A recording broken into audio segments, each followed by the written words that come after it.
stories told. Watch the fire burn away the cold.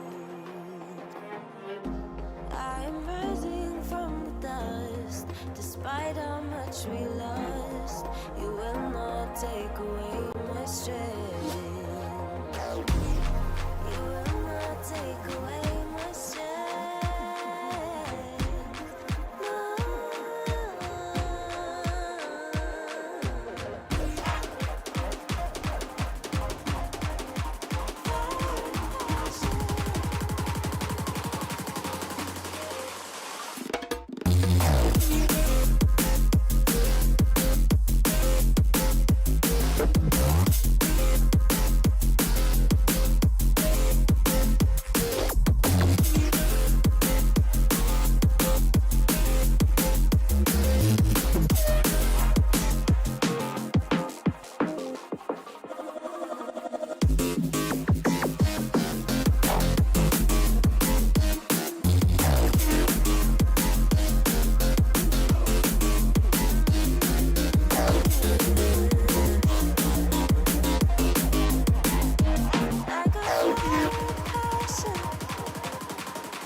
Shoulders, I'm showing stories told. Watch the fire burn away the cold.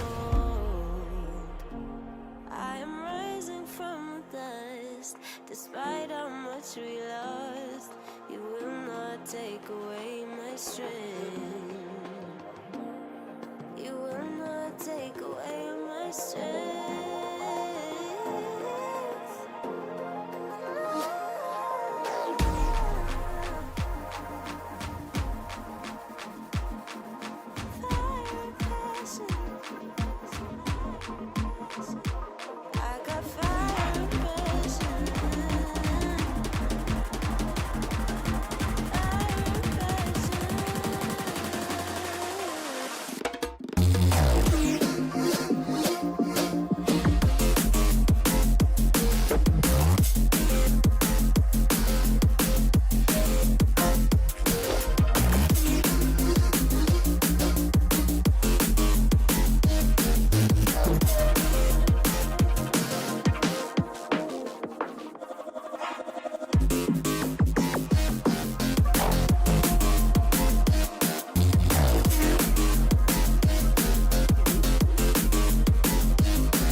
Shoulders, we're showing stories told. Watch the fire burn away the cold. I am rising from the dust. Despite how much we lost, you will not take away my strength. You will not take away my strength. No.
stories told. Watch the fire burn away the cold. I am rising from the dust. Despite how much we lost, you will not take away my strength. You will not take away my strength.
Shoulders, I'm showing stories told. Watch the fire burn away the cold. I am rising from the dust. Despite how much we lost, you will not take away my strength. You will not take away my strength.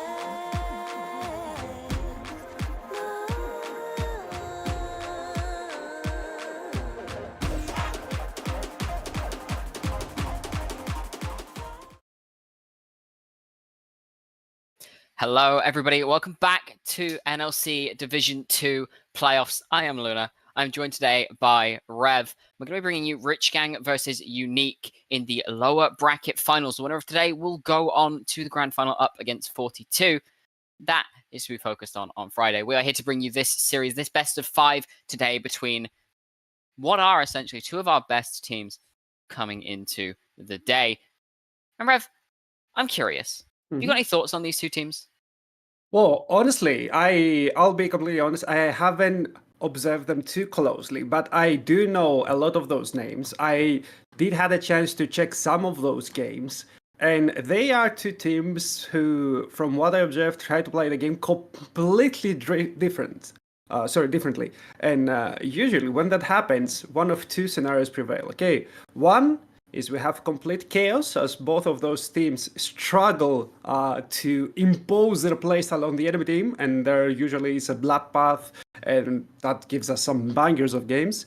And the other is it's kind of a one-sided affair. So I'll be keeping an eye on, at least in the first couple of games, because those usually set the tempo in the best of 5, to see which one of those it is. Will we have a power struggle, or one of those teams will be able to say, hey, I got the counter to your playstyle and I'm the better team right now? It'll certainly be interesting to see. We'll start with a little bit going a little bit more in depth with our dive in with Rich Gang. Typical Slice, Kurosh, Mirai, and Kansha for this team. Any of these players in particular that stand out to you, Rev? I mean, yeah, I'm pretty, I know Typical and Chorus, they have been playing the GLL a couple of years ago as well. Like Chorus then There was a meme because he had issues with his solo queue. He was stuck in Diamond. We had dubbed him the Diamond 1 faker because he has that little bit, or at least he had that little bit of a early faker flair. I play those assassins, I skill check you, I 1v1 you, I bait you in the sideline, and I get advantages all by myself, with typical also being able to be that guy who doesn't necessarily win his lane 1v1, but places his wave in an advantageous position. Then he moves around the map, makes sure that his team can actually have proactive moves and play around. So I'll be looking at those two solo laners to set up their lanes in order for the teams to assist them a little bit and get them ahead in a snowball.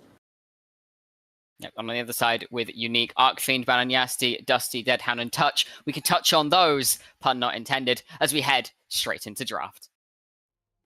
Always intend your puns. Always intend your puns. Don't be a coward, Luna.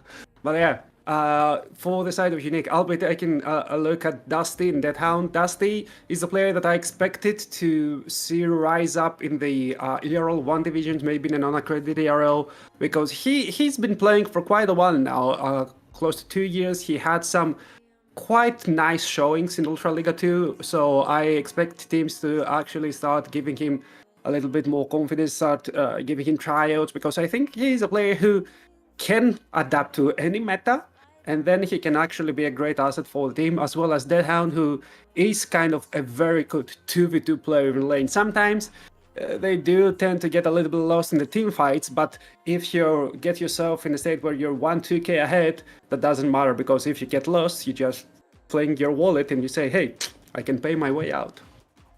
Absolutely. As we look across the bans, Lilia, Aurora, and Ezreal taken away by Unique, and Aatrox, Maokai, Ivan by Rich Gang. The MFB1 into response with Kai'Sa, Leona. Now, Leona, a very strong support in of her own right. She's been very strong for quite a while, but this Kai'Sa, something we've seen Mirai pilot a lot this split, something that Mirai's looked very comfortable on this split, and also very strong in her own right. On the flip side, this Misfortune. Do you want to run us through a little bit why this champion is so strong at the moment, Rev?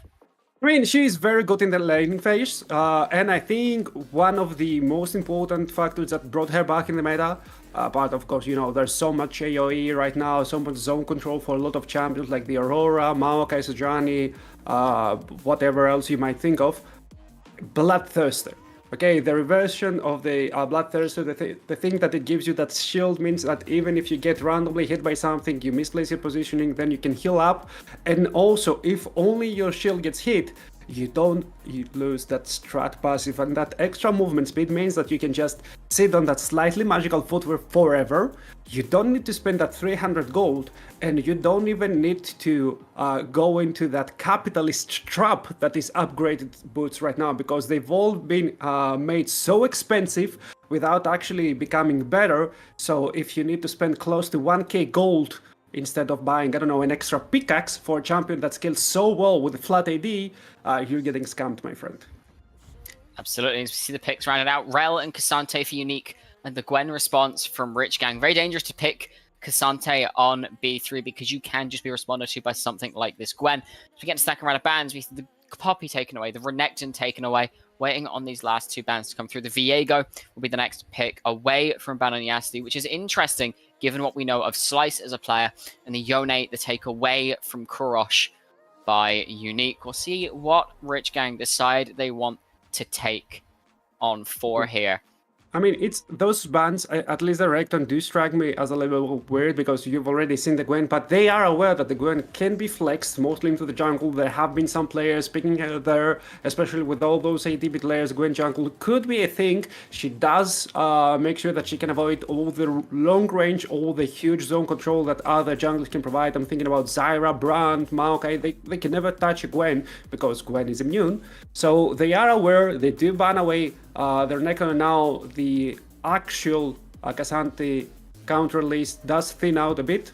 The Nara's picked, it's a fine pick, it should win in the side lane, should be an asset in the team fights if you ever manage to control your rage bar properly, and then of course find an angle into the enemy backlane. But that answer, the Orianna, is an early edition of the Orianna Nocturne duo, which can actually not only crowd control and be the ball delivery system, but it can also bring out more damage and more crowd control than the Nocturne. certainly can. As we see Vi break her way onto the draft, as you mentioned.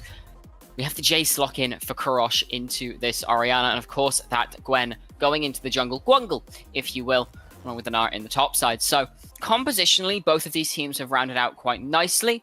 The cleanse being taken by Deadhound there, just to ensure a little bit of safety away from this Leona CC. That is largely where your engage is coming from as Rich Gang. But I have to ask, you've got a Nara, you've got a Gwen, you've got a Jace, you've got a Kai'Sa. What Kai'Sa build are we going here? And are we playing fight slow or very, very quick and pick oriented? I mean, I think you have to go towards that mixed damage where you go the normal 3-item spike, the static into Ginsus, into Nashos, and then you pivot into full AP. Because if I'm looking at the rest of the team, there's no actual team fight going on. If you can pick someone with a Leona, that's fine. If the Nara can find an engage angle, it's fine. But I'm looking at the Jace. There's no consistent DPS there. You're looking to poke someone down first and then try to engage with the numbers advantage, or then trying to conquer a very important neutral position around the Drake, around the Baron Pit. So you do need something to follow up on that Jace poke, right? And with you upgrading the Void Seeker, with you actually being able to refund part of the cooldown and pivot into being a poke champion before diving in and becoming an assassin follow-up champion should be the way to go. So you control the space, you poke, and then you find engage. It's definitely looking like the best way to play this forwards. We should be on the Rift before too long. So I'm going to pose this to you, Rev. Off the back of these drafts, who's taking game number 1? Ooh, I am not prey to Gwen Jungle. I think it's a very flippy pick, and it's a pick that doesn't get the resources it needs from the jungle. So there's that big question in my mind always. Can you side lane farm after a point when all the restrictions for the jungle to drop?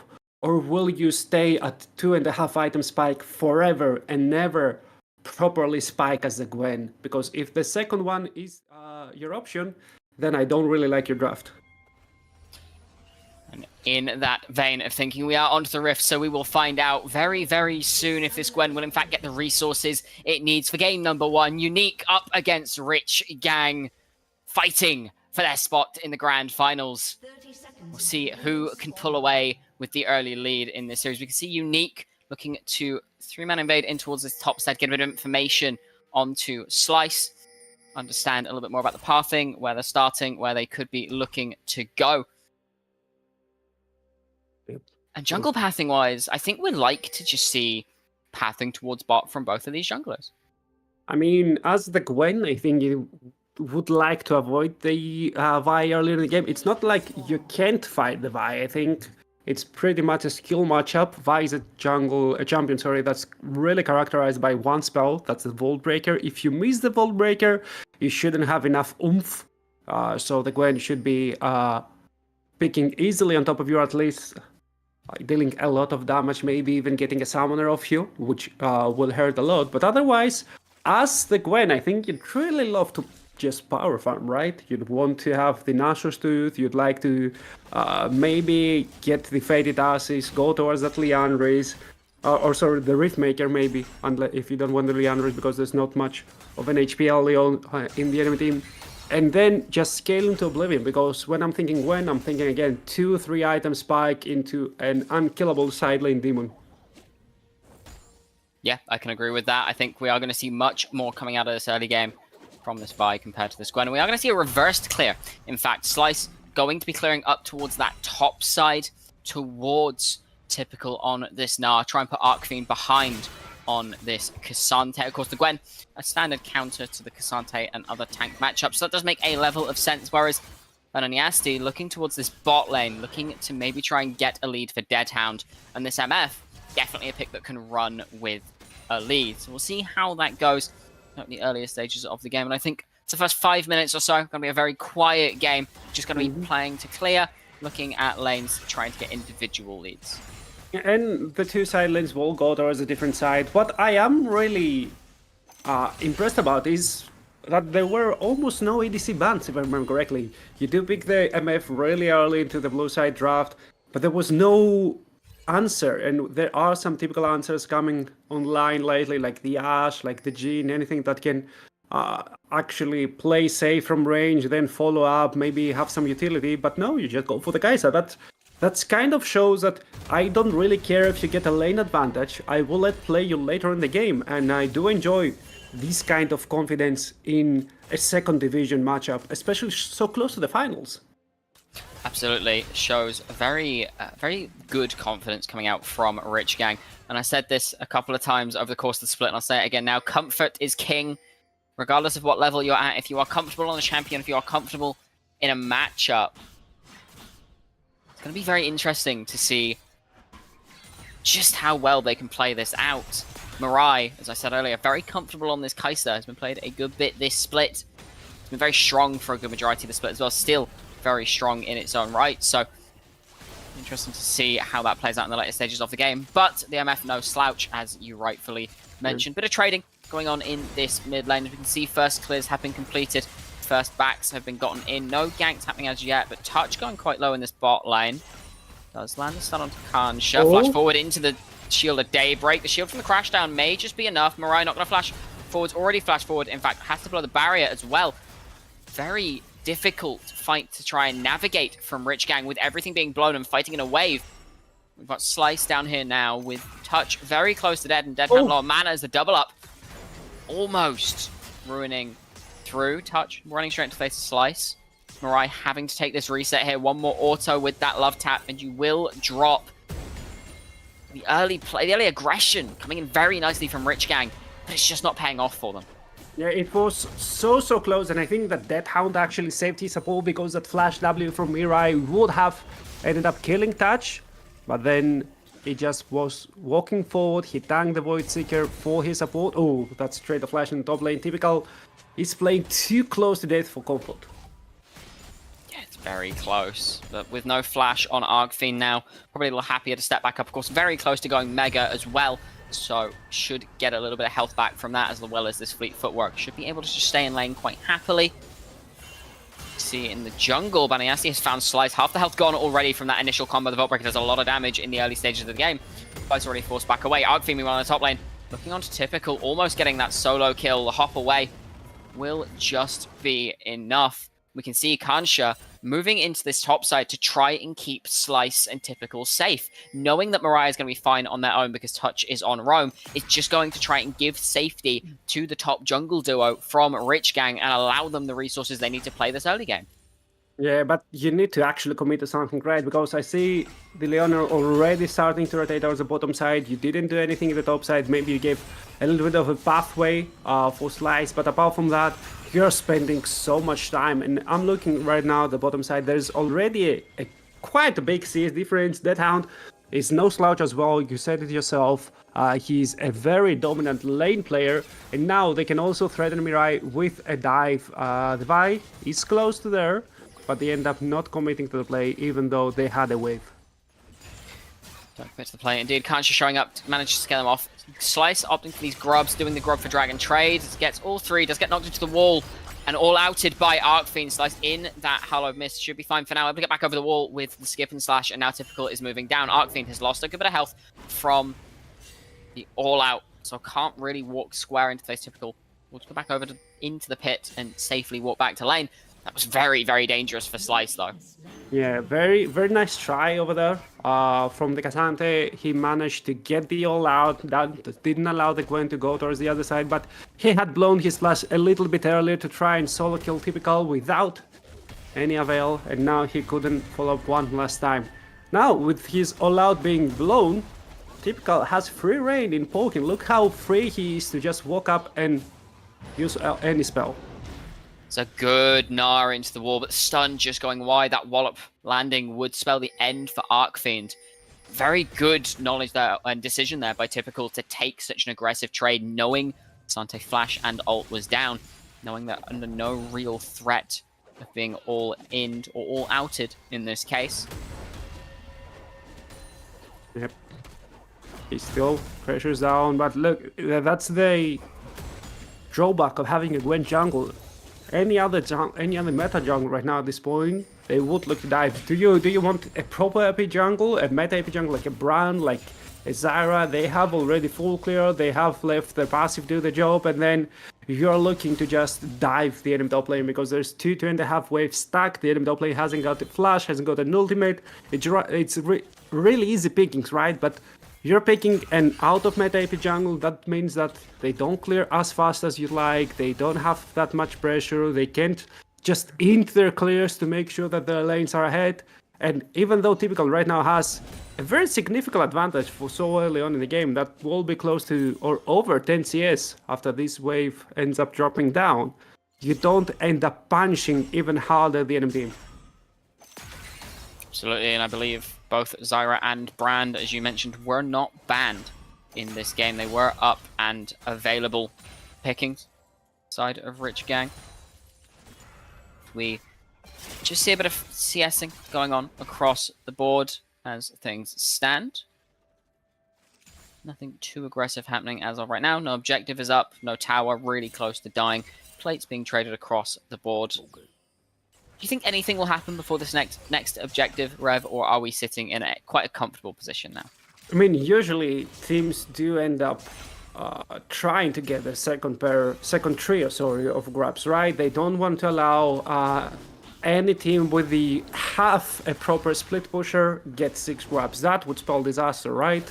Even if most teams right now don't play in a wide map state, they don't play towards all 3 lanes. So if you play, let's say, to 2 lanes, and the enemy has a Gwen plus an R plus 6 grabs, your turrets end up dropping, and suddenly you do give up a K advantage. We do, but one of the topside slices arrived. Arcfiend all ulting away. Needlework doing a lot of work, though. There's the hyper proc. Not quite going mega just yet. Still looking for the dive, and first blood goes across the slice. Snipping their way through Arcfiend's health bar. Yeah, very nice gank over there. Arcfiend did not end up paying attention to the clear of Slice. Slice ends up playing his whole jungle. He ends up top. The Cassandra was a tad overextended and ends up paying his price right after he teleported as well. So right now he won't have access to a teleport. The second tree of grabs will be spawning quite soon. So they will have a slight disadvantage unless Typical stays in the lane. So he will not end up buying and using any extra gold that he ended up gathering. Absolutely seems to be the case. Slice going back towards this bot side, though, opting not to go for these grubs. Which will just be given across as Typical spots out ban on the Asti. The Dusty's in the area. We can see Typical looking for something. The Votbreaker goes in. There's a shockwave cancelling away from the hop and not going mega anytime soon.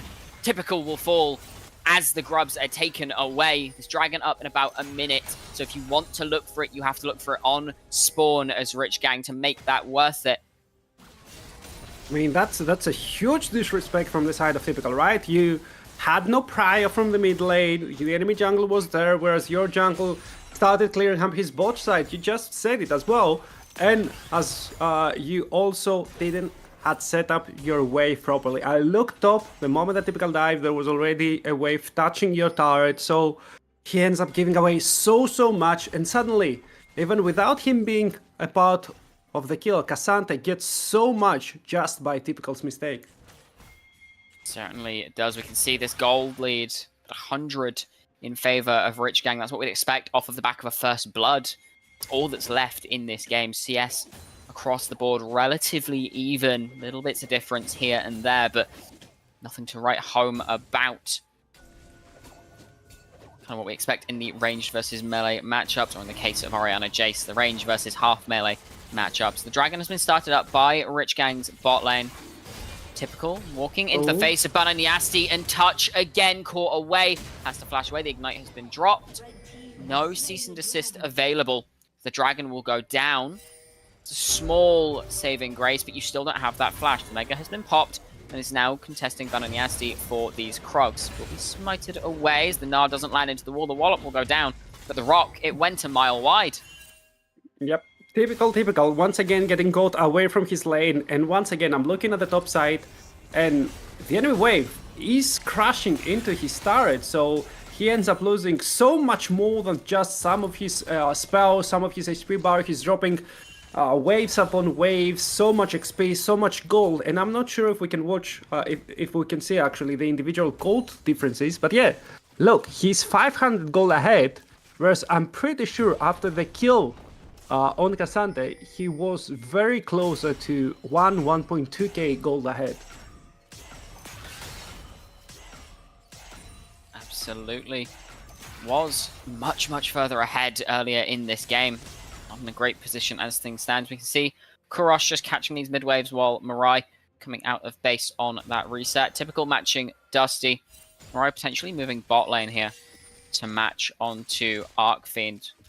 Looks to be the case. Just getting free damage up the top side for Dusty here. Bananiasti sitting in the wings. Typical, a little bit respectful as the tower will go down in favor of Unique. With Herald coming up in about a minute, and the next Dragon about a minute and a half away. We're on a Mountain Soul. I don't think you want to give this over to either team and make them that much harder to kill. Yeah, I think especially if Unique ends up gathering the Mountain Soul, it's so nice for them because they're playing. There's essentially a poke comp, so that poke will count even less with all those extra resistances. Plus the regenerating shield, it must feel so nice. But with the game being so slow, and I remember we were talking in the green room and you told me that if the game goes chaotic, then Rich Gang should have the advantage. But if it's slow and collected game, Team Unique should be the ones ending up on top. We now have a calm and collected game. The score is 1-1, almost 50 minutes into the game. I want to ask you the following question. Do you think they actually outscale a Gwen comp? I think it's hard to say. I think if you look at all the factors on the table, things have definitely fallen their way. Grubs are split 3-3. They have that first tower. Orianna is very strong. They have a Mountain Soul if they should so choose to go for it, and a Herald in the back pocket of Bananiasti. They have easy ways to access onto Kurosh and Mirai in this Vi Orianna duo, as well as Deadhound's ultimate with no real way of cancelling it. The only real CC being Kansha and Typical. So team fighting gets very hard if you are not allowed to play this slow game like we know Rich Gang want to be doing with this composition. The slow, methodical, I'm going to poke you down with Bone Meringues, Void Seekers, and Shock Blasts. And the game is very much Unique favored. As for outscaling, it depends on the kinds of fights you end up taking. It always depends. There's always that game-by-game factor. You never know where you're gonna fight, what are the battles that are gonna be played, if there's gonna be any outplay, or if everything will end up being completely standard. However, so far, Unique are in a very nice spot, 1k ahead. They do have the Rift Herald, have the 3 grubs as well, so the side laning isn't half bad right now. They do try to kill Typical.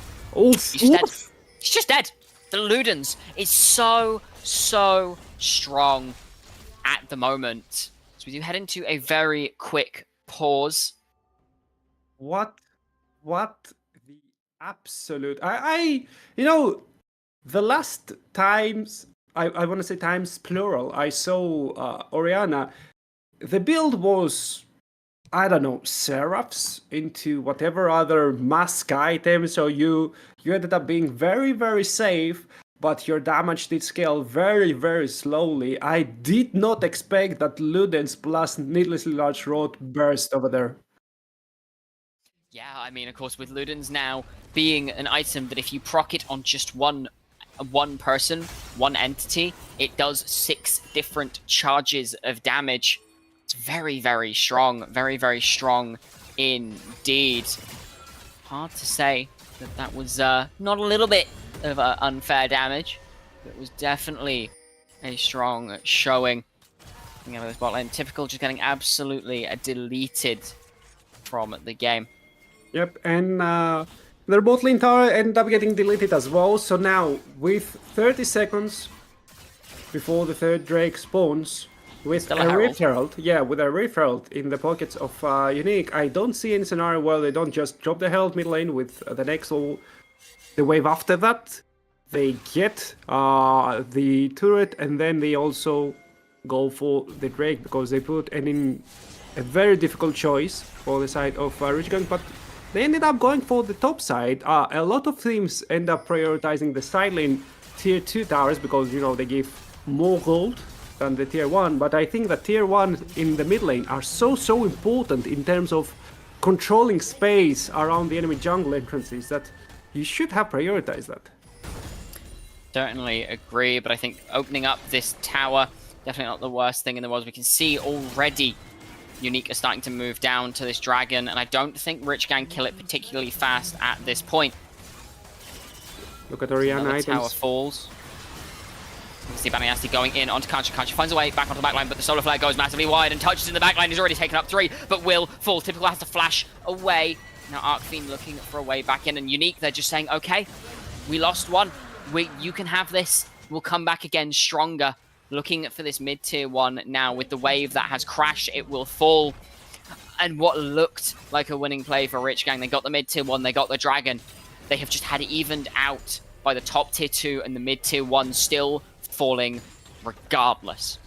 I mean, at least they got the bot tier 1 as well, and the teleport from Dusty. Dusty could never connect with the proper shockwave over there, even though Touch ended up getting 2 with his ultimate. There was so much space that Leona plus Gwen created for the team, so it was very nicely played from the side of Rich Gang, who may not be the complete victors of this play, but you know what they say, an even play when you're behind is always a winning play. Certainly is. Gives you that little bit more room to move back into the game. 2 kills now for Slice on this Gwen. 4 stacks on a Dark Seal, and likely a Rift Maker soon to be completed, as we see. Deal caps completed there. The only real AP threat on the enemy team is this Orianna. You don't really want to be hitting the Orianna, you want to be hitting everybody else. Mirai sitting at 9.5, same for Kurosh. The only player with 2 full items in this game so far is Dusty. Shadow Flame now completed. So if you hit someone that's low health, you're going to hurt a lot more. Typical Arcfiend just bashing their heads together in the bot lane. A potential collapse on the top side here. With about 30 seconds until this Nasher spawns, I don't think either team can really look for it, but the needlework is now down for Slice. We can see Arcfiend going aggressive, knowing everybody's on the top side. Typical, going to use the Gnar to escape along with that hop, just to put some distance between the Cassante and themselves. You can see 4 members strong on this top side, Rich Gang. They just want to get something in return. I'm not sure if I'm just saying things, but after that Drake play, I see completely different moves on the map. It's like Unique lost all their confidence. They're just playing completely defensively. They see an enemy person, they just end up abandoning a complete area of the map. And on the other hand, Rich Gang started gaining a lot of ground. Look at that aggressive posturing from Slice, even without a flash, even without the needlework.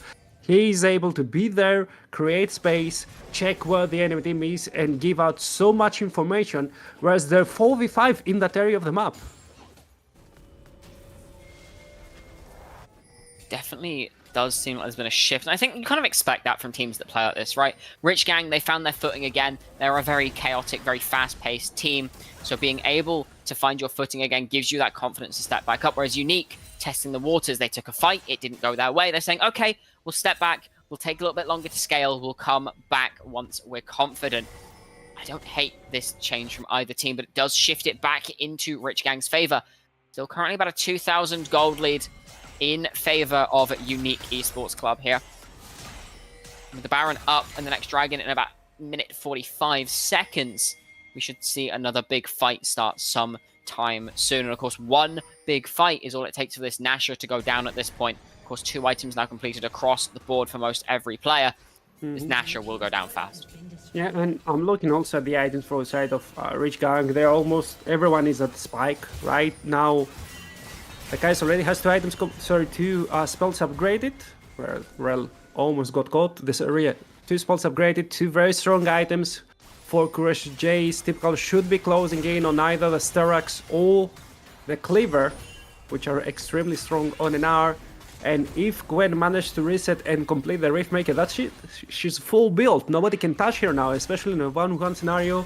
She should be out fighting anyone on the map.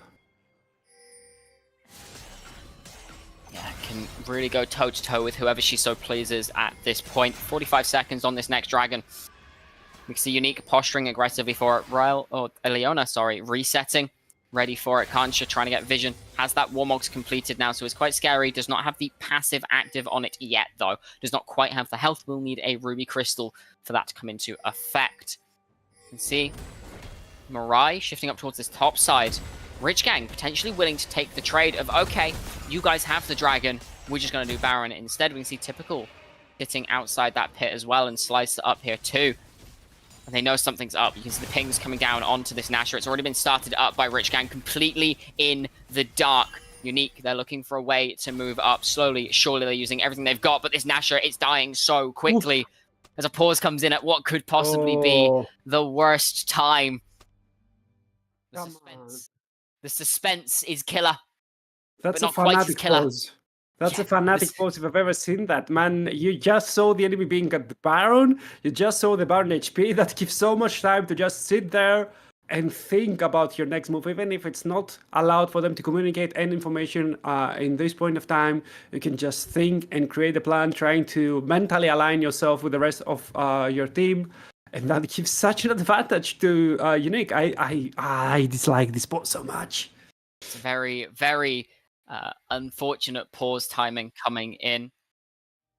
It's killer, but it's not quite as killer as the fight we're about to see ensue. Unique now here and ready. Touch, flashing into the pit. The Baron goes down to Mirai. Bullet time only tags onto one, but already you've traded one for the Baron. A second will fall to Deadhound, and now you've got a third. Mirai being flashed on by Arcfiend will be shut down as well. 3 very quick kills traded for the Baron. Kurosh and Kansha, the only ones left with this Hand of Nasher touch.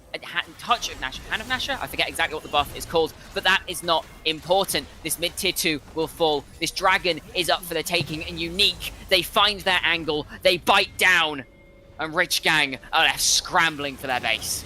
Yeah, and there's always that question of how much are you willing to sacrifice to get that Baron's touch? I think it is. But I don't think 3 people and a tier 2 in the mid lane and a Drake is something you would be willing to sacrifice. Now it's really hard for you to actually apply pressure to 2 lanes, even with that extra start, with those extra starts, with those extra buffed up waves. So this Nasher just becomes a way for you to defend for the next 2 minutes and not start bleeding out more, because I'm looking at those Drakes stacking up. I'm looking at the builds. The Orianna almost closes in on a decap, and from that point onwards, she looks at you in the wrong way and you just disappear. 2.5 items for the Vi, and the MF also starts closing in on that, or at least starts building the Infinity Edge, and her ult spikes with critical as well. Certainly the case. We see Kurosh pushing into this top side. Slice now at 2 items as well, so very strong in their own right. It's tier 2 going to be on focus for Rich Gang. Again, 4 members strong in this top side. They're just moving around as a big unit. Voidseeker goes slightly wide, does not have the upgrade as yet though, so will not be hitting quite as hard as it otherwise could. And again, we just see Rich Gang backing off, respecting the side of Unique, who currently have a 1200 gold lead-ish in that ballpark. See just what can happen from here, but Nasty spotted out by that Voidseeker. Mid-waves don't really exist in the face of Mirai. Yep. I don't think that Voidseeker is still any sort of threat. I see close to 0 AP in Mirai's pocket. Even if they ended up having that Baron buff, that extra little bit of AP, it wouldn't matter, nowhere close to 100. So that spell not upgraded as of yet, but Rich Gang tries to find angle after angle, try to overload topside time and time again. So far it doesn't work, and I don't see any other lane set up to start and apply pressure on the Unique side by default passively, and with them overloading so heavily, it only opens up some space for any mistake that Unique could end up punishing. Certainly does. We shall see just how this plays out. Of course, 2 minutes 40 on this next dragon will be soul point for whichever team picks it up. Gives a little bit of time to get to that Nashers for Mirai. The Cyrilda's Grudge coming in for Kurosh next. I'd imagine the Zonya's onto Slice.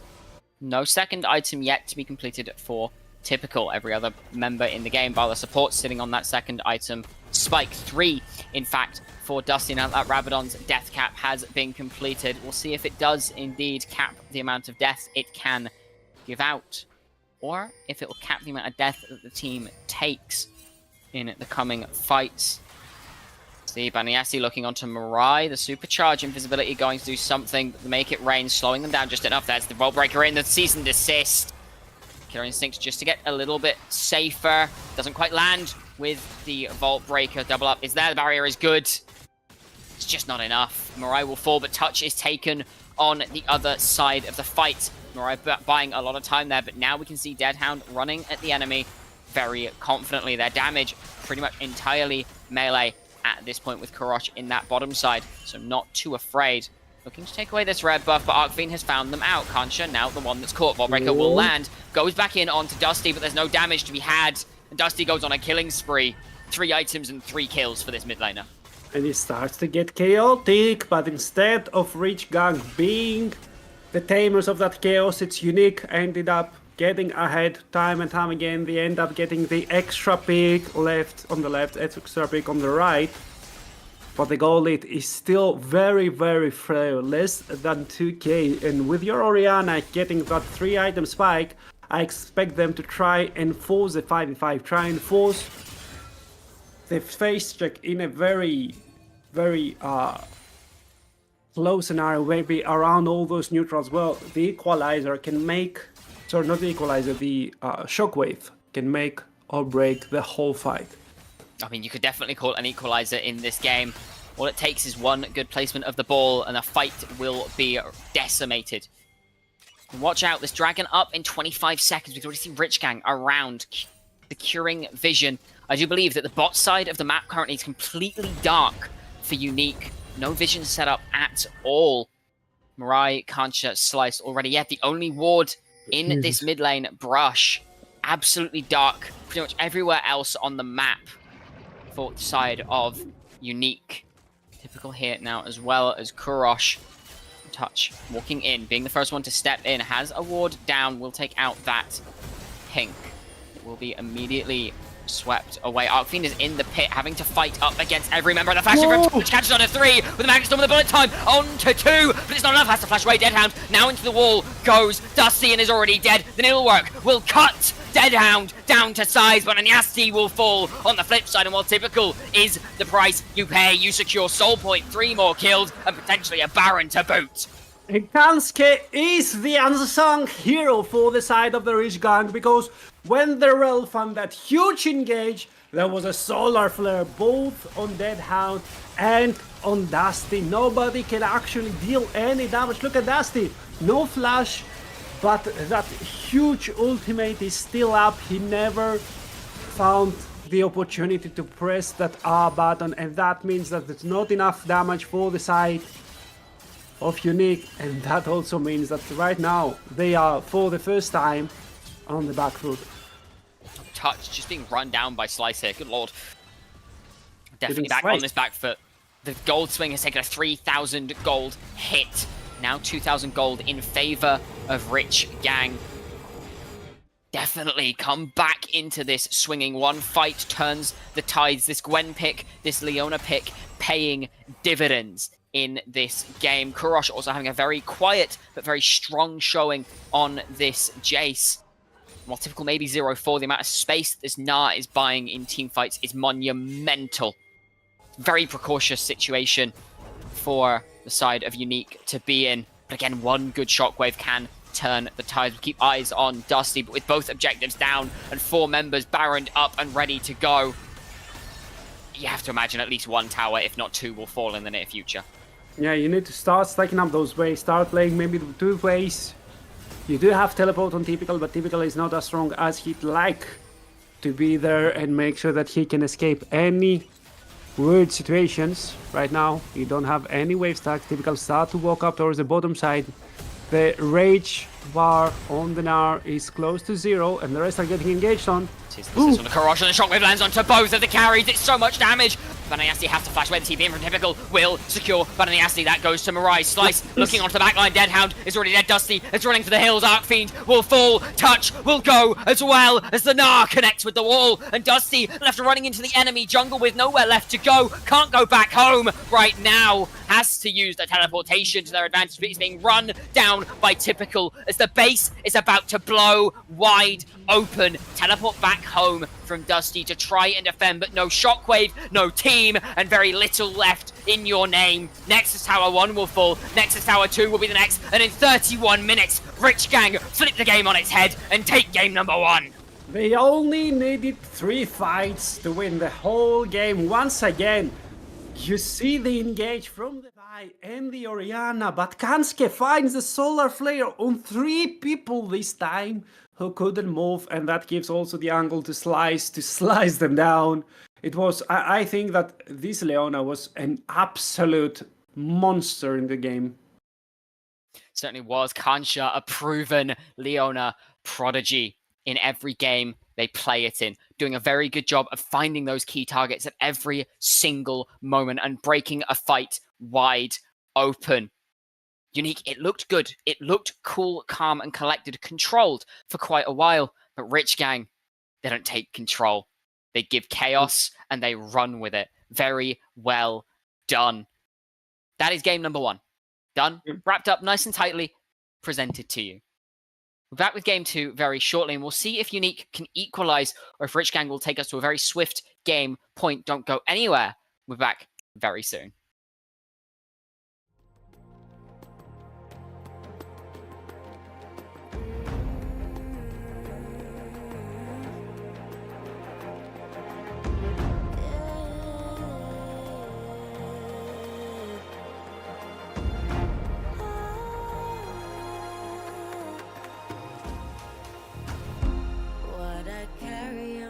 Shoulders, we're showing stories told. Watch the fire burn away the cold. I am rising from the dust. Despite how much we lost, you will not take away my strength. You will not take away my strength.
Shoulders, we're showing stories told. Watch the fire burn away the cold.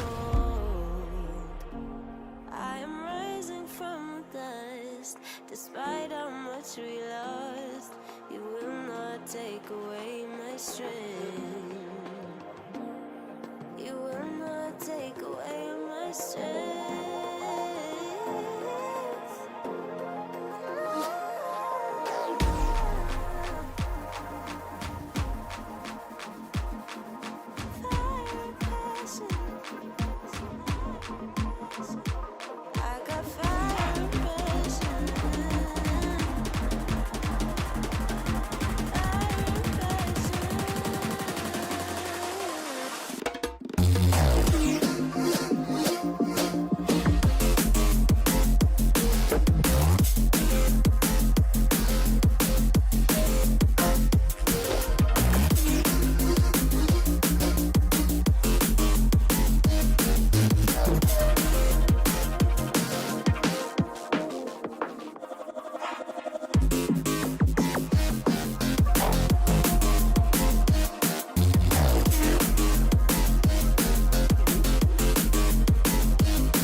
told, watch the fire burn away the cold. I am rising from the dust, despite how much we lost. You will not take away my strength. You will not take away my strength. No.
What I carry on my shoulders, I'm showing stories told. Watch the fire burn away the cold.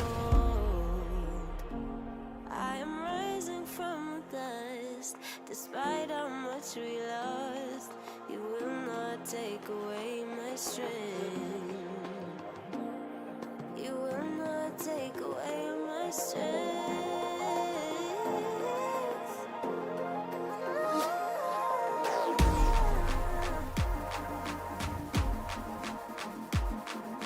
Fire passion. I got fire passion. Fire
shoulders.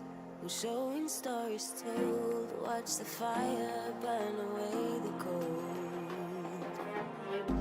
I am rising from the dust. Despite how much we lost, you will not take away my strength. You will not take away my strength. No.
told. Watch the fire burn away the cold.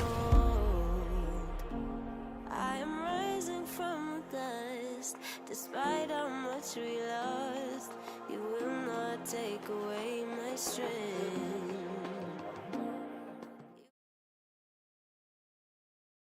Welcome back, everybody. After game number 1, where Rich Gang do indeed take the lead up against Unique in what was quite a close game for the majority of it. Unique looked like they were in control for quite a while, and it seems we're already into draft. So, Rev, I'm going to pose a question to you while we see this first set of bans go through. But let's get into this. Let's see just what's going on, because we see Unique on the red side. Now, Rev, what do you want to see Unique do in order to bounce back this game? Well, they did start the game quite nicely, right? They ended up getting the picks. They ended up going very well for some neutrals, like 2 Drakes in a row. After the first one, they dropped the second tree of grabs. And they had a very straightforward way of playing the game, right? You use the fire, you get close to the enemy backline, you use the shockwave, then you win the fight, hypothetically. Thing is, until the very last fight, I never saw them setting up for those fights, right? They try to do it in a pick style where they run at the enemy, they sprint through, have them up, and that gives so much space and so many windows for the enemy to try and find a crack in your armor and trying to attack you from the sidelines, with the flank, with anything else, as we saw happen time and time again. So if you're looking to play the same kind of team composition, which should be fine, try to set up for it, okay? Do you want to play for a Drake? That's fantastic! Be there 45 seconds before, clear up the vision half a minute before, be there in posture with a good position and good vision around the Drake or around the grabs, around the ritual. Don't just get what's gifted to you. You have to actually pull yourself by the bootstraps and play for anything you want to play before the play even happens. So I'd love to see them setting up for plays and not just running at the enemy team like, I don't know, a very hungry monkey seeing a very juicy fruit. We're already halfway into draft. Ezreal and Viego locked in for Unique. Of course, both of these champions banned away in game number 1. The Ezreal by Unique themselves now switched out for the Gwen ban. And the Viego banned away in second rotation by Rich Gang. Rich Gang ban stayed the same. MF first pick. We're familiar with this. We don't need to talk about it anymore. Into the Ezreal Viego.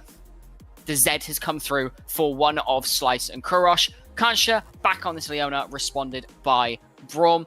Bot lane matchup pretty much solidly guaranteed. The Zed still flexible. We don't know what's going top mid for Unique and what's going top mid / jungle for Rich Gang. What are we expecting to round these comps out? I mean, you have Kuros as a player, okay? He is the D1 faker. He is Slice's Zed kind of cracked.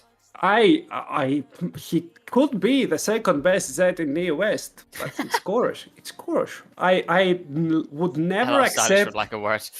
I would never accept see a Zed pick here and it not going into Kurosh's hands. It's also very nice into the proper picks that right now are being played in the mid lane. Yes, they all can abuse the pre-level 6. I don't want to call it. What's the opposite of a power spike? A powerless spike that Zed has. The power slump, yeah, that Zed has before he hits level 6. But from that point onwards, it should be easy pickings, right? Especially if you know the champion, if you know how to hit those 2-3 shuriken combos, which actually do make sure that your damage does scale into oblivion. Certainly does. 3 mid lane bans coming in: Azir, LeBlanc, and Victor. Along with that, Cassante. This Orianna going to be picked up again for Dusty. Looked very good on it last game. Just could not find the shockwaves in a lot of the fights. No real ball delivery this game either. We'll see what it's responded with. But, Brev, talk to me a little bit about these bot lane matchups. What are you expecting out of these 2 lanes?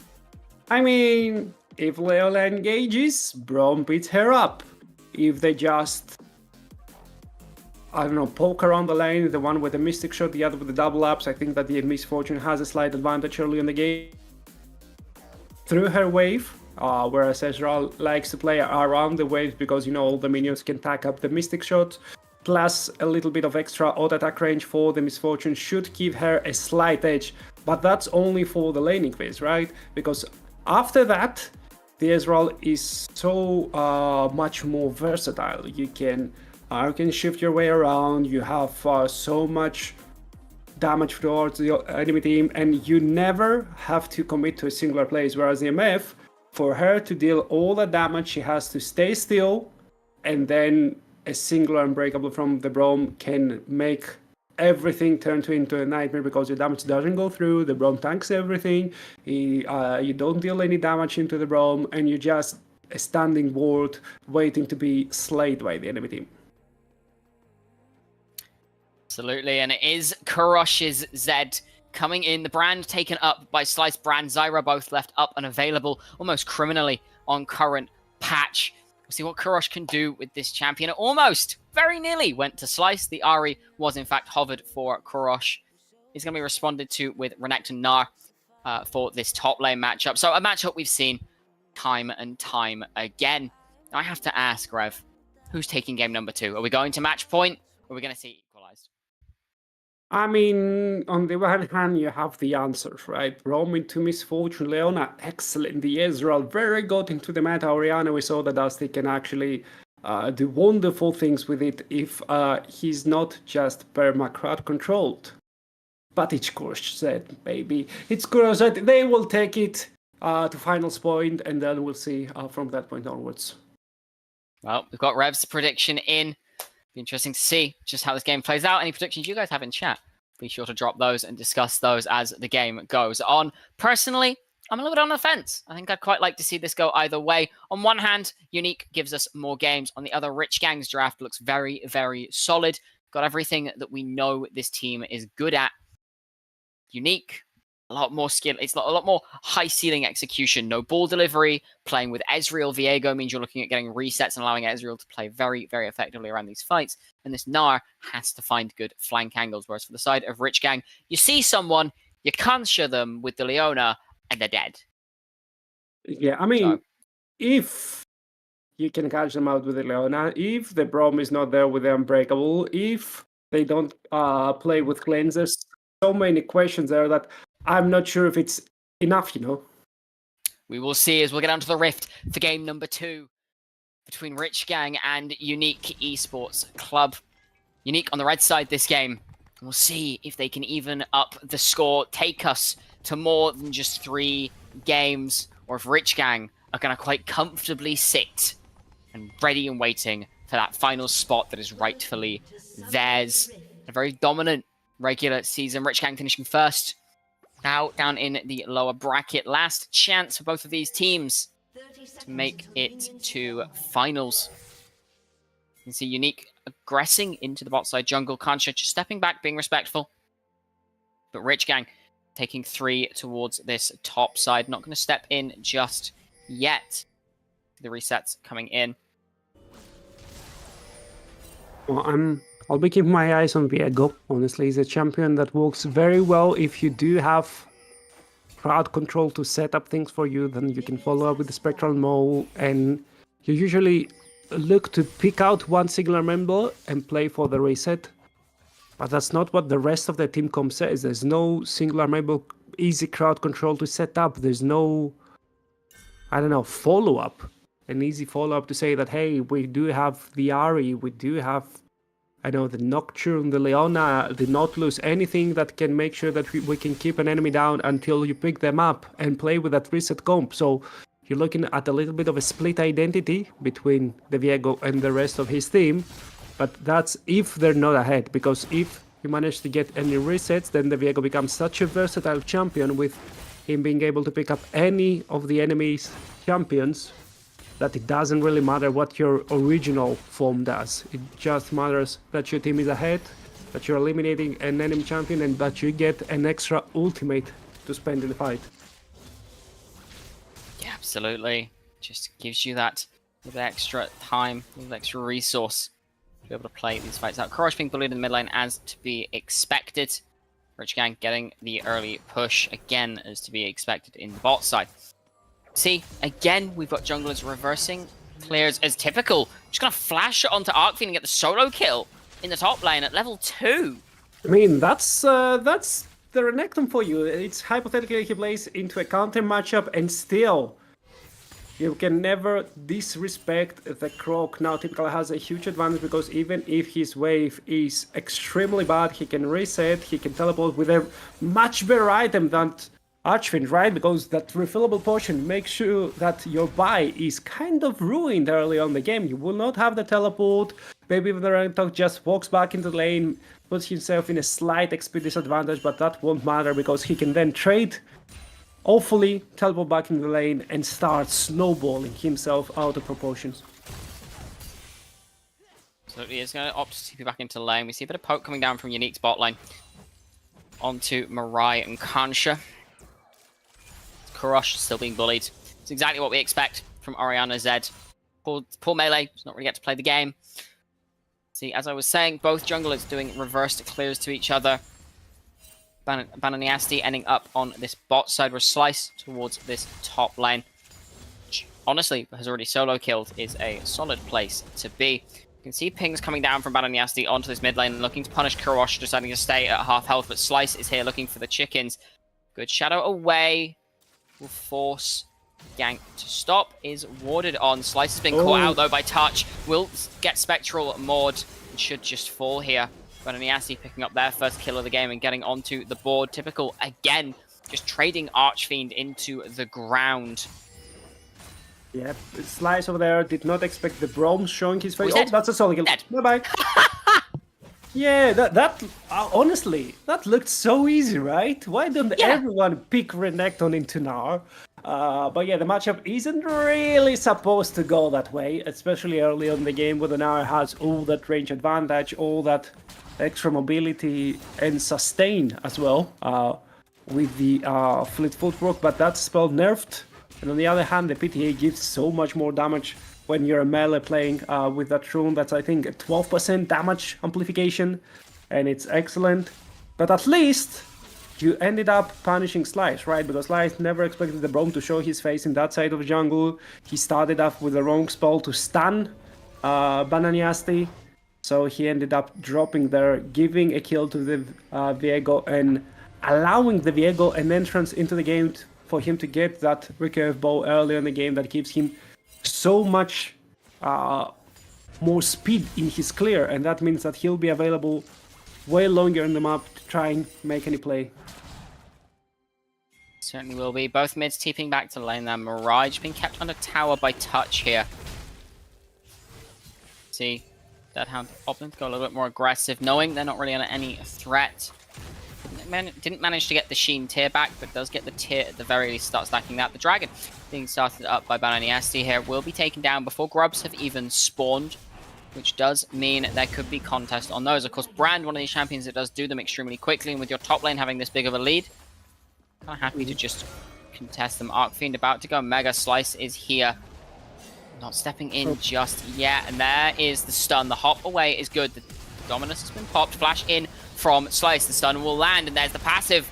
The Flagellate will lead to a kill, and Typical will live. The extra health from that Dominus just completely nullifying the tower damage.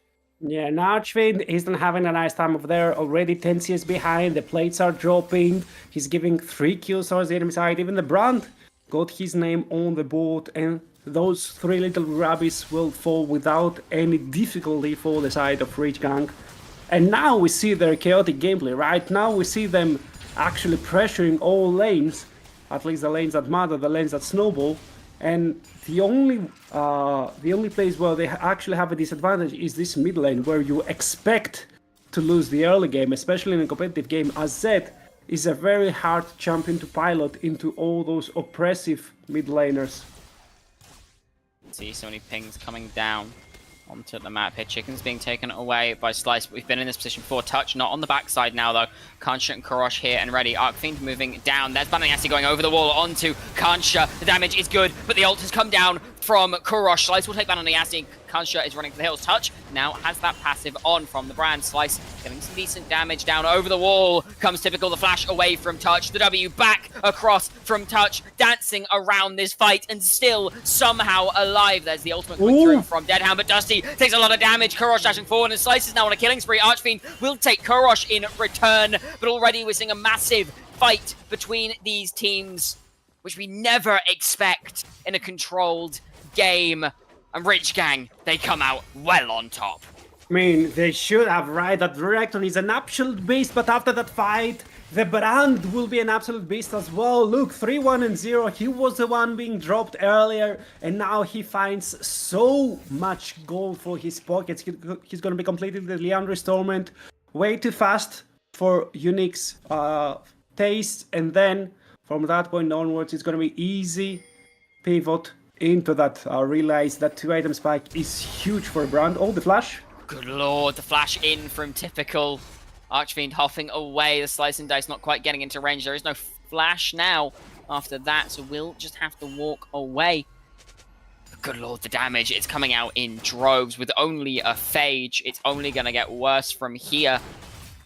Hutch looking onto Mirai, but that strut makes it very hard to catch onto this AD carry. Yep. And I really like what Typical did in the top side as well, because he forces Archfiend to use his teleport on cooldown. That means that he will not be able to be present in any play happening in the bot side for the next rake.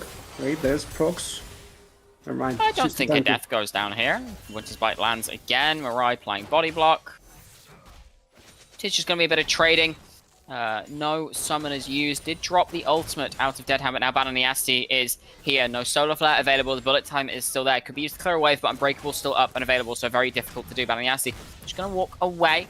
Not going to opt to push this dive any further. Seeing the low mana bar on Deadhound, likely just opting to give it over. Minute 25 on this Infernal Dragon. And look at where Slice is, right? A minute and 25 before this Infernal Dragon. He's going in the top side, making sure that he gets control there just in the nick of time, right? He can go there, make sure that to see if there are any camps that he could grab with his Leandris already completed. 9 minutes in the game. He's clearing all those camps immediately. Just use 3 spells, walk away. Cool guys, don't look at explosions, yada yada yada. And also he could pressure into another skill for the top side, making sure that this Gnar can never connect to any fight, which he shouldn't be able to, right? No teleport for him. The Gnar should expire pretty surely as the bar is very close to completion. And on the other hand, the Renekton is already making moves, but maybe they will drop the second Drake to get the second tree of grubs. And with a Brand, Zed, and a Renekton, your side lane pressure is absolutely insane. Taking up 6 grubs definitely going to prove worthwhile. Korosh just looking to trade with Dusty in this mid lane. Still up towards this top side. Archfiend has reset, doesn't have that TP to get back to lane, so allows Typical to push this out and be ready for these grubs.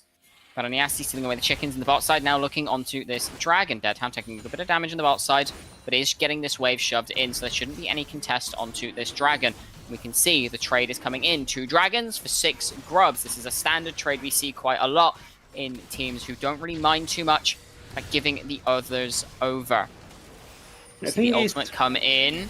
Not going to steal away, but will tag onto the grub, so they know they've gone down. Thing is, I think that you always take the 6 drops over the Drake, right? Especially when you have lanes being ahead, you can apply pressure so much more. And everyone thinks twice or thrice before recalling, and that gives you so much more tempo on the map, because if you reset and the enemy doesn't, you get more items, you get stronger, whereas the gold ends up not mattering when the enemy can't have any windows to spend it. Now look at the bot lane. Ezreal wants to reset, he should have quite a lot of gold, his support isn't there, but if he stays, he runs the risk of getting dove, and if he leaves, he runs the risk of just giving 3 plates immediately to the side of Richgang. So yeah, with how early those second set of grubs were taken, of course you have 3 minutes to make use of them to get tower plates. Braum walking back to lane now, Deadhound not going to be punished for trying to stay. Korosh getting poked out on the tower, again as is to be expected in this lane, and Archfiend now getting the better of this top lane matchup. Of course the Renekton really not liking to be into this mobile little Yordle too much. See Kansha being collapsed on here in the jungle. There's the Shockwave, the Spectral Maw will land as well. A lot of damage coming down. The stun is there. The Zenith over the wall. The Solar Flare we flashed away from, and Slice is now here. There is the Conflagrate into the ultimate, but that's all that's going to land, and now Slice has to flash away. And the Glacial Fissure still lands onto 2. Korosh able to take Bananiasti down. The stun will land. Mirai is here, but another will fall to Deadhound. Now Touch will fall to Typical, and it's a 2 for 2 in the long term. and no shutdown given, more importantly. Yep, the thing is that Archfiend gets some time alone in the tower with the tower, gets a plate in his name as well, gets a little bit back in that matchup. You get a 2-for-2 in a state where you're actually perma losing the game, right? Look at the goal difference, it's still 2k almost for the side of Rich Gang, and still it's an even trade that's very nice for the side of Unique. The thing is that you spend so many summons. I'm looking at Kuro, still both summons up. I'm looking at Mirai, still both summons up. I'm looking at Typical, still has his flash. And on the other side, no flash for Dusty, no flash for Bananiasti, and no flash for Touch. All three of those targets are excellent targets for someone like Slice to start slicing, as we see. Good lord, Talk the Devil. Dusty just loses half of their health to this brand. Mirai, the only one left in this bot lane. Winter's Bite goes a little bit wide. Bananiasti is here. Kanshut looking to go over this wall, doesn't quite land it, and is a bit scared to walk in, knowing Deadhound is playing to this Tri-Brush makes it very, very scary. There is the Hollowed Mist coming down from Bananiasti. Mirai now knowing that they are on a little bit of danger. Spectrum will land, jumping forward from Deadhound. There's the ultimate, doesn't quite tag. Touch tank up the tower, the bullet time comes down, the soul flare doesn't land onto anybody, but the Zenith Blade certainly does, and Kurosh has TP'd in, he's arrived, he's ready and waiting. Touch should just fall here, and will. Deadhound now has to run for the hills, turned beautifully by Rich Gang on the top side. Archfiend playing onto Typical, the Knight into the wall will get something. The damage is good. It's not too much that Typical can do. No healing coming through, has to slice away. Likely won't have to use the dice, so gets to keep that Fury up, but Archfiend really starting to hurt into this Renekton now. Yeah, the Renekton still has access to that Dominus, so he should be fine, he should be done. He gets some Honey Fruit as well to heal up, to make sure that the Rage Bar is filled to the brim. So he is still fine in the matchup. In the next raid, he will be the one getting ahead of it, because the Cleaver right now ends up meaning so much when the enemy now gets into the Mega Form and starts stacking that HP and the armor up from just the free base stats that he gets. But when he's ranged, he's still a pain in the behind, and we see that already. Get control of the lane, still has a teleport. Now the teleport disadvantage goes into the favor of Unique, and it's also on a Rift Herald timer, so that could end up going towards the red side team side. Certainly could. About 2,500 gold lead in favor of Rich Gang now, though. Can't shut up towards this top side, being pushed out of the jungle by Touch, but Slice is found onto Archfiend. There's a lot of damage going down. Has to use the hop away. Typical still only about half health. The Herald has been started up. Mirai is in this mid lane. Kurosh still in bot lane. There is no TP. Dusty's gone so far. It's a 4v4, I think. Dusty is almost here. Dusty has arrived. It's now a 5 versus 4 in this top side. Kurosh still just pushing the bot lane in. Herald is just going to be kept away from for now. Slice landing a lot of damage down very effectively. This brand's so insanely good at making sure you cannot walk into an area. Now Kurosh starting to shift up. Archfiend moving back to this top side, and Touch resetting means this Herald is not going to be started up. But this Dragon, it's up in 7 seconds. It's a Chemtech Soul. You don't want to give this over to either team, but it will be Soul Point for Unique if there is no contest here. See Slice, Kansha, and Kurosh in this bot side of the jungle. Bananiasti sticking around. Deadhound trying to get pressure in the mid lane. But this Dragon, it's already been started, and the Herald is now being pinged onto by Unique, but there's nobody in position for it, and this Dragon should melt oh so quickly with this brand, and they can already start moving up if they so please. The tumble coming in from Archfiend will allow for this to be played as normal. Typical is here as Armorai and Kansha. You can see the other two members moving up, and it's been stopped again, looking onto Typical. They will kill him, but they've wasted 2 ultimates for it already, and Dusty is being found on the backside by Kansha. The ball is took back with command. Protect, there's the Seraph, and the bullet time coming in. The shockwave will cancel it, but it'll just do enough damage to take this Orianna down in one punch. Has been jumped onto by Bananiasti. Slice will fall. Mirai is now just trying to play this fight out. Archfiend will take Mirai out. Kansha next to fall. Kurosh was not in this fight for the majority of it, and they lose for an absolute decimation of what Rich Gang were looking to do. And there's a Rift Herald on top as well for Team Unique, as they find one by one the members of Rich Gang. They were not patient enough this time, and I wanted to praise them before. Wait, Kurosh tries to find the outplay. Archfiend lives. Might die here, in fact, Kurosh. One more hit. We'll get the we'll get the concussive blows off. Good thing, but the transformation keeps Archfiend alive at the last second. Kurosh, you had it all in your hand. Oh, so close. He could have used that shade to get away. Instead, he tries to do the outplay, tries to go for the big play, ends up giving more and more to his Unique side. And I'm looking at the goal lead. It's zero now. Not even zero. It's negative for the side of the rich gang. Not so rich anymore. And Unique is able to match those spikes. Unique is able to be back in that game after 17 minutes of struggling. I feel like we've been here before, Rev. Game number 1 was a very similar story. This top tower will fall in favor of Rich Gang. Because that top tower was already taken from them. You have the bot tower as well, though. Touch dashing forward, looking onto Mirai. Doesn't quite land the Winter's Bite. Just going to look to get a little bit of poke down. Can't really clear these waves as effectively anymore now that that Trinity Force is complete for the Ezreal. These waves do melt in the face of a couple of Mystic shots. Korosh back on this bot side. No objective up for about 3 minutes. Minute and 50 seconds for this Nashor specifically. 2 item spikes coming in across the board very, very soon. Already hit for Slice, for example. Very close for a couple of others. Touch, move down towards this bot side. It looks like they're just fishing for someone. Anybody they can find for a little bit of gold, Unique, trying to bolster their lead. Slice, just in the right place at the right time. Yeah, he tries to find the stand, tries to find some more cheap damage as long as it stacks, because pretty soon that Braum should have access to the Warmooks as well, and that means that your damage is not gonna stick anymore. All that regen will be there for the enemy support. Of course, Leona already has access to the Warmooks, so they should be having the upper hand, and they are looking for a cheeky Solar Flood, but can't find a proper angle. It is very difficult when just playing around this Herald. Korosh still in the sideline trying to farm up, has the Eclipse completed. Now likely looking on towards another lethality item. Likely something along the lines of... I don't think it goes lethality. No? Profane Hydra... Has a Profane Hydra got Coffils? I mean, the Eclipse has no lethality anymore. I think it just goes something like Cleaver. Shojin? Sojin maybe? Yeah, I think he goes an off-tank Z, like one of those Kha'Zix builds where when you play competitive, instead of playing like a full assassin, you play some sort of a bruiser, so you can actually survive the silent. Oh, there's an ult wave. Speak of which, there's the Death Mark. Shockwave will be traded. Korosh getting what damage down they can. The Death Mark pops and not enough damage there. Has to dash away. Does pop the Seraphs though, which is quite a long cooldown, but gets away with an inch of his life, which hasn't really got the damage into such an offensive Orianna build. You can see the other 4 members up towards this top side. Of course, Touch walking around the bot side jungle, but close enough to mid where it will be safe.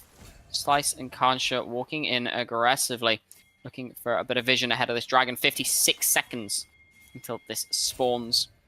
Arcfiend up in that top side with this TP.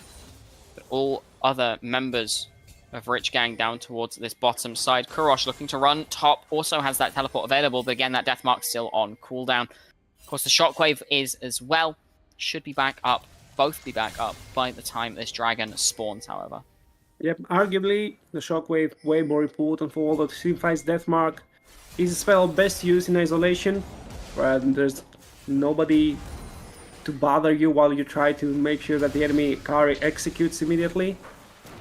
And Anasty tries to get that the trap, ends up losing the smite fight from the brand. But now everyone tries to run towards the other side. That's the 4th Drake of the game. It shows Infernal, but let's not forget that it's just a template. Interesting dominance from Typical, flashing over the wall onto Deadhand. The cleanse is enough. Typical now taking a lot of damage. Will be the first to fall. Vanayasti gets possession and now dashes back forwards. The Solar Flare is very good though as the shutdown goes onto Mirai. Dusty will take Korosh, but Touch is fallen as well. Kanji now tanking up whatever they can. Has to flash away. The Zen Flare doesn't land. You don't want it to land in this situation either. Slice and Mirai left up and available, as are Dusty, Deadhound, and Arcfiend. Deadhound dashing forwards, looking onto someone, anyone. Mirai has found Deadhound's a lot of damage coming down from this Misfortune. Arcfiend dashing forward. The Nara is flashed away from by Mirai. And Slice getting so much damage down. Deadhound flashing forwards, flashing away, but still dies. And now Arcfiend will fall as well. There's 2 members left alive on this map. It is Dusty versus Slice, and Dusty has no mana to step back forwards. A Touch has finally respawned, as has Typical, but this dragon should be quite comfortably in the hands of Rich Gang.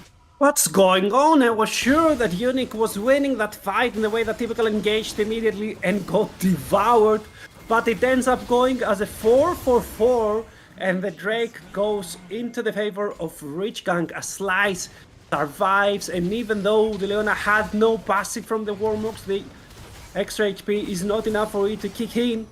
She's still enough to use one last crowd control to set up one last stun for the brand to take over that fight together with the Misfortune. Rev, the game's totally even again. We're back to even Stevens. However, that's looking to be changed. Kurosh now being collapsed on by everyone. Symmetrical will land. Deathmark onto Bananiasti. Almost dodged away from the shockwave. The damage still lands though, and Dusty is on a killing spree again in game number 2. Typical now clearing up this bot side. A good collapse onto Kurosh allows for Unique to find a way forwards. Now looking towards this mid lane, Kansha and Mirai having to be careful, but they started up this Baron. Dusty and Bananiasti the ones doing it. Slice likely caught them out. And they've jumped onto Touch in the mid lane. Has to flash away from the bullet time. Kansha going very low. Mirai taking a lot of damage. Has to jump forwards. 1 is dead. 2 is dead. Deadhound is absolutely massive. Will be traded back, but 2 kills for 1. You take those. Typical now running away from Archfiend, taking so much damage though. Can't quite trade back. Slice the only member left standing. A Baron up on the cards and 4 members strong. Unique Esports Club will look to gain the favor of the Nasher moving into the 25th minute. No, they don't. There's a speed buffer way too low. They are resetting. Dusty can teleport back into the fray, but will end up not doing so as the rest of the team still continues to go back in the base. But that's a 4-for-1, and Slice the only one staying alive in all those skirmishes, the only one saving his team, as Kurosh shows us why not even the most hardcore OTPs pick Zed anymore. Very difficult to pilot this champion in this game. A lot of tanky health bars, a lot of survivability across the board. 2 items coming in every single player now. Not a third in sight. The lead that Slice had, everybody else fallen to the wayside as Kurosh and Dusty in this top side. The Nasher still the focus. Archfiend pushing this bot side. Bananiasti's down here as well. If this gets caught on vision, this Nasher can just be started. Starts to move away. Is there enough damage? That's what I'm asking. MF? Slice Brand MF? Zed, I'd say so.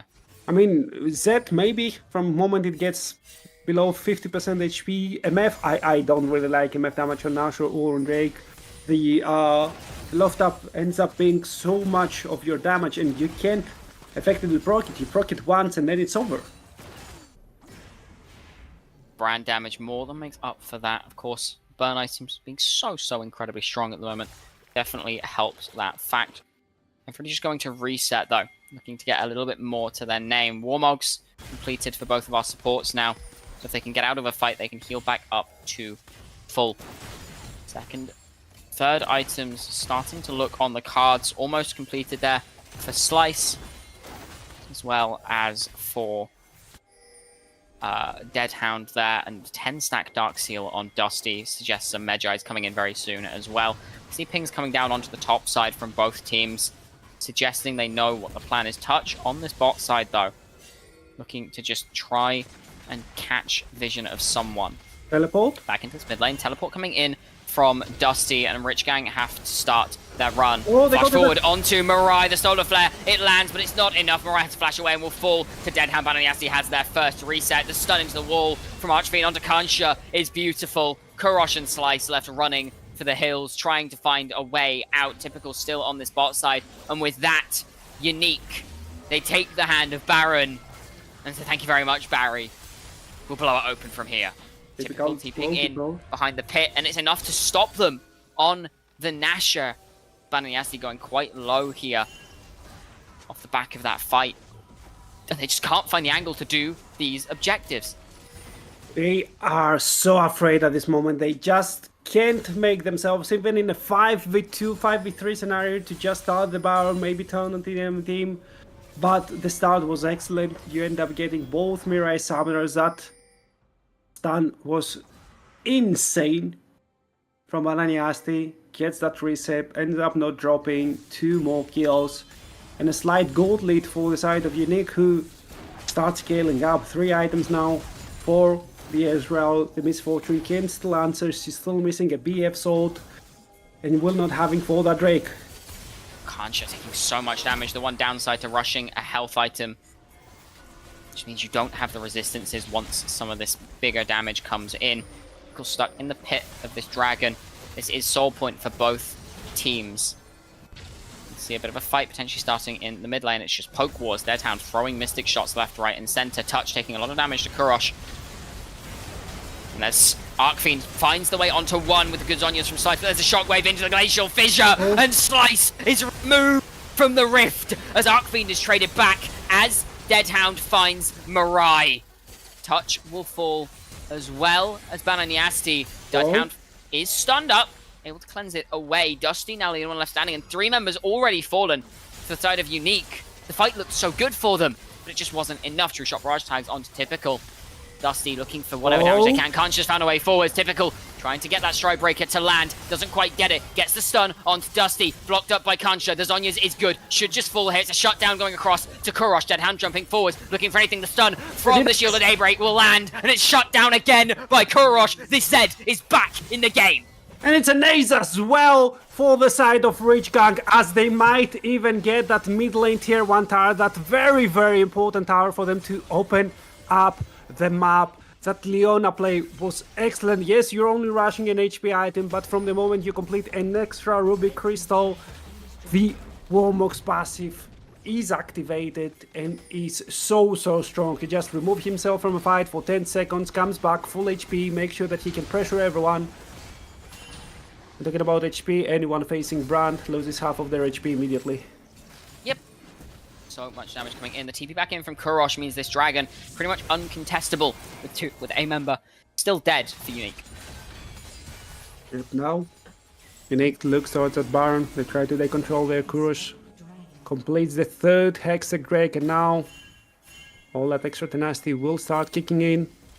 It's not too shabby to have, especially with all those micro stuns that the enemy team does have. The slow from the Orianna, the little stun from the Spectral Maul, all of those will become less and less intimidating for you to face. And with the Misfortune plus the Zed plus the Brand having 3 items, for all 3 of them they're looking at huge spikes. Unique, they're looking onto this. It's completely off of vision for Rich Gang. They're walking in blind. Kurosh gets another tower on the side, but Kansha knows this is happening now. Slice not quite here. It will just fall to Bananyasi. Mirai is on the backside. They're looking for something, but they're just going to call it off. All 5 members of Unique getting out with the Baron. A solid trade by them. You also have to consider there's a lot of healing and a good bit of shielding coming out from the side of Rich Gang. 3 Chemtech Dragons. It's going to be so difficult to cut them down. This mid-tier 2 now in their sights. 6 Grubs as well. It shouldn't be long for this world if Unique can't get it. And they're struggling to push as well. This Baron is going to be a defensive tool rather than a siege. Yeah, it will make sure that for the next 3 minutes they will continue to scale up. Well, that's they found Touch, but they've already blown good ultimates on it. There's not that much damage left to be found. There is another dash in. Slice will take that kill. But with 3 ultimates blown, I'm not sure if you'd call it worth it. Sure, the Baron is gone, but it's all onto the support. Yeah, I mean, it's fine. Now you can play in one lane and defend the other 2, right? You can just send Kurosh in the side lane. He will clear waves very easily. His three items, do enhance his wave clear. You do defend on the other 2 waves. It should be fine. The enemy team still has Baron, but you've taken out of the game. And also then you can look to apply a little bit of pressure by yourself.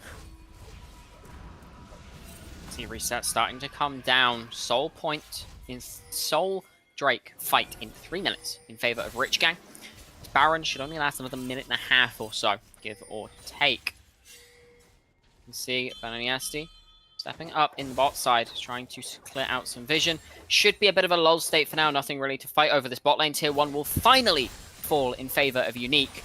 That's kind of to be expected at this point. Yep, I really hope Kurosh doesn't get caught there. Thankfully, he hasn't got the teleport, but look, on the other side, Typical is pushing in the side lane as well. He could drop a little bit of damage on that turret, ends up opting for it, has walked up to it. Yeah. In the spot side, the tier 2 is being bashed on the other side of the map. Demolish will secure a bit of damage. But this tower is falling so fast with Baron minions. Mirai not able to clear the wave quite effectively. It will live for now as the top lane tier 2 falls thanks to 6 Grubs. Yep. It's a lot of damage these Grubs do end up providing. We talked about it earlier in the game, but now Archland looks for the trade. So much damage coming out from Archfiend. The Sterak's will pop as typical, push into the wall, and just deleted. This tier 2 should now fall. The Soulflare doesn't tag onto either of the carries. Kurosh playing off to the side, keeping Bananyasi out of this fight. playing so effectively, and they're being pushed back. The shockwave lands onto 2, and Slice is going oh so low. The good Zonyas, but Kansha will pay the price, and Slice is next on the list. As Korosh has found Bananiasti, tried to get the damage down, but there's not that much. The bullet time, it'll tag onto very barely 1, as Korosh taking so much damage. Nearly takes Bananiasti with him, but will fall. The Dead Hound. As 3 very quick kills, 4 very quick kills come in. Mirai is left to defend the base on their own. The TP coming in from Dusty makes this oh so hard. Arcfiend jumping forwards onto Mirai, tank up the tower. The barrier's there, then onto the wall. It's not quite enough. Flashback forwards onto Mirai. Will take 1 and touches now, tank up the tower. Almost takes a second. This bot lane tier 3 now falling. Bananiasti very low. Touch very low. They have to leave. If Mirai ended up dropping there, that would be the end of the game right there and there for the side of Unique. They could get that W, but that's a very nice fight. Once again, they find all those angles time and time again. And they managed to get picks left, right, and center. This time, Rich Gang only drops with single inhibitor and are still in the game with the next Drake spawning in a little bit over 40 seconds time. That could be the deciding fight for the game. Certainly could be. We can see Unique already moving in, getting vision down 33 minutes into the game. See exactly how this plays out. Camps, they don't exist in the face of this brand anymore. 3 items completed for every single player. Bar supports across the board. A 4th in inventory for Deadhound. Very nearly a 4th in inventory for a couple of other members as well, as the top tier 2 falls in favor of Unique as well. This dragon just going to be given across, and with that we have 6 dragons taken this game. 1 minute 30 seconds until the Baron spawns, and Rich Gang left wondering what to do. Yep, 6 drakes, no soul, no Endler, already 2 Barons drop. The next one spawns in 1 minute 20 time. There's not much to do. Everyone clears the jungle so fast. Everyone pushes side lane so fast. Maybe bar the bottom lane where there are mega minions going into Rich Gang's base. But looking at the items right now, almost 4 items strong is everyone in this game. So we're looking mostly to who has scaled the best and who can execute their mechanics the best. Every time that one of those teams does a slight misstep, the other gets a huge advantage. We saw it. If Misfortune doesn't hit that ultimate, then Unique gets the advantage. If the Braum can't block the Brand ultimate, then suddenly Rich Gang gets a huge advantage. It's all up in the execution. Most definitely is at this point. A lot of damage getting down onto Typical there though. Just the poke coming out of Deadhound is absolutely atrocious to try and play into. Kansha, the only one who can really deal with it because of that Warmog's ticking them back up health-wise. We see a bit of an engage towards this top side. Bananiasti in touch looking for something. Lands onto Slice, and there is the ultimate. Slice, you're stunned up. You're already dead, and the bullet time is tagging onto everybody. Bananiasti going oh so low is traded back by Slice thanks to the conflagration burn up in a blaze. It's just jungler for jungler. The Baron is up and available, and with your jungler dead, neither team can really look to do it. Touch, very low. Typical, very low. Dusty having to reset, has no mana. Korosh just playing keep out. Kansha ready to stop this happening, but Archfiend is in this top lane. Typical looking to reset to maybe stop it. We can see there's not too much that can be done in this current situation by either team. You're at a bit of a stalemate. The resets not really needed at this point. Kansha and Mirai walking into the river. Has found a way onto touch, but the Unbreakable will block a lot of damage, and Kansha doesn't have the safety. Deadhound able to dash away from Korosh. One more hit will proc that concussive blows, and Kansha has fallen. Arcfiend has found the ult onto 2. Korosh going so low. The concussive blows will ensure their death, and Mirai is the next. Another one will fall. It's a shutdown across the Archfiend, and the Baron is your prize. But let's be honest here, Unique. You could just take the game if you really wanted. You're just giving them a chance. Yeah, that's what I was gonna say. I think they could just skip the Baron, go towards the top side or the mid lane and end the game. They end up going for the Baron. 5 Barons strong, once more in this game. Unique, here's your chance to equalize the series, to send us in the best of 3, because you have been given so many chances. Rich Gang is faltering once again, and maybe that was the last time. May have been indeed. 4,000 gold in favor of Unique, but it's starting to mean less and less as the game goes on. 4 items for everybody bar Slice. This death cap still not completed as yet for the brand. A little bit of gold should secure it, but we can see Unique, they're ready, they're waiting, they're hopeful, hungry to equalize this series, and one pick will do it. They've caught Slice time after time after time. One more time will be enough. You can see all members of Rich Gang posturing defensively, ready to save and bail out a member of their team if they need to. Bananiasti ready and waiting, hunting. One reset will secure you the game. All it takes. They're not completed, as you said. I don't see Slice trying to reset anyways. Not sure I do like the death cap at this point, but more damage ain't gonna hurt, right? I think he is the only one who should be able to do anything in this game. The Misfortune feels lackluster. The Z hasn't found a proper angle in this game so far. And their Necron has been outscaled. Now the inhibitor tower will end up falling, but there's engage. Kansha not able to find the ultimate onto anybody meaningful. Bullet time, it'll do a lot of damage, but Bananiasti just tanking it up like there's no tomorrow. The Warmog's now ticking up. Thanks to stealing away that Leona, will be more than happy to just exist for the time being. Clips giving a bit of safety to Bananiasti, and with your engage dead, your tank, your front line, your one saving grace, and your base entirely open, sent across to the Wolves. Unique ready to clamp their jaws down and equalize the series. It'll take a miracle from Rich Gang to pull this back. They're looking for this last inhibitor. They want to do the clean sweep. The entirety of the base gone in a fluid motion, but they can't really step forwards. They're just going to have to back off. Yep, they will end up going back, going towards the Drake, securing the soul for themselves. But it looks almost full for the side of Unique unless they commit, I think, several huge blunders at this point in the game. It should be theirs again to lose. That's a really poor time to Zhonya's as the soul goes across to Unique. Well, there's not much shielding or healing on the side. The tenacity going to make Kansha's life very difficult. Flat damage reduction at less than 50% health, going to make it even harder to kill these already beefy damage dealers. All it takes is one.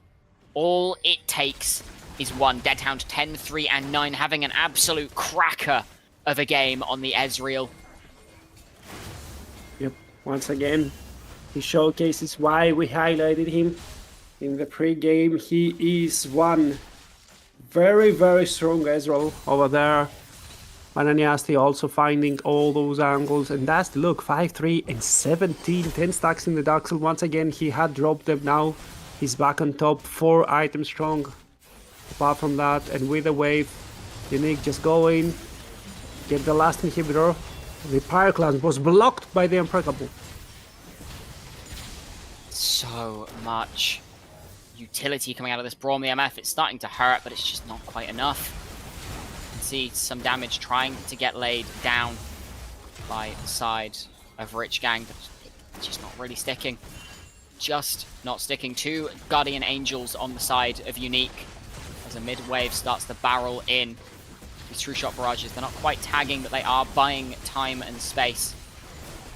Just waiting for someone to step too far forward, someone to put themselves a little bit out of line. The defensive line has been lands onto Dusty, but it's not followed on.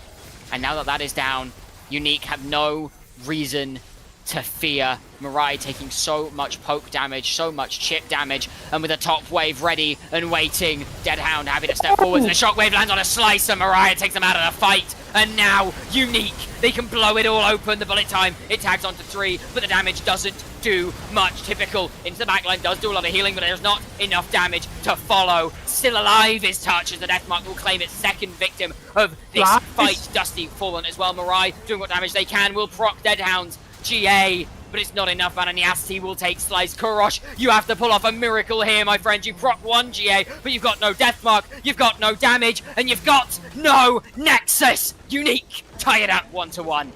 And Unique indeed strike back. They needed 42 minutes to crack their defenses, but they ended up doing it, and they bring it back to a full tie here in the semifinals or in the lower bracket final stage, however you wish. But both teams shows that they are not willing to go down without a proper fight. Absolutely unique. Biting back. We saw Rich Gang take the lead in the early game, and Unique, they played it cool, calm, and collected. They scaled. What did we say at the start of the day? If Unique get to scale, they get scary. And get scary they did. Did not give Rich Gang an inch to move, breathe, or anything of the sort. Series now 1-1. We aren't going home in 3, friends. We're here for the long haul. Don't go anywhere. We'll be here with Game 3 very shortly.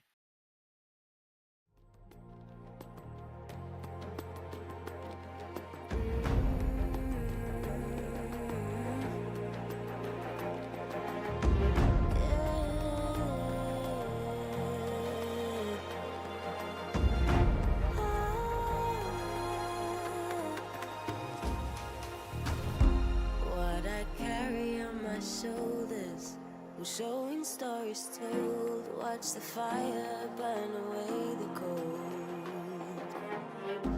I am rising from the dust, despite how much we lost. You will not take away my strength. You will not take away my strength.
Shoulders, we're showing stories told. Watch the fire burn away the cold. I am rising from the dust, despite how much we lost. You will not take away my strength. You will not take away my strength.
stories told. Watch the fire burn away the cold.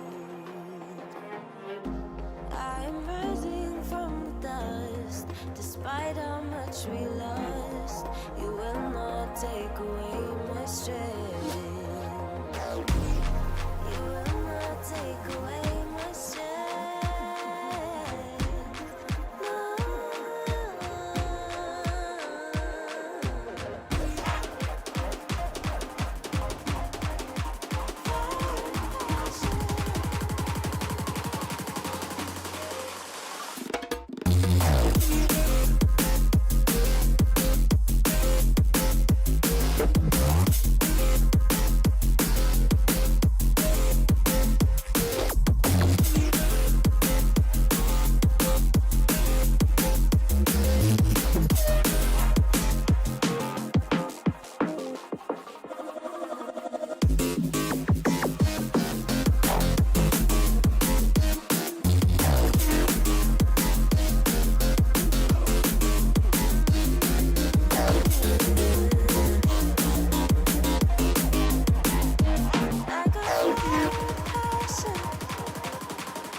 Shoulders, we're showing stories told. Watch the fire burn away the cold. I am rising from the dust. Despite how much we lost, you will not take away my strength. You will not take away my strength.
Shoulders, we're showing stories told. Watch the fire burn away the cold.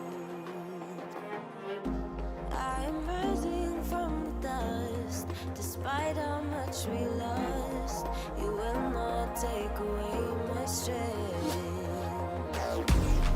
You will not take away my strength. No.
1-1.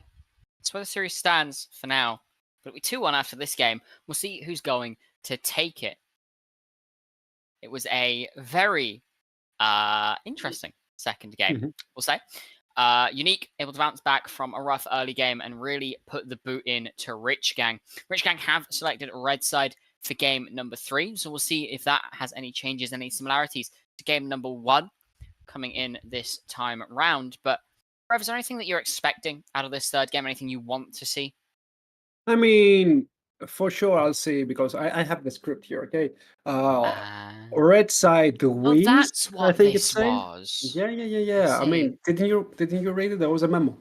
But yeah, red side wins so far. So we're gonna go to game 5, and then we flip a coin.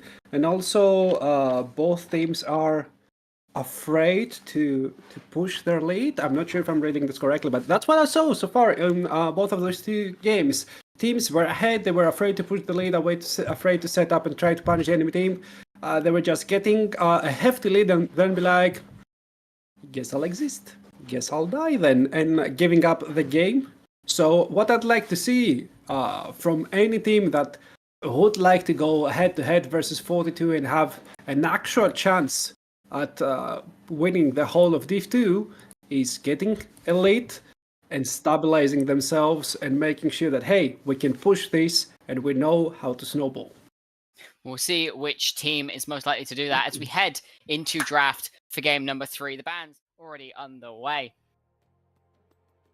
Okay, now the Aurora is already out again. Rich Gang chose red side, so they won't wrap it up, go game 4 immediately.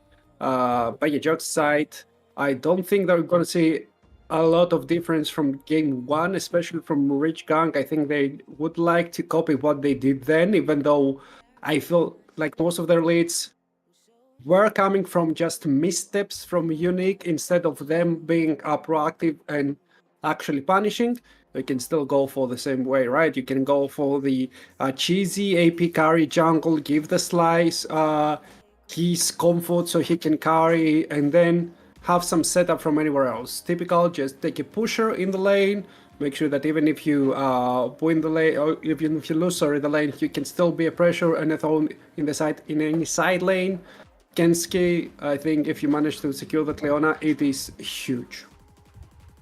Absolutely. We saw a bit of a rough time trying to catch out the carries last game. The Ezreal locked in once again for Deadhound, matched by the Kai'Sa for Mirai. We've seen both of these players play these picks to great effect so far this series, as it may just be game number 3 on the Leona for Kansha in this series. We'll see what Unique decide to come back with. Viego, open. Orianna, open.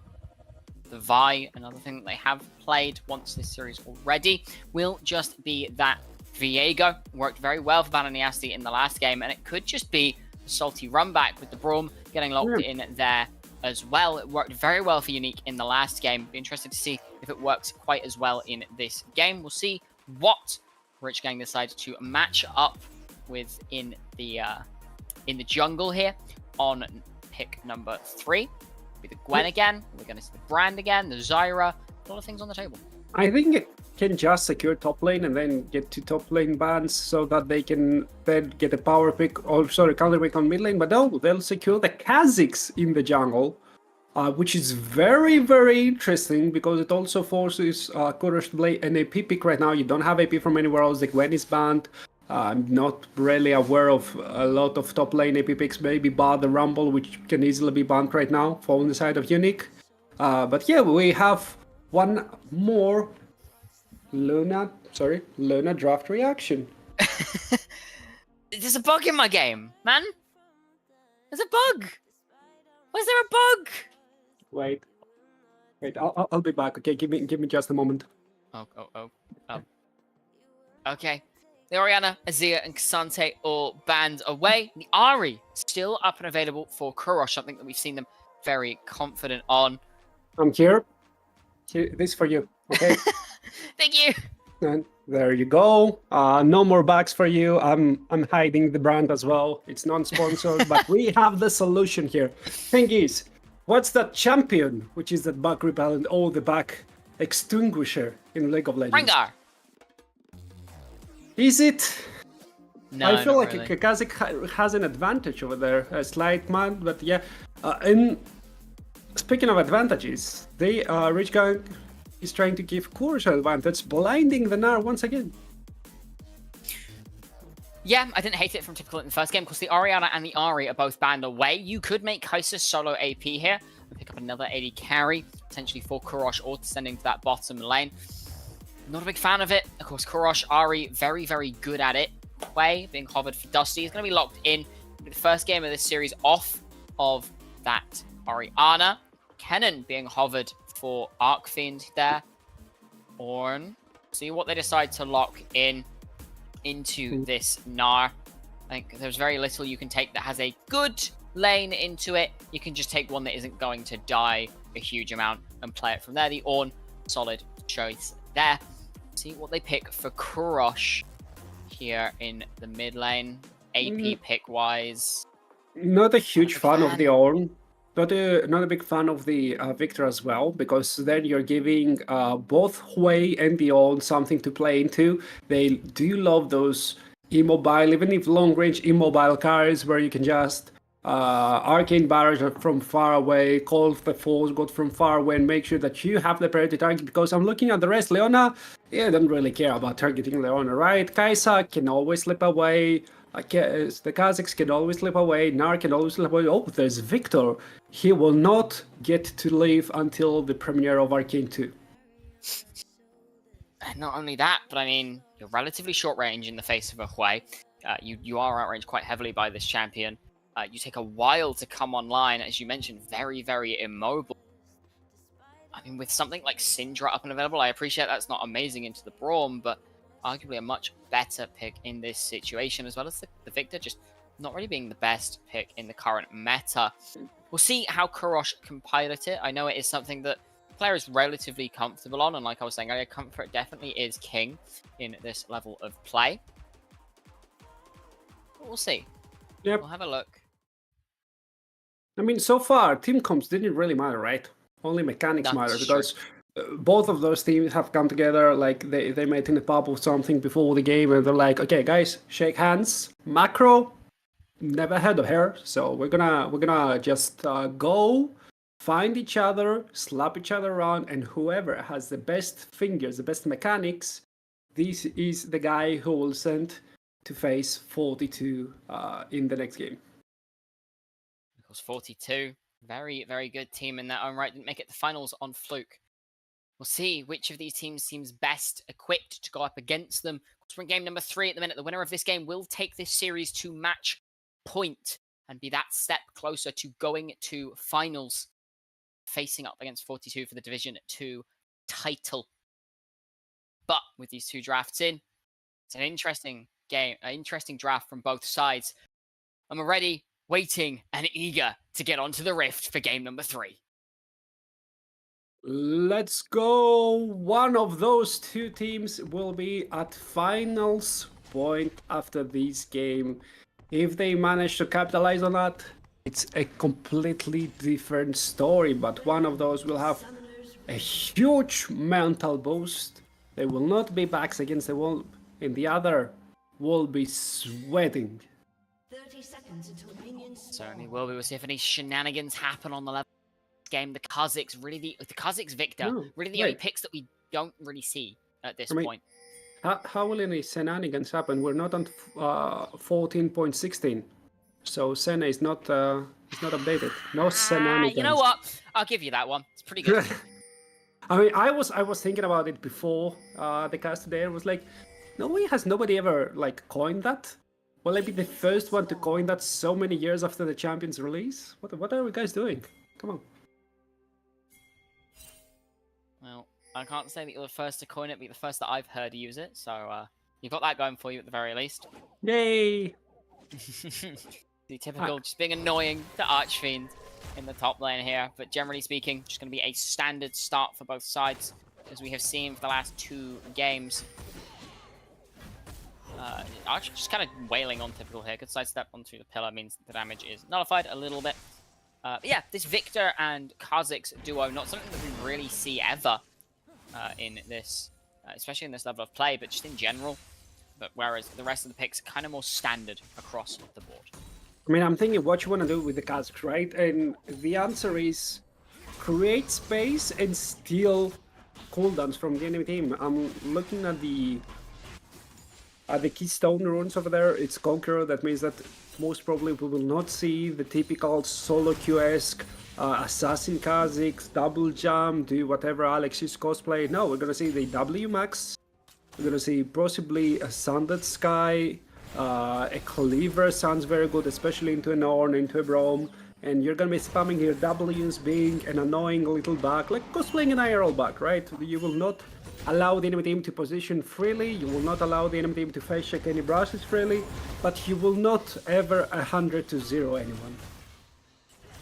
No, I think that is the big thing in this game, is you're never really going to be able to just one-shot somebody, take them out of the fight. We saw a similar thing with the Zed last game. When you're unable to take one person out of the fight guaranteed, very, very hard to play the fights aggressively. We can see a bit of trading going in Karosh's favor in the mid lane. Of course, Victor, much easier to land that poke with than the Hui. The Hui's ability is very telegraphed. It's very easy to know exactly what you're going to want doing. Whereas Victor kind of just insta-casts everything, so a little happier to be able to just exist in the smaller increments. Kansha already shifted up towards this mid lane, as has Touch sitting around Bananiasti on that bot side. Dusty taking so much damage here, able to get a good trade back onto Karosh, but has to leave lane already. Yeah.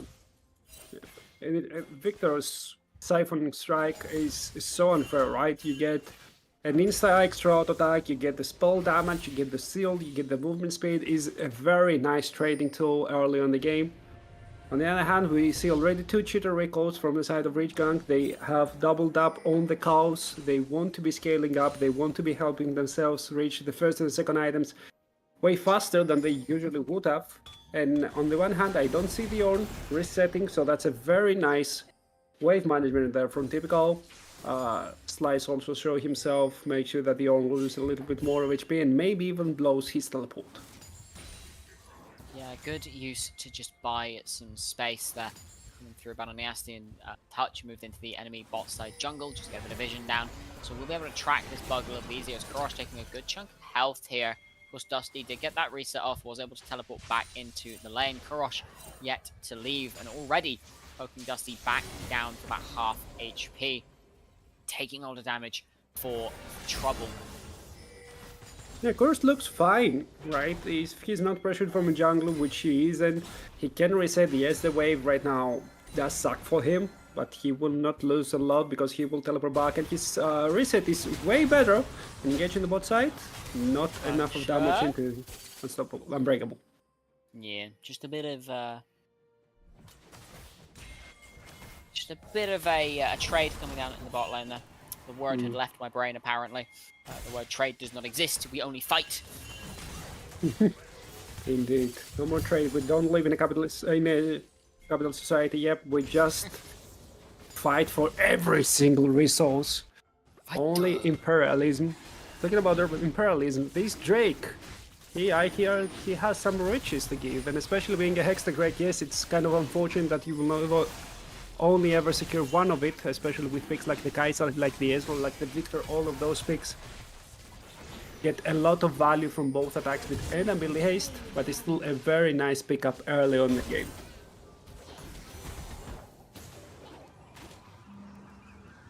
Absolutely is. See, it's not going to be a Hextech Soul, it's not going to be an Ocean Soul.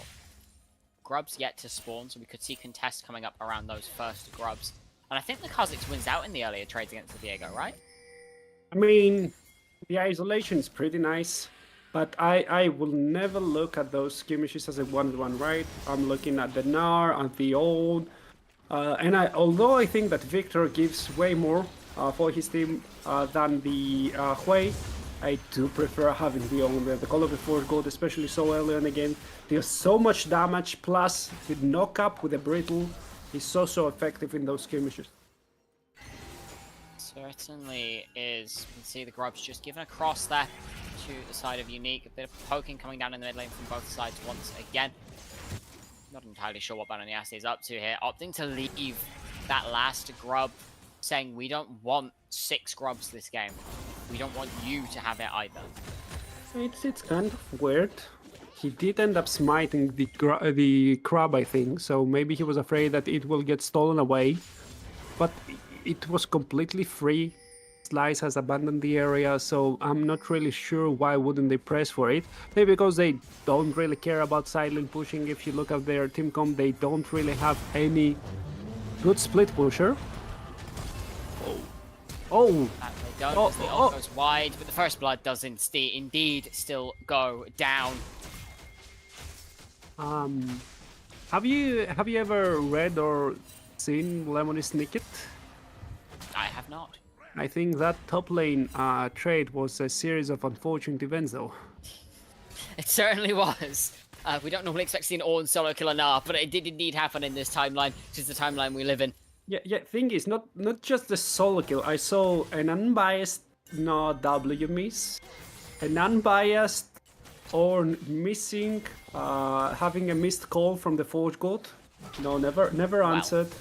Wow. The flashes were something as well. It was interesting to say the least. Yeah, certainly an interesting situation to find yourselves in. Does give Unique a slight advantage though. Of course, first blood going onto your Ornn is not exactly what you want in a game like this, but you aren't going to complain. 1,000 gold in the lead are Unique off the back of the 2 grubs plus the solo kill, I'm going to assume. I mean, plus some CS, I guess, especially in the jungle. Trying to trade it across. It's trying to trade it up across. Oh. The map, the touch. Got a my Concha. Got a fall to Mirai. Yeah. And even though you're giving a kill there, I think I would never complain for a solo kill at least for the Ornn. Now, if you're ganking the Ornn, there's some HP traded in the mid lane. Yeah, if you're ganking the Ornn, you'd like the kill to go to your carry. But if it's a solo kill, I don't mind at all, because think about XP that you get from the solo kill. Yeah. And with the Ornn getting accelerated towards at level 13, 14, 15, you suddenly get way faster, a lot of value, a lot of stat influx just from those ornaments. Certainly do. See. Oof, so much damage coming out of Dusty there with just the lost chapter onto Slice.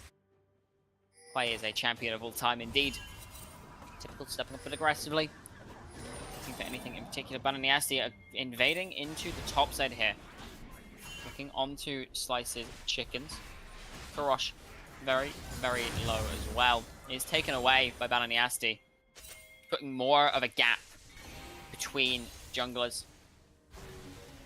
Yeah, and I think this gap is facilitated by Dusty so well today. And yeah, okay, Hwei is indeed one of the champions of all time, but let's talk about his Orianas as well. Oh, I almost cast triggers, but yeah, let's talk about the Oriana as well, where twice in a row he dominated in the lane. He was a huge factor into any lead that Unique ended up having in those games. So I think that Dusty today has some excellent performances throughout the day. Yes, absolutely has been standout. At least as long as I'm not talking about him. So far. We'll see if they can keep up that performance in this game. Certainly have been showing to. Kansha walking square into the face of Bananiasti. Touch is moving down as well.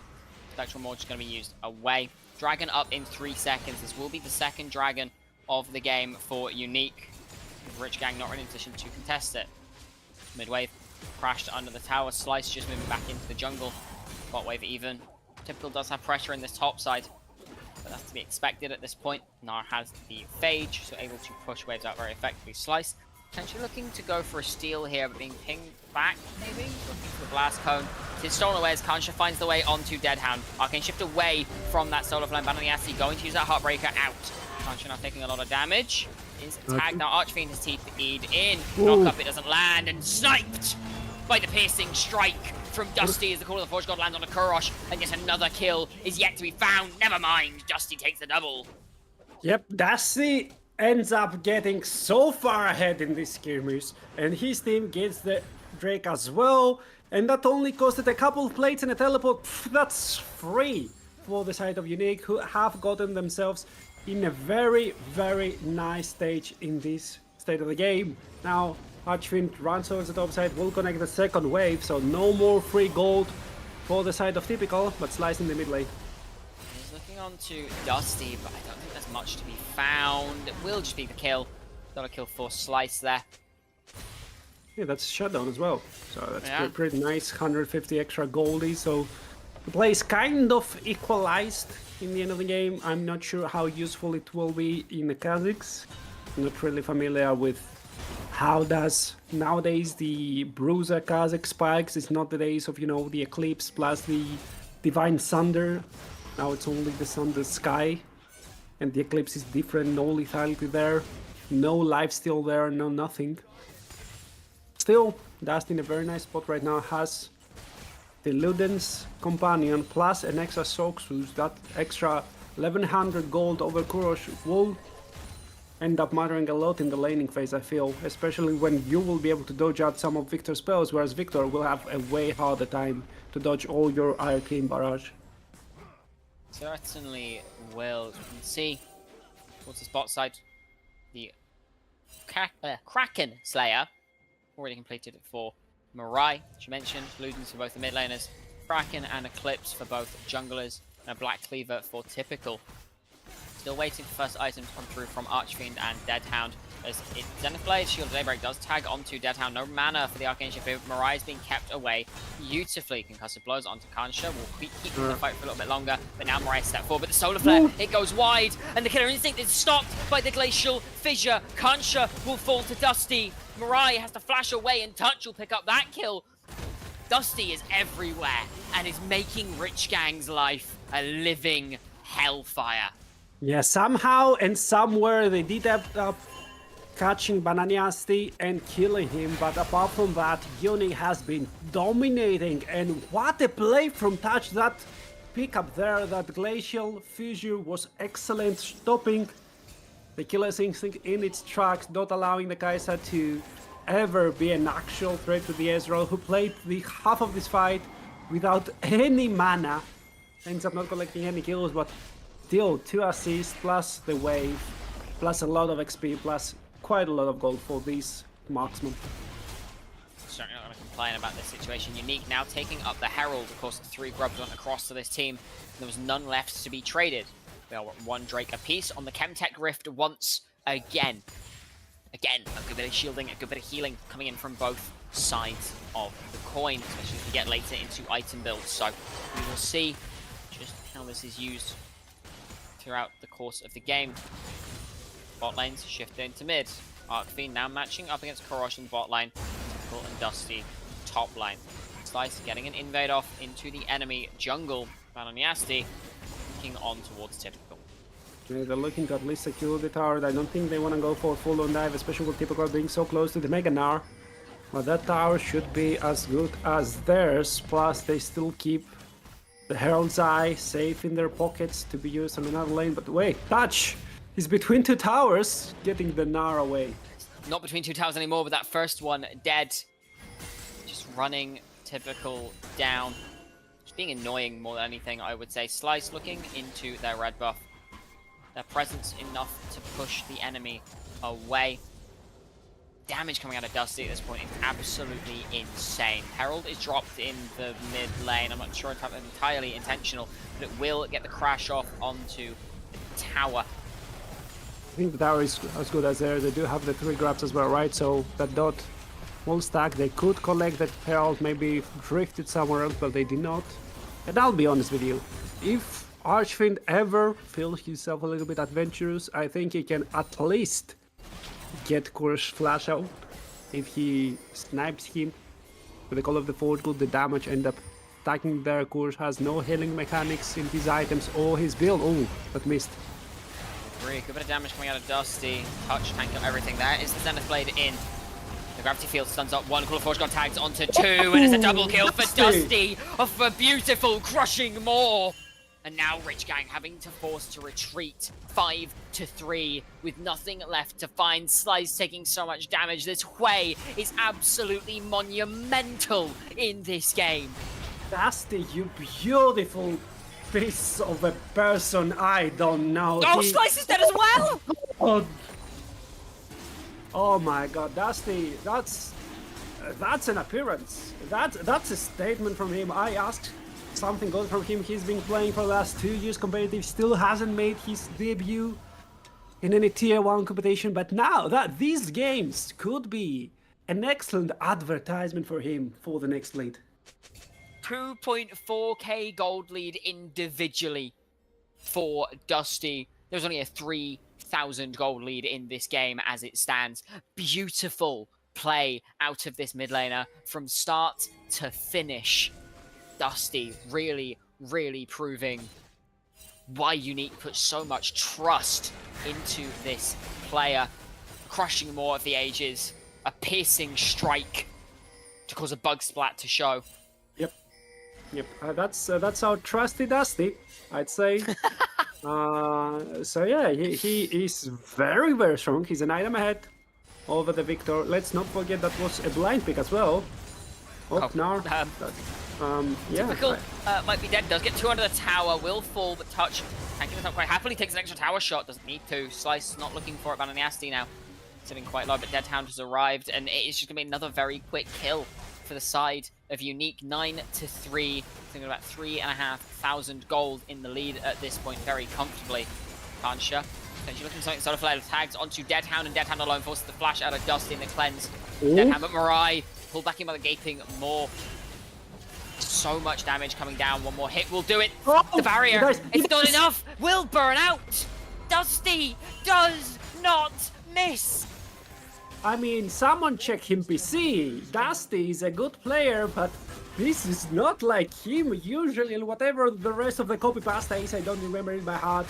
Dusty 8-1-1, 90% kill participation, 80% kill acquisition, and this guy, he is looking like an Atlas right now because he can carry the world.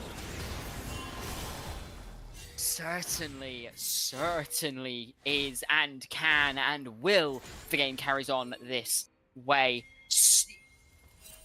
It's pixel perfect, laser pointed between the eyes, precision coming out of Dusty this game, finding every single angle allowed. Just there is really a laser atop the head. It's an orbital strike. His Touch maybe subject to a little bit of bug damage, but not quite as much as Rich Gang would like. 2 minutes 20 on the next dragon. 35 seconds until this Baron spawns. Teleport coming in from Archfiend on a flank. Coming onto Kansha. Slice has to use that leap away. Bananiasti flashing onto Kansha. There's another piercing strike, another gaping. More Bananiasti will take that kill for themselves. And with Baron up in 20 seconds and Kansha dead for 20 seconds, you could definitely look for this. No ultimate used, bar that Call of the Forge God. But you don't need that to play this out. Slice now just trying to get some gold back for themselves. Is forced away. Unable to secure themselves any little bit of freedom in their own jungle. Typical in this top side. About to go Mega. Could be looking for a bit of a flank onto the fight. More so just playing safety. Slice looking onto the Krugs. We can see 3 members strong in this top side. Bananiasti looking for a touch. Has found Slice. Isn't able to catch him. The flash away is good. Typical able to get back under the tower. Kansha is now here. But they're all out. They've traded places back to their rightful sides of the map. The Meganar has been forced out. The Flash has been forced out. The Ultimate has been forced out. Slice now has nothing left. And the Baron, it's already been started. Slice is still around. See the damage coming down. Archfiend playing from the back, trying to stop it from happening. There's the ultimate coming out of Deadhound. It doesn't quite tag onto anybody, but Mirai is as well. Archfiend now in the firing line, taking a good bit of damage. Typical jumping forward. Doesn't have the Meganar. Objective bounty has been claimed in the bot side with the tower falling. And Unique are just going to peel off of the Baron. Yeah, they got Kurosh teleport. I think that's what they were playing for. As you do really need Archfiend to be there for the tanking, right? You don't want him to be the toll collector.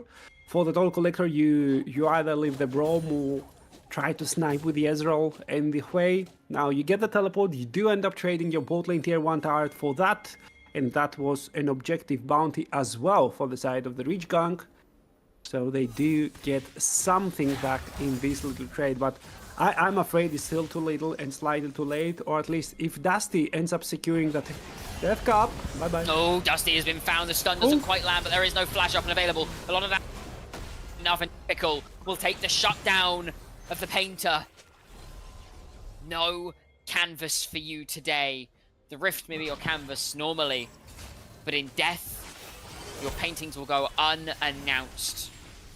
We see 3 members strong in this mid lane. Rich Gang now the ones off towards this top side. Another objective bounty claimed on that top tower. The dragon is up and available. We see Bananiasti and Archfiend going down for that, while Touch and Deadhound stick around the Baron, which has not been started, just clearing vision, but this will be soul point for Unique Esports Club. Yep, if they end up securing it as well, because at the same time, Typical is still on the top side, crashing away on that tower. That's a lot of damage there. Teleport comes immediately from Dusty as soon as he responds, but I'm pretty sure he didn't want to spend that teleport at that timing. He wanted to spend that teleport while he completes his death cap, so he comes way stronger. And yes, he might have an issue now. He's just killing away from the Kai'Sa. Able to skitter away in that shroud. Not under too much threat, of course.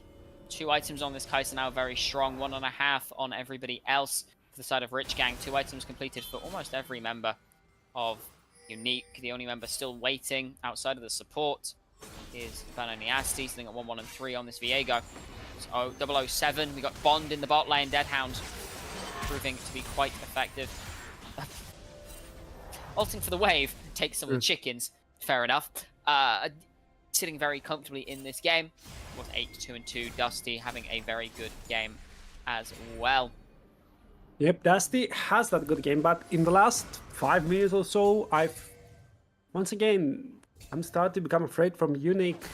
They were like 4-5k ahead now, the goal difference is closer to 1k, and yes, you do have started the ornaments, but you only have the upgraded Thorn Mail right now.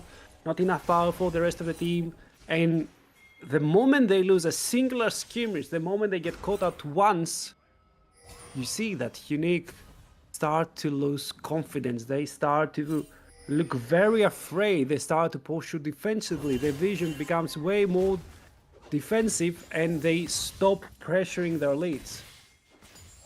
See if that continues to be the case. Slice has been found by Bananiasti. This Bolt not quite going to land. Slice still dancing around. Dusty will take that kill. Will survive for now, able to dodge away from the Void Seeker. Chaos Storm not going to secure it. Grosh now caught out in the top lane. The Victor trying to do whatever they can, but Touch will pick that one up. And with 2 members dead and a 3rd in the bot lane, the Baron is all but confirmed for Unique. You said you were worried. They heard you, and they served you something that you would have loved to see. Yep, I don't know why Typical is half HP as well, but the Baron now belongs to Unique. They only trade a singular tile for that. A very important turret, mind you, but it's only 1 turret, and they got 2 kills prior to that. 5-man Baron with that. A very, very stylish hat for their painter. And now they should start knocking on the enemy base. Absolutely should. 2 items now for this Kha'Zix. We've got that Profane Hydra coming in, so it is going to be a more lethality-centric Kha'Zix build, just looking to one-shot this way, take him out of the fight as soon as is humanly possible.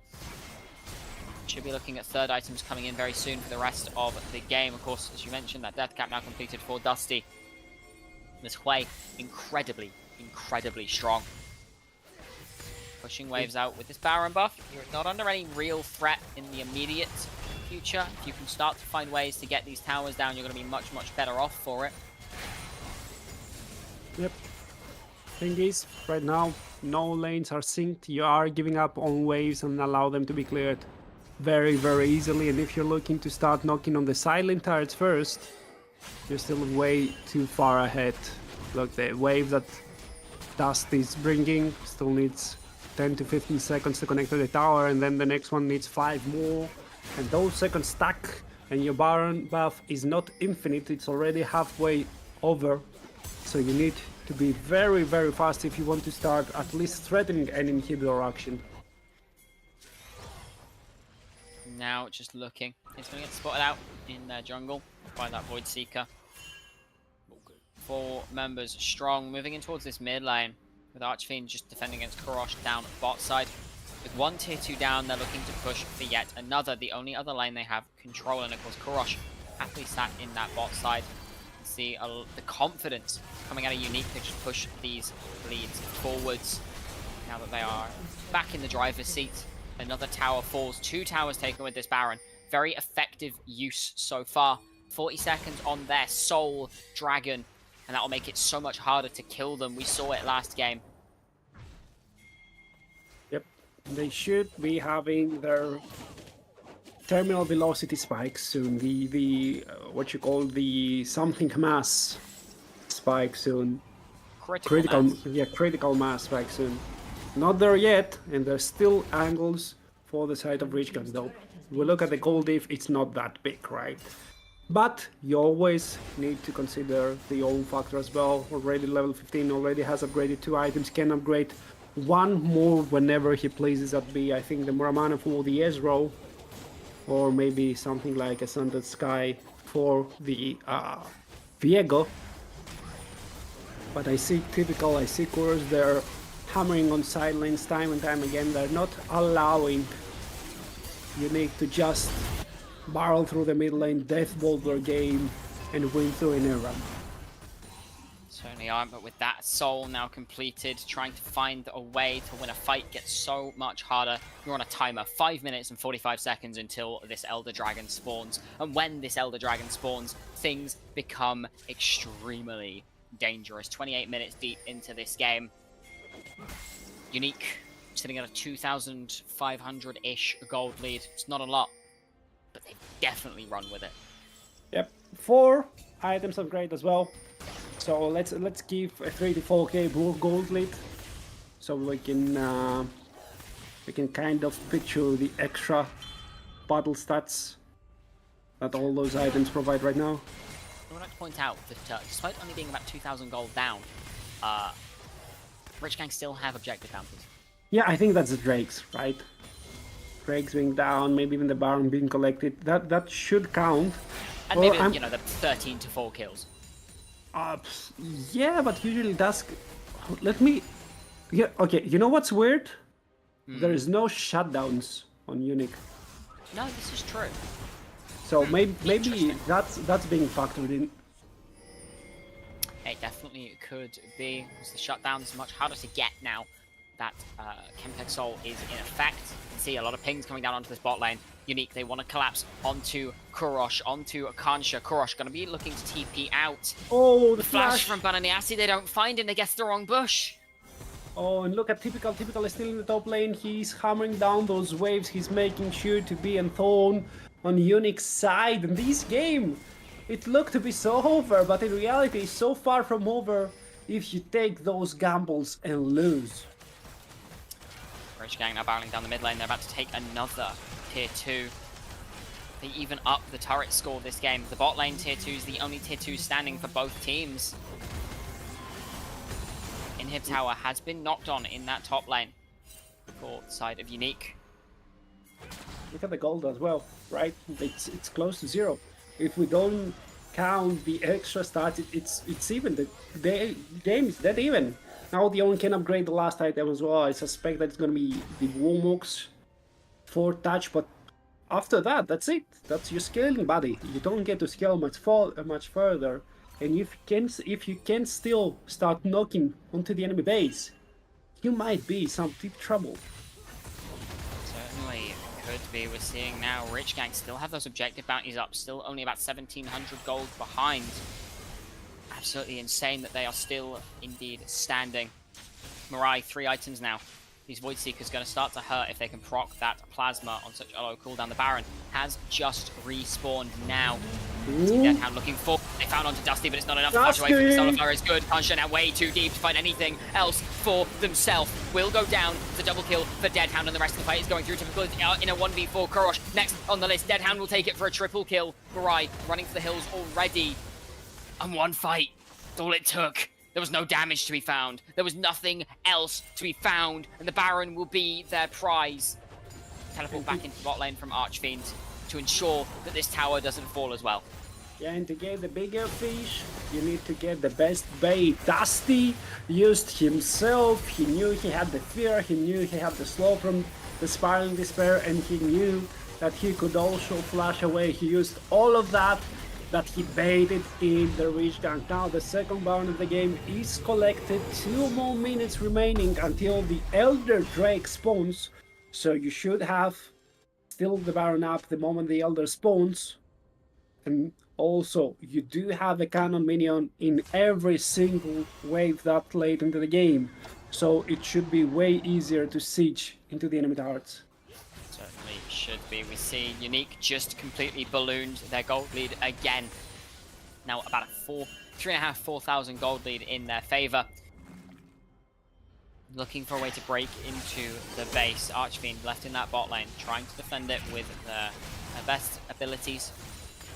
Other 4 members barreling down this mid lane. Typical up towards that top side. The other 4 members, this mid side in favor of Rich Gang.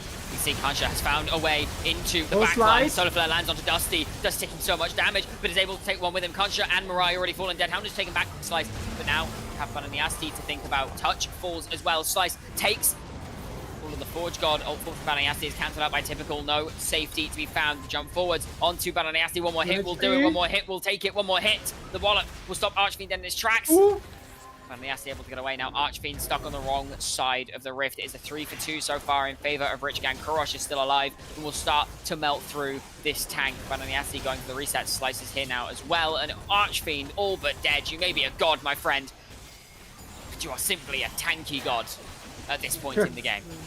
What's a god to a non-believer, I'll ask you, and it seems that Rich Gang does not believe in goal differences, they don't believe in scaling, they don't believe in spikes, they take this fight, they're still in the game, gold lead matters not. And we still have an even game, we have 0 Baron buffs, and we have an Elder spawning. Important to mention, Archfiend dead for 20 seconds when this spawns. All 5 members of Rich Gang up and available. With no teleport as well, as you say. Archfiend cannot be at this fight, but you can't afford to give this. Then started up by Rich Gang, and it's going down very quickly. Already at 10,000 health. Dusty arrived at the back, but Nasty touch, Deadhounds, they're all here. 6,000 health going lower, 5,000 health going lower. Oh. Something Banayasti flashed into the pit, able to get the ultimate off. It's stolen away for a Unique! No way! He stole it. The rest of Unique don't want to chase this fight. They don't want that beef. They just run away. They just want to control the waves. But this is a Hail Mary from Bananyasti. He flashed in to escape the solar flare. Heart breaks everything else and ends up stealing the most important neutral in the whole game. Slice, guys! And now Unique, they're back in the driver's seat. They're more than happy to be playing this. They've got an execute. You ask what is a god to a non-believer. I ask you what is a health bar to somebody who has not lived. Unique have definitely been living this game. 19 kills, a technical before running the bot lane onto Typical. No Elder buff, it would seem, on Archfiend. It died too quickly for this player to respawn. Top tier 2 will, or the bot tier 2 will fall. However, 3 members strong in the mid lane. Touch, tanking up all of Kurosh's damage. Nothing left. There's too much range to play against these 2 champions as Rich Gang. With an Elder buff to boot, you cannot step forwards. You cannot step out of line as the first inhibitor of the game is broken wide open. And the bot lane is next on the list. I think he's Bananyasti, he's still not going to agree with him. They're pushing the bot lane. No Call of the Forge Gold for the next 25 seconds or so. No flash on Bananyasti. But they end up collecting the last inner turret. Can they secure another inhibitor turret? Can they start threading inhibitors finally? So much damage onto Mirai coming out of Dusty there. See another tower falling. Kurosh going extremely low. One more tickle, do it! Executed by Touch, and now Kansha in the firing line. This first inhibitor will fall. TP back from Typical. It may not be enough. The burn is there, the knockup is there. Typical, you've just jumped straight into your death. The tower, the tower is good, but it's not enough. The spiral that would secure that kill, and everything is going forwards. We can see 4 members strong, but it's not enough. The Elder is ruining the health bars of Rich Gang as they fall again in game number 3. A clean ace and a clean way to end out the game for Unique as they go to match point off the back of game number 3 and a triple kill for Deadhound. Oh, what a back and forth game. I was pretty sure that Rich Gang would run away with it after all those chaotic fights, but no. Bananyasti, he is the hero this time of Unique. He ends up stealing the Elder, gifting the win to his team and gifting the finals point as well. One more game is all it takes for Unique to be able to take this series and face up against 42 for a rematch of round 1 playoffs. One game. Rich Gang, they're going to bounce back. They need to do it now. They need to do it fast. Beautiful game from both teams that game. Unique had so much control. Rich Gang had so much chaos that they almost pulled it back on several occasions. You want more of that? You want more of us? Don't go anywhere. We'll be back for game 4 very, very soon.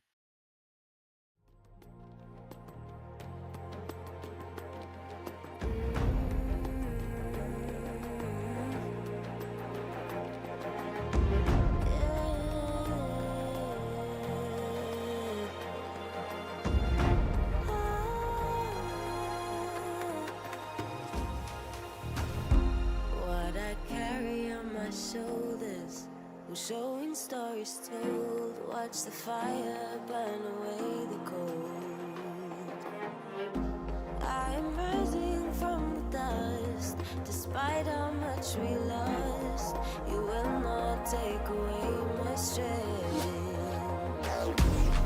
You will not take away my strength.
Shoulders, showing stories told. Watch the fire burn away the cold.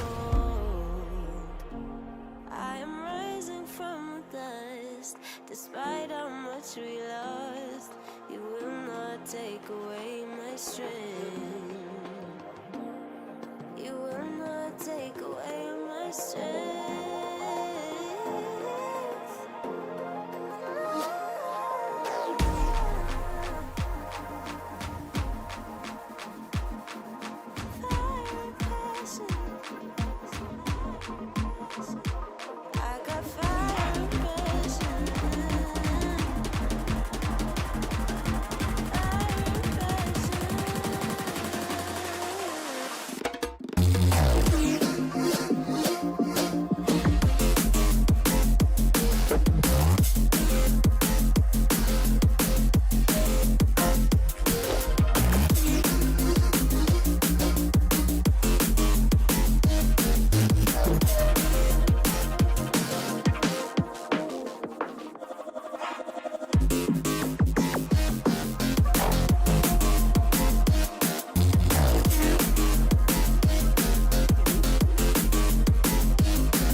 showing stories told. Watch the fire burn away the cold.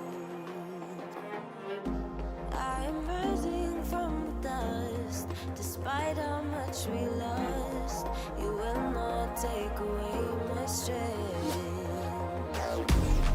You will not take away my strength.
Shoulders, I'm showing stories told. Watch the fire burn away the cold. I am rising from the dust. Despite how much we lost, you will not take away my strength. You will not take away my strength.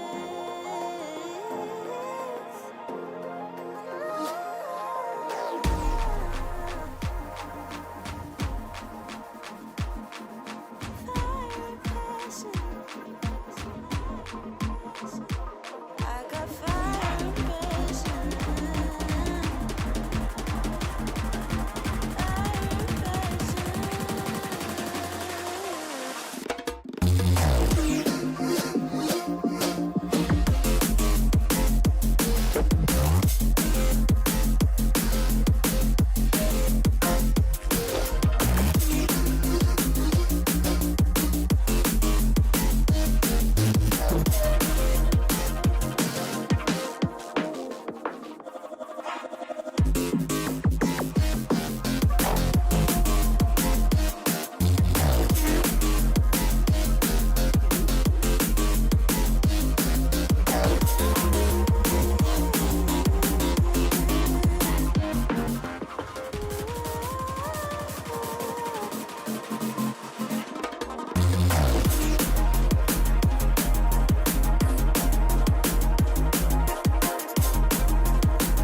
and shoulders, we're showing stories told. Watch the fire burn away the cold. I am rising from the dust. Despite how much we lost, you will not take away my strength. You will not take away my strength.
watch the fire burn away the cold.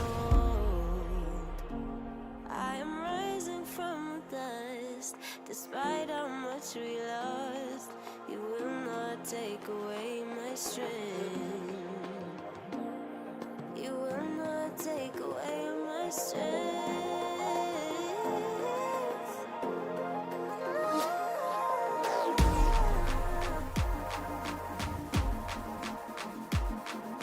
Fire passion. I got fire passion.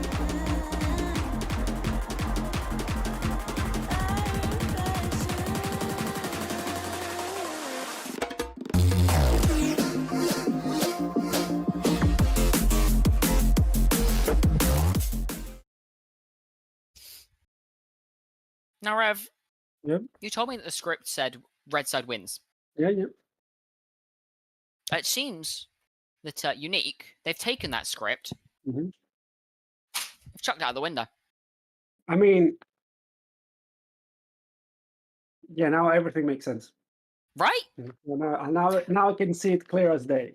Thing is, does blue side keep winning right now?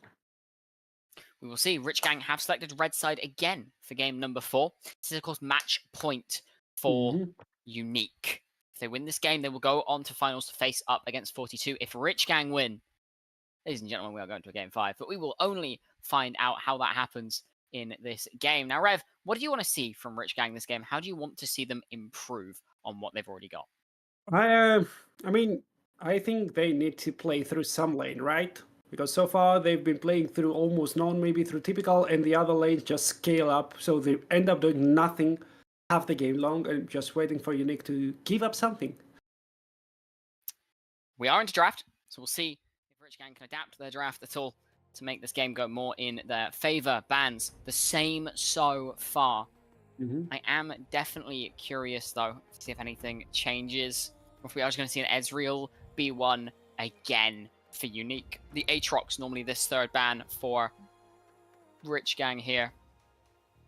See what they decide to take away. It is still going to be the Aatrox. So we could just see the Ezreal taken again for Deadhound. 2 games on it this series, 2 wins on it this series. Ooh. Zeri taken for Mirai. Again, a very solid pickup. And Slice taking that Viego away from Bananiasti. This is a signature Slice pick. I mean, is it for Mirai? It could be for Kurosh, I guess. It could be, yeah. It is starting to be played in the mid lane. The mid lane, it's way more dominant than the bot lane because you just ignore the enemy, you shove the lane, and then you can either look for moves or just reset, come back 300 gold stronger time and time again. And Zeri is a champion who is very, very lucky in all those build paths because she can build everything through 300 and 400 gold increments. So I think it's pretty fine for her to be there in the mid lane. Plus, do you really want to play to an Ezreal? It's a whatever burger matchup. And if you're playing into Ezreal, the guys I think stands up for herself way better.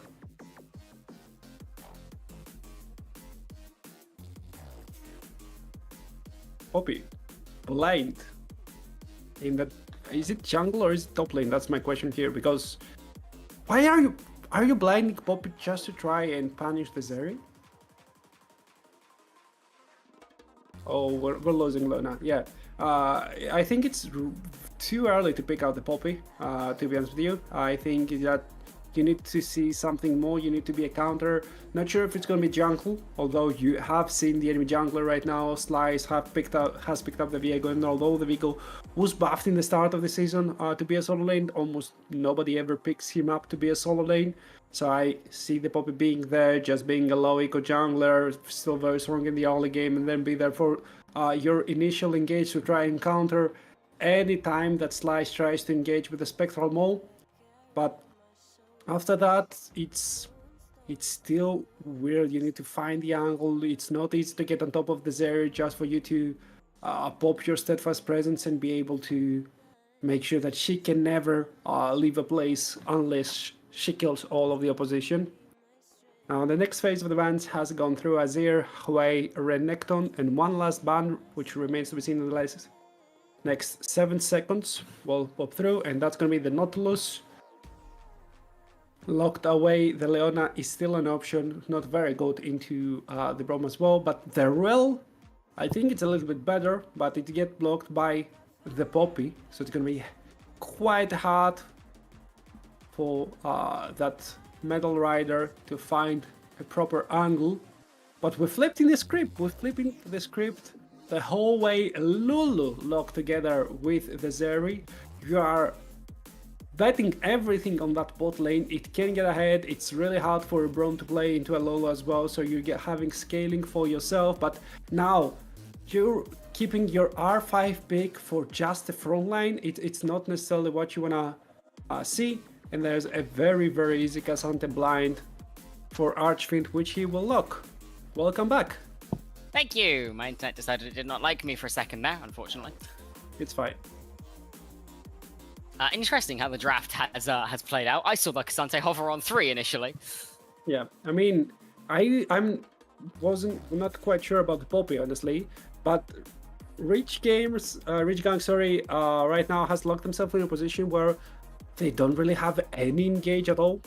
If they have a simple engage like the Ornn can get stopped by the Syndra, can get stopped by the Poppy, everyone else dodges the Ornn. How do you engage right now? With whom? I am concerned about the lack of damage on Unique, though. I mean, you've only really got Syndra, Ezreal, triple tank. You have Cassante. Yeah, okay, fair enough. Cassante does Cassante things. So the Olaf is going to be the lock-in for typical here. Rich Gang throwing down this gauntlet saying, okay, we might not have the best draft in the world. We've got Olaf into Cassante. We've got Zeri Lulu into a Braum. We've got Orianna into Syndra. But we're going to take you down on mechanics alone. We'll see if that does ring true. What do you think of these two drafts overall now that they're completed?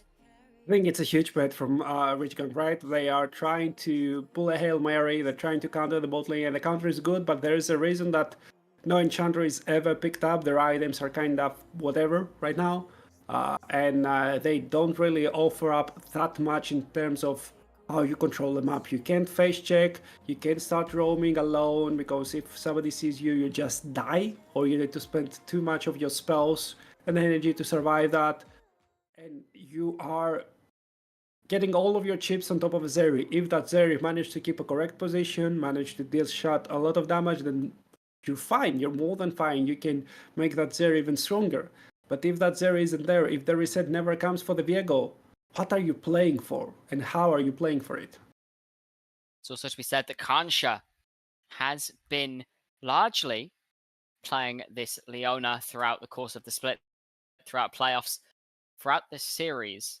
And even though we are ready to get into the game, ready to load it onto the Rift, it'll be interesting to see if Kansha can indeed pilot this Lulu as well as something like the Leona, or if lacking that almost guaranteed knockdown onto one or two members of the backline is really going to prove a problem. Reminder for those that are just joining us, Unique currently 2-1 up in this series. If they win this game, they are going to face 42 in the finals. If Rich Gang win, we are going to a game 5.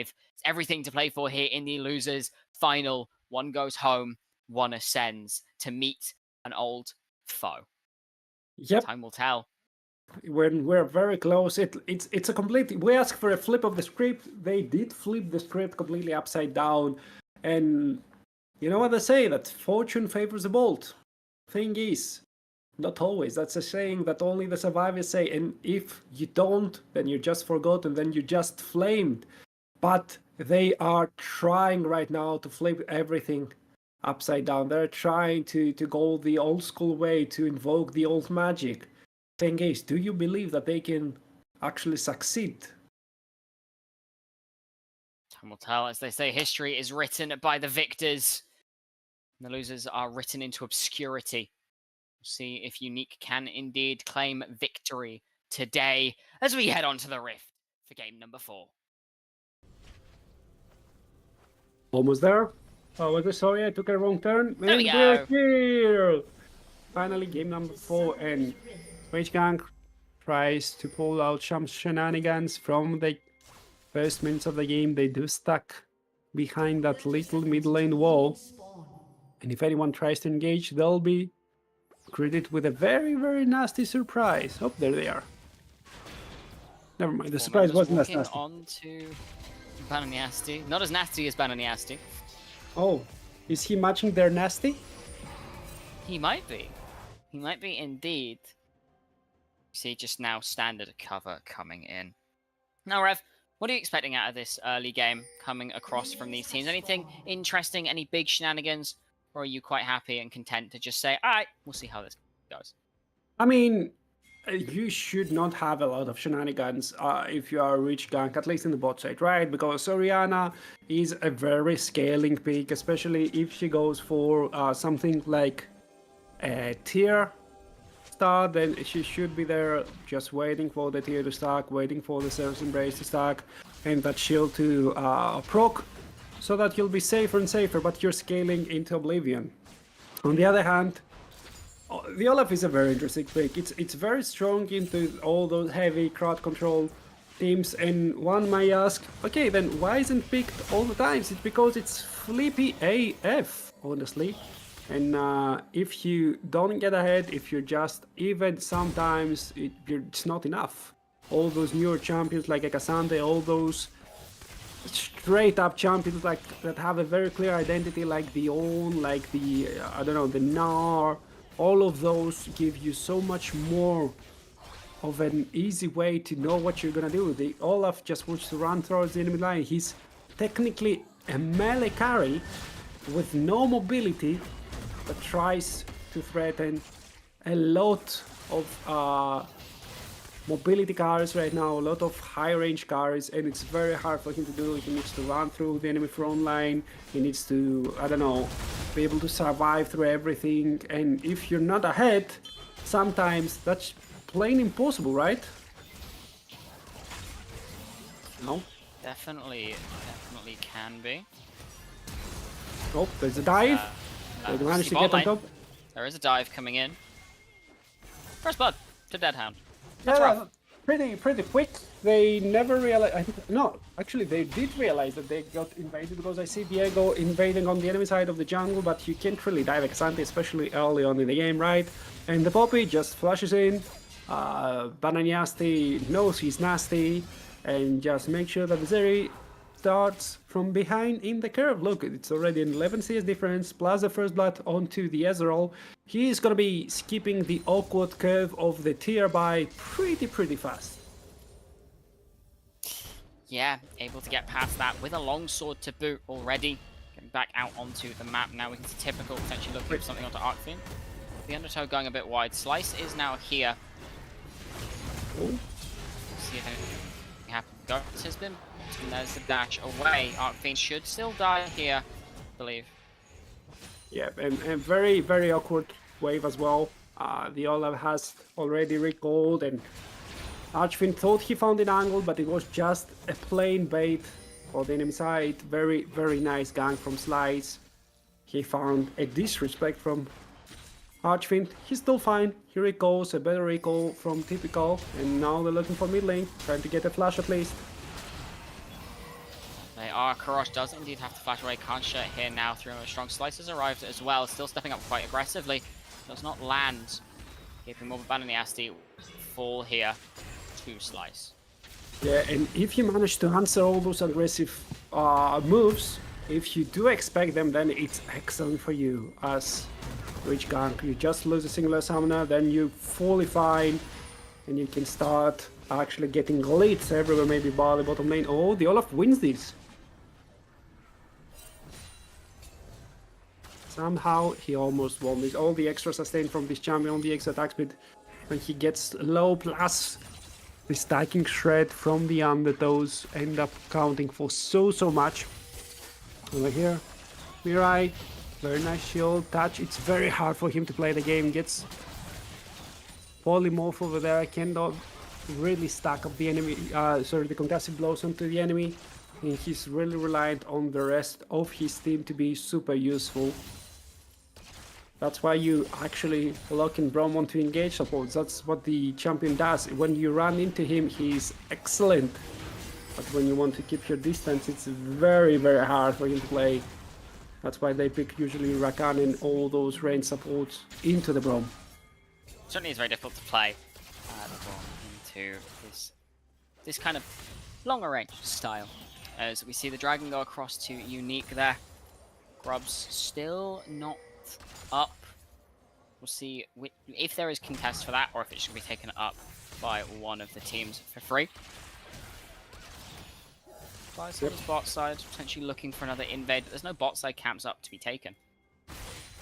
Yeah, there's nothing there. You're just wasting some time. You don't have any money to spend as well. Maybe trying to secure Dusty's flash, but Dusty is very close to his start, very long range of Cinderace. So it's also very hard to actually punish, where Mirai, he's already looking like the strongest one of those two, even though that Hound should still be close to 300 or 400 gold ahead.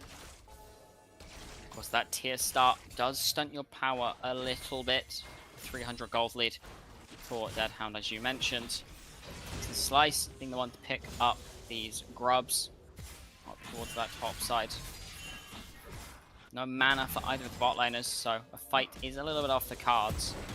They can get this wave out and get the reset off as typical, looking to try and get some proxying going, knowing that Slice is on the top side, more than happy to be taking this. Dusty, able to land the stun onto Korosh, which should keep them safe for now. And on towards this bot side. I'm looking once again. I've said it every time. I think you guys are very tired of me repeating that. But every time that Unique does a play and it doesn't go 100% well for the next 5 to 10 minutes, they play with their tail behind their legs. Fiend has the solo kill, typical. Yeah, very nice spacing there from Arcade. He manages to secure that solo ball as well. Mirai gets stunned. Something in the bot lane. The Ignite is ticking down, but again, there's still no mana. They've not been able to reset yet. Yep, Zeri can push without spending any mana. On the other hand, the Ezreal really needs those Arcane Shifts. He really needs those Essence Fluxes to be able to trade on the enemy team. So right now, you're just pushing the wave with just auto attacks and without using any spells. You don't have a passive as well. It's harder and harder. Use that Arcane Shift already. 0 mana. Poke Mirai also out of mana now though, so Ultra Shock Lasers and Spark Surges both down. It's the Arc Fiend being jumped on by Slice over the Spectrum Wall, went wide.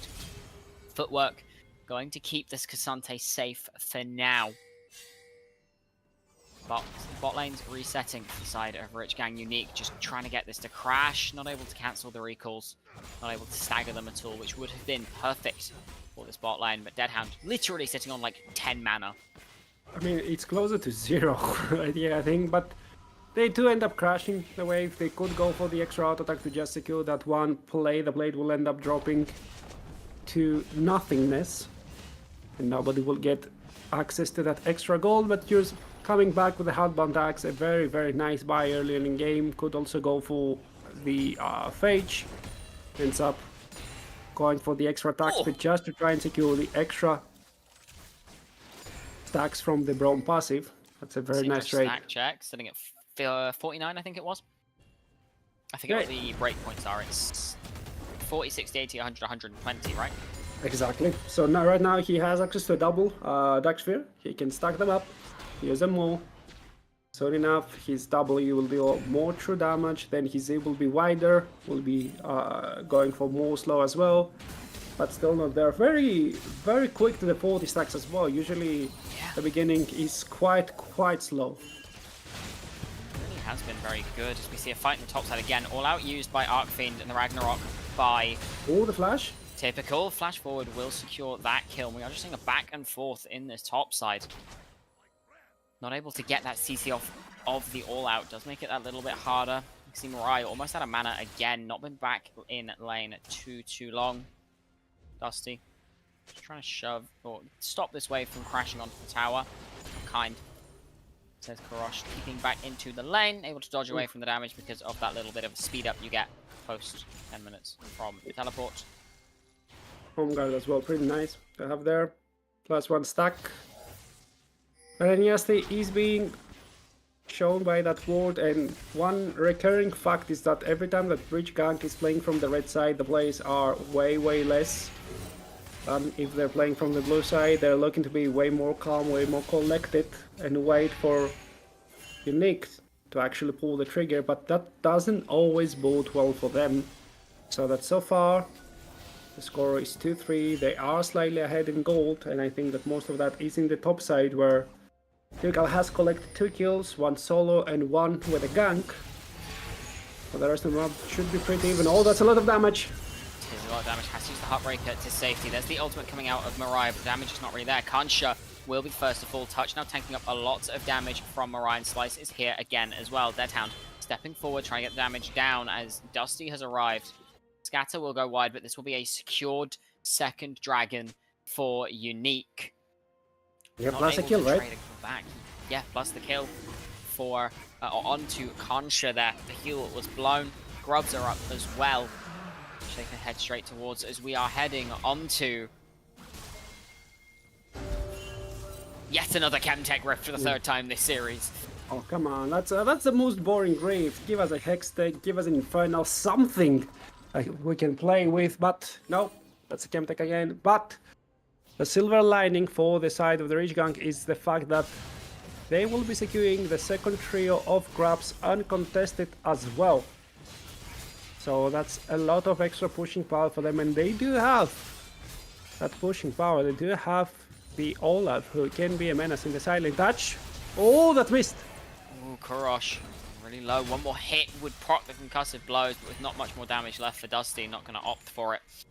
It's his 6 grubs for 2 dragons. We've seen this trade before. Last time this trade happened, Unique were able to run away with the game. See what happens again. Archfiend jumping forward onto Typical, but Slice in the enemy jungle, but on the SC shifting through mid lane. Deadhound left on their own in the bot lane. We'll just have to concede pressure for now. Thanks to the grubs, it's very hard to defend this tower. Ezreal not the best at clearing wave. See Dusty shifting out of lane, looking for something towards this bot side. Enemy SD could get caught in the river.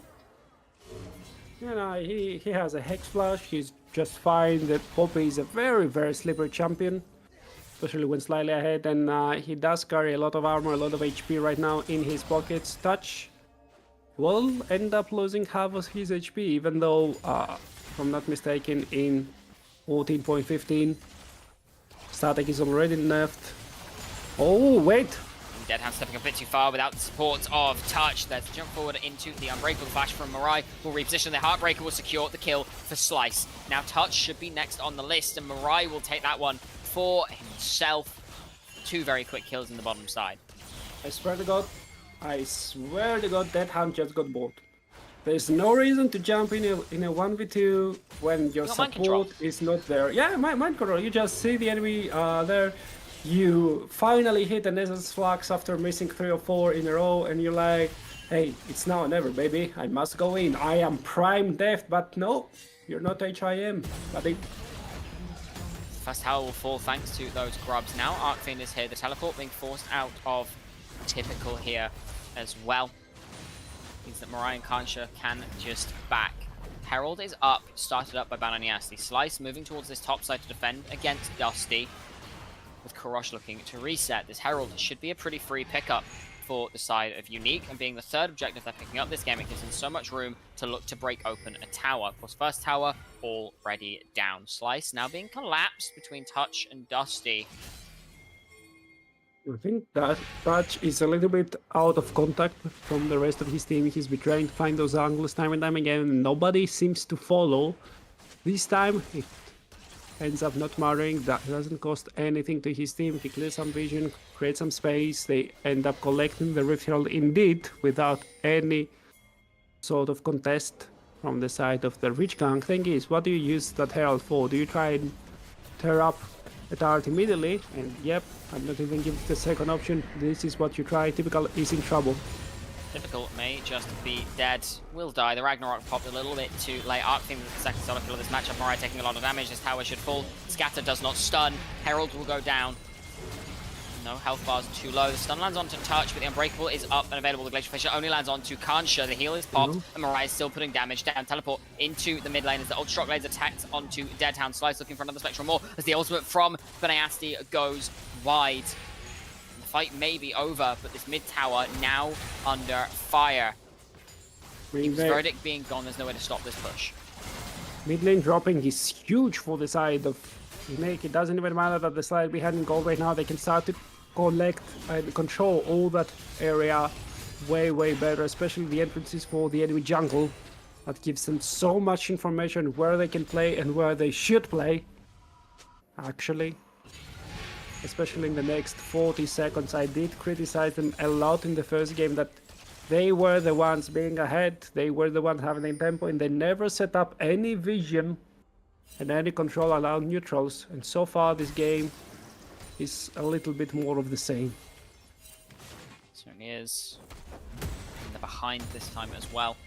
Getting that vision is much harder. First time since game number 2 we have seen Rich Gang with a lead in the early stages of the game.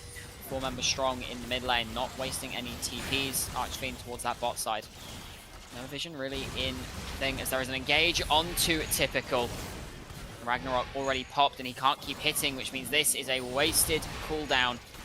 Stun misses onto Slice, Old Shock Laser tags onto Dusty, and now you've got Archfiend looking. Shockwave tags onto 3 from Kurosh, Heartbreaker tags onto 2, and the Lightning Crash has landed as well. 2 very quick kills going across to the side of Rich Gang. Now Dusty, the only one left to try and do something. Slice very low, has the Heartbreaker away, will do so effectively. Touch now left alive. Right. Jumping back to Slice, 3 very quick kills to the side of Rich Gang with nothing in return for Unique as the Dragon, first Dragon of the game, will go across to Rich Gang. Very weird fight. Once again, you end up fighting without having any semblance of control. And there, the Lulu plus Zeri was not touched. You don't have any easy engage on top of them. Your engage is a Poppy and a Brome, for heaven's sake. So they do take over that fight. 3 kills for the side of the Rich Gang plus the Drake. They do end up extending that lead to close to 4k, and it's still very early into the game. So they do have the chance to start a snowball, and that snowball will not only give them the second win in the series, but a huge momentum boost if we end up going to game 5. It definitely will. See how the rest of this game plays out, however. Mid tier 1 and top tier 1 still standing for Unique, with the 2 sideline tier 1 standing for Rich Gang. Let's see which one falls first as Dusty pushing in with the cover of Touch and Bananiasti here. Slice shifting forward, looking onto Touch. Not able to get this top tower just yet. Stun lands, but no follow-up to be found just yet. I mean that no kill goes through. Syndra, 84 stacks, nearly got that ult execute. All 3 basic abilities are upgraded. Yep. As soon as you hit 100, you start to become very scary, and at 120, you have your miniature death cap. As Rev was saying earlier, Kurosh trying to defend this tower, Kansha in the wings, but 4 members strong. This tower is not long for this world. And all eyes on Dusty once again. He's called to be the hero of this game. He did set up Death Hound, but he's not there today. Not completed his day. It's hard for an Ezreal to go through all of that stunts. It's hard for the Ezreal to stick the damage on the priority targets, and the Syndra right now 0, 10 CS per second, and very close to the 4th upgrade as well. She will scale into Oblivion, and Dusty needs to keep on spiking and carrying this game. Bananiasti has found a way to Slice, keeps Verdict, will knock him out. The Shockwave tagged onto both of them though as the Heartbreaker comes down onto Bananiasti, but Slice will be the first to fall, and Kurosh now being flanked by Archfiend, has to try and find a way out. Dashing forward once again, no all out to be seen just yet. There's the W coming through, and now Typical is doing so much damage. Right, dashing over the wall into Bananiasti, will take that kill down, but Kansha is already fallen. Deadhound next on the list. Typical falls. Now Kurosh is next. Mirai, you are now just another notch on the belt of Unique. It's a triple kill for Archfiend, and Dusty will pick up their first of the game. And we had our eyes set on Dusty, and all around him starts a disaster for Rich Gang as they outplay the dive. They collect 2 more, and they only lose their own jungle. A kill and 4 assists in his name. Once again, Archfiend find that angle. Once again, Deadhound managed to dish out so much damage, and Unique, they're back in control. Certainly are. Still about 1,000 gold down, but it really is nothing in the grand scheme of things. Dusty now 2 full items on this Syndra. The Storm Surge now completed. You'd imagine I haven't seen the Storm Surge in so long. I've heard that it's such a bad item, but it got buffed this patch. We are on 14-15 and it was buffed. The damage is better on it now. So for champions that have an execute like Syndra where you can reliably proc it, not bad at all. Typical. Just trying to get some gold in, but Aniasti has found this Olaf and will just smite the Gromp away from him. Yep, thank you. Walk Thank you straight for the leash. And now they're looking for the bot lane tower as well. Next Drake spots in minute 20, so it's kind of weird for them to use their tempo bot again, instead of maybe pushing in the top a little bit further. But Kurosh will just trade these stars. There's no objective bounty for any of those teams, and hypothetically, it's still better for the side of Unique since they are behind on gold and they got touch. Rich Gang found a way onto touch, as you say. And Breakable doing a lot of work though. Forced the Ragnarok out as well. So Olaf now much more susceptible to being caught. I'd be curious to check in on Syndra stacks. I'd imagine we'd be at 100 by now already. Yet 103, that ultimate execute is up, ready and awaiting. The Baron is in the eyes of Rich Gang. With touch dead, they feel confident to be able to take this. It is being done completely in the dark.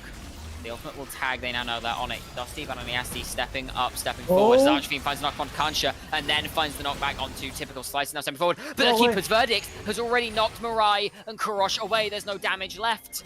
Unique, they're happy with that. They stop the Baron, they're not going to look for anything more. Mirai, Kurosh walking back round the side. Kansha still in the pit. Dragon spawning in 7 seconds. Unique, they seem a little bit lost. They're not sure what they want to be doing. Aniasti moving down to this Dragon. See both damage dealers in the mid lane. What did just walk over a ward, but this should be taken without much contest. Mirai has to be very careful. If one stun lands, spells the end. Archfiend, looking on typical, but Kansha is here as well. Ragnarok is almost back up and available. There it is, has been popped. You got a Lulu, it's so hard to kill. The knockup will land. Archfiend looking for something, anything. The poly, it stops it dead in its tracks. The footwork's on the tower! He hit the tower twice! He hit the tower twice and that ended up being a disaster for him. But he collects the shutdown, so it should be good, at least gold-wise. As Kazante had at least 3 kills in a row in his name. But on the other hand, soul point for Unique is collected. So it all ends. Doesn't matter. We'll still see which one is better. Mirai dishes out so much damage on this tower with all 6 of the grabs. Deadhound, however, deals a lot of damage to Mirai, believe it or not. That's 2 item Ezreal really starting to prove its worth. We can see pings coming down on towards this top side as Slice is taking out some vision. Dusty now at 109, 11 stacks away from capping out. And with a death cap likely to be the next item in inventory, that's going to be a massive spike in AP. Yeah, if hypothetically he managed to get both of those simultaneously, kind of hard, I know. That got a very, very expensive item, but he already has all of the necessary rods in his inventory. It will be extreme. The rods are needlessly large. Why do we need 2 of them? We barely need 1 of them. They're needlessly large. I mean, have you seen how large is that cap? This is true, but why are we making it out of rods and not out of fabric? Do you think that we need to make it from, like, cloth? Rich Gang. Looking onto the Baron again. Aniasti and Deadhound here, ready and waiting. TP coming in. There's the Keeper's Verdict being channeled. Knocks away. Typical. The Baron is now being traded back onto the Shockwave, lands onto 2. The all-out keeps Mirai away. It's stolen away by Rich Gang. And Archfiend is sent straight into the backline. Dusty able to take 1 on the flip side. Another falling to Deadhound. Mirai very, very low. There isn't much else to be done. And while they have the Baron, they have to run for the hill to try and survive. Kurosh sticking around to try and get some damage down onto Deadhound. Kansha should be next on this list. Gata goes a little bit wide. 1 more auto will do it. Pop goes the Lulu. Killing spree for Dusty. And I do believe that'll be max stacks. And while you've got 2 members with your Baron, both of them being the carries, you end up trading 3 for 2. And likely lose this tier 2 now, with Dusty and Deadhound still alive with a solid frontliner to boot. I mean, I think Rich Gang live and die by Slice right now. The game they won, they also had Slice on such a tear with Gwen. Now he managed to steal away the Baron in a very, very convoluted scenario over there. It was just inches away from Unique, just getting everything, the cake, everyone fed. But now, there's still a Baron too. for the next 2 minutes plus. A good influx of gold. I see the Hex Trigger completed. That's very nice for him to try and survive versus the Syndra. I see an Infinity Edge completed full. The Zeri, she's so strong, plus an extra cloak. That means she's very close to 75% crit. On the other hand, Unique is still struggling to find some spikes. The Death Cap is still not there. The Sojin is still not there. And only the Cassandra is 3 items strong. Cool. Pushing in towards this bot side. Slice and Kansha on their way down. Undertow will land, slowing Archfiend to a crawl. Knock-up lands. There's the all-out onto the Viego. Jashing over the wall with the footwork thanks to that all-out will mean Archfiend escapes to safety, but this tower now in the sights of Rich Gang. Bananiasti, Touch, and Deadhound starting to move down now as Mirai steps straight into Archfiend. Has to immediately jump the wall. The tower will be saved, and Kurosh still on the top side getting that push in. Dusty had to shift down there. The Death Cap is in fact now completed, and I believe the passive should be as well. So we'll see what AP this Syndra is on very, very shortly. Tower top being pushed in, not quite at 120, 468 with 4 more stacks left to go. One of the bot side, Archfiend still being wailed on by Slice. Polymorph goes down, but that Blade of the Ruin King, it does so much work, so much good work, no less. Bananiasti and Deadhound going to try and stop this from going through. Tower survives in both top and bot. You see Rich Gang start to shift into the jungle towards Mirai. Dusty moving towards this area as the mid tower falls. Slice able to dodge away from the scatter. Yeah, and although the plays have been going towards the side of Unique, the map plays have Rich Gang written all over them, and with 2 extra turrets, they managed to balloon the gold lead closer to 4k right now. Sorry, not 4, 6k, holy. That's a huge goal lead, considering that they don't seem to control much of the map. And if Syndra gets those stacks, if she wants to get that spike, I'm not sure if we can see her again. She should be extremely close right now. Done. Yes, there she is. 519 AP as things stand. Dragon started up by Unique. This is their soul. Slice is here, ready and waiting, as is Mirai, Kansha, Typical, and Kurosh. It's being pincered. Mirai already lost half the health, but Deadhound, Dusty. Dusty's already dead to Kurosh, and Deadhound next on the list. A good ultimate means Kansha will fall. Now Mirai goes down as well to Archfiend. Kurosh the only damage dealer left. Typical running Archfiend down. The Heartbreaker won't quite land, but Slice will take down Archfiend. And Deadhound still going completely untouched by Nasty. And Touch doing everything they can. The Heartbreaker will land onto Deadhound, but it's not enough. The Arcane Shift away is good. Slice will take onto Touch. Typical flashing onto Deadhound. The Arcane Shifts, they're just always there. Slice not able to quite land it. The barrier is good. Another Arcane Shift is all it needs, but it's not enough. Slice can take it down. It's a clean ace coming through for Rich Gang. And a dragon with their name written all over it. I'm not sure if I'd call it clean. It's so close from both sides.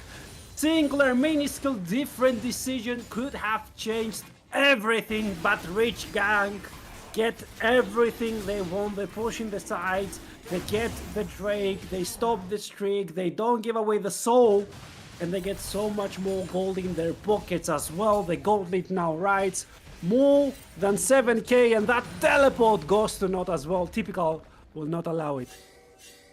Dusty's teleport down, immediately one shot in that last fight, couldn't even flash away. Beautiful collapse coming through from the side of Rich Gang. See, now it's Unique on the back foot quite heavily. We haven't seen this since game number 1. Baron spawning in about a minute's time. Yep, we hadn't looked at Kurosh for so long. We're talking about Dusty, but look, 2, 1, and 10. 3 items completed for him as well. As the Death Cap has lots of damage under his belt. And he has some setup as well. If Typical managed to find a flank like this once again, I think it should be game over. We should be hearing the silver scrapes. But it's still not there. There's still a chance for Unique. Gold be damned if they manage to find the fight. If Dusty managed to find a pick and execute that Skull of the way can find someone from so long away, it could be the game over angle. It could be the suspense. It's killer. Could cut the tension in the air between these two teams. That thickly strung. Even Brain. Yeah, doesn't tag. Slice looking for something, anything. See 4 members of Unique always together. Archfiend always off to a side. Spectrum more onto Touch. Ball doing a lot of work as well. There's the Glacial Fissure onto Slice. The Heartbreaker away is good, but the Shockwave lands on the 3 again, and they're all immediately dead. Mirai takes 2 and Slice takes 1. Now Deadhound is next, as Slice will jump forward and secure the end. Archfiend left alone. It's a 5-0 clean ace for the side of Rich Gang, and the base of Unique is not long for this world. You said it before, Rev. I believe it's time to queue up the Silver Scrapes, because there's no way this game doesn't end here. Yep, it should be completely over in Rich Gang. Once again, for the 4th game in a row, whoever starts winning it ends up losing it. We are here, we're going the whole way, and 42 still don't know their opponents in the grand finals. Game number 5, a best of 5, brought down to 1 best of 1 between these two teams, who have fought tooth and nail from start to finish. And it's not ending yet. A beautiful, beautiful game coming through from Rich Gang to pull this back around for themselves. We'll see which team has it in them. Rev, I have to ask, after what we've seen today, what are you predicting for Game 5? I mean, I don't know. Rich Gang should take it, right? They did manage to come back in this game. They were so far behind in terms of tempo, and still, here they are forcing a Game 5. That they are. Now we're going to throw it to a very short break, but when we come back, we will have the final game of this series. Don't go anywhere. We'll see you all soon. And remember, enjoy the Silver Scrapes.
Hello, everybody. Welcome back. And we are ready to go into draft already. We don't even have time to talk. We head into draft for game number 5. I hope you all enjoyed the silver scrapes. Rev, what a game 4 it was. What a game 5 it's going to be.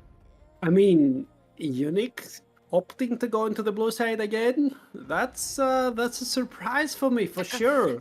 It goes against the script. It goes against the script. Oh, they're flipping it once again. So it was flipped. Now they're flipping it once again. So that means that it's the same script again. Oh, the first pick, Diego. Oh.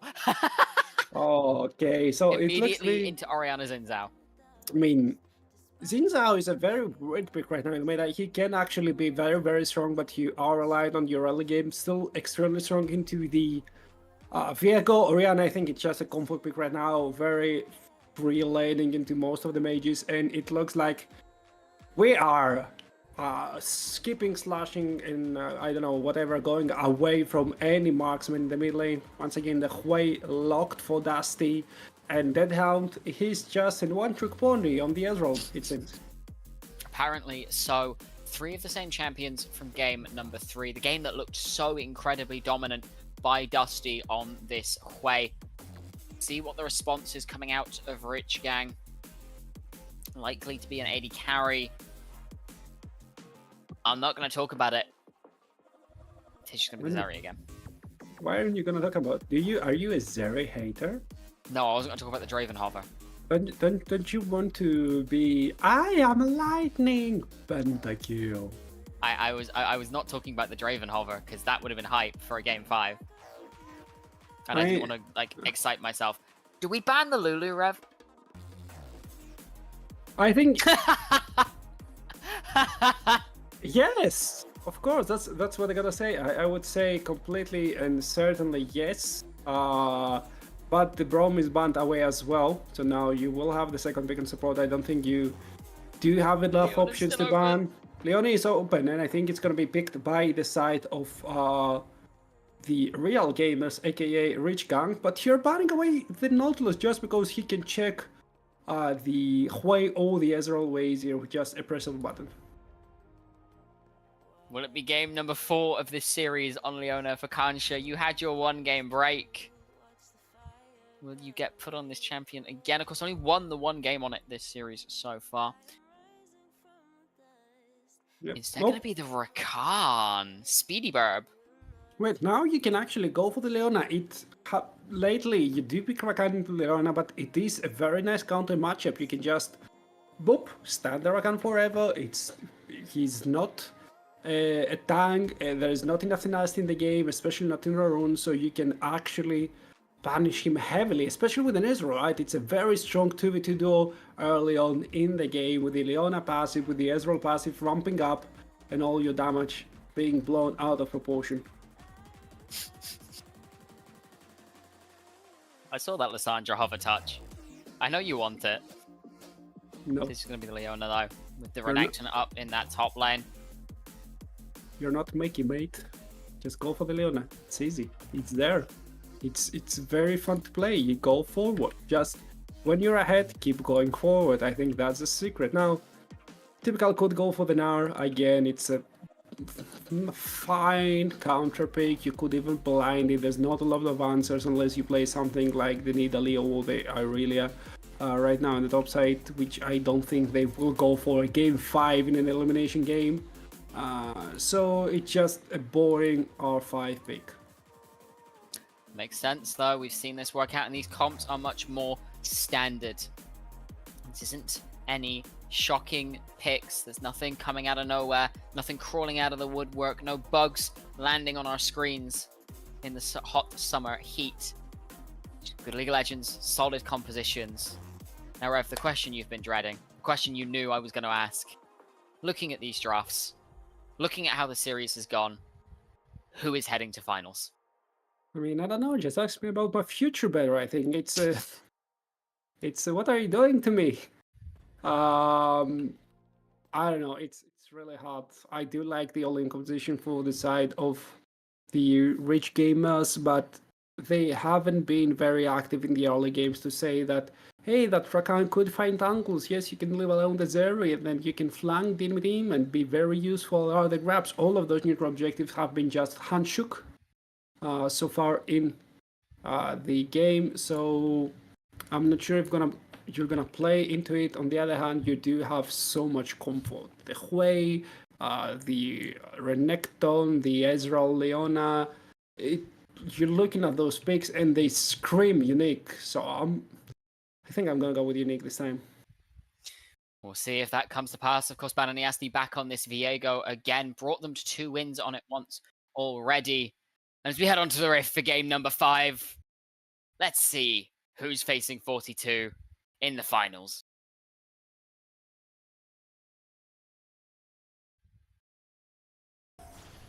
There we go. Now we're on to the rift. We are here after a slightly, completely not awkward pause. We are fully here, ready for the last time. Are you ready to say goodbye to Summoner's Rift for today, Lena? I think so. Really? I've seen enough of Summoner's Rift for today. You won't dive straight into some solo queue after? No, absolutely not. I mean, that's a weak mentality. Those lads will surely die, but right now they dive headfirst towards that enemy Nexus. One will face 32 in the grand finals of the NLC Division 2 Summer Split Finals. The other will have their split abruptly ended right before the very end. That they will. No funky level 1 shenanigans this game. Just standard. By the way, I have a real question. If you were to go for the Rakan, why are you banning the Brom? Uncertain. Thank you for your answer. I do appreciate it. Bearing in mind that red side bans before blue side, it may have just been kind of a we don't want to play into this as the Lulu, but that wouldn't make much sense either. Like maybe you didn't want the Brom into the Nautilus. That's the only other option I can think of, because the Nautilus was the last ban of Unique. Now Unique loses that trade. Oh, very, very heavily. Let's not forget that. Wait, was that the patch where Orianna was buffed, or is it the next one? I think it's the next one, right? I think we're on live. I think we're on the patch where Orianna was buffed. I don't think she was buffed on live. I think she was buffed together with Senna, no? She may have been. I'm not certain. Off the top of my head. It is a lot of damage indeed. Kurosh showing real mastery over those shockwaves in that last game. But again, Dusty just knowing exactly how his champion works. Happy to just take the trades as and when. See Slice already posturing towards this mid lane, looking for an early gank. He's walking in, able to get the audacious charge, flash forward when becomes lightning. One more auto will do it. It's first blood going across the Slice. And that's what I want to see from Rich Gang the whole series long. Just some aggressive movement early in the game. Very nice action from Slice. They do get both of Dusty Summoners as well. So right now we may be on a timer for a repeat gank. Yes, it's gonna be harder because Slice has no flash, but it's still possible. And Hui, who wants to push the lane, he doesn't want to be receiving it out on his start because all of his spells are AoE, so it's gonna be harder for him to start farming them up properly. It's a very, very susceptible to ganks way. Certainly is, because the Archfiend's shifting in towards enemy jungle here, potentially just looking for some vision or to freak out the enemy top laner. But Oniasti shifting through mid lane here, looking to double scuttle Slice as transgression for the play in the mid lane. Kurosh stepping forward, just trading with Dusty a little bit more. The win in bot lane kind of awkward. Oh, nice catch. Touch going forwards, only lands onto Kansha for now. Just good at trading. We'll see if Slice decides to do anything elsewhere on the map now, or if he's just going to look to reset. Likely to just look to take that base and get a buy-in.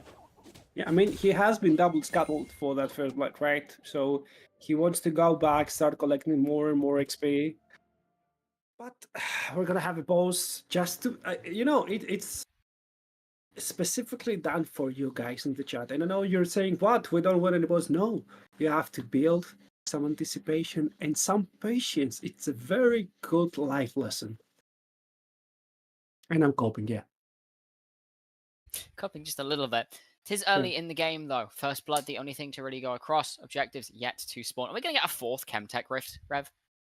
No, not again. Show me any other color. I do love green, okay? Green is my favorite color. But show me any other color, man. But yep, we're going back into the game. Not a huge pause, thankfully. Typical has a slight advantage, although it will be mostly negated. as soon as Archfiend managed to collect that wave, or at least if Archfiend managed to collect that wave, because that trade was awful. He used the upgraded W into the bone plating. Yeah, it's rough on this top side. Bananyasti just getting that first reset off. Recurve bow completed. Flip side, got the tunneler for slice on the Xin Zhao. Dragon up and available. Mountain Dragon. Grub should be up in the next minute or so as well. We'll see what teams put priority on this game. Yep. It's still not taken. Touch is slightly out of position. I don't think that... Oh wait, I that think connected. Larges lands even. Audacious charge in, has to flash away from Mirai. I'm very shocked that that landed, but I guess we blame it on X or Z axis and move on.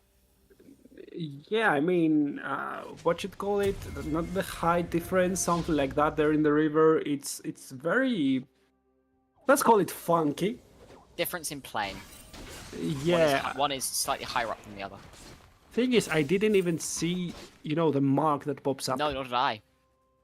So it's either getting late for us, or you know what? It's the game's fault. Okay, do we agree? We've been going at that for a while. It's definitely possible, as we see jumping forward, typical, able to slam Archfiend into the wall, slice forward, Dominus pops, healing up. It's just all it is. Meanwhile, Kurosh just solo killing Dusty in the mid lane. Yep, and Bananiasti is in the top side. Typical will flash away, but will he be able? Yes, he is able to just skedaddle away.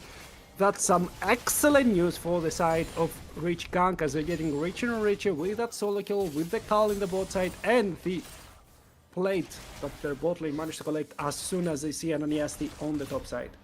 Production, can we check what this next dragon is? Because we've been hit with the... It's actually either... Oh, it's Gapdak! Yes! Let's go! Yes! Let's go, everyone! Relish in the knowledge that there will be no Chemtech terrain this time around.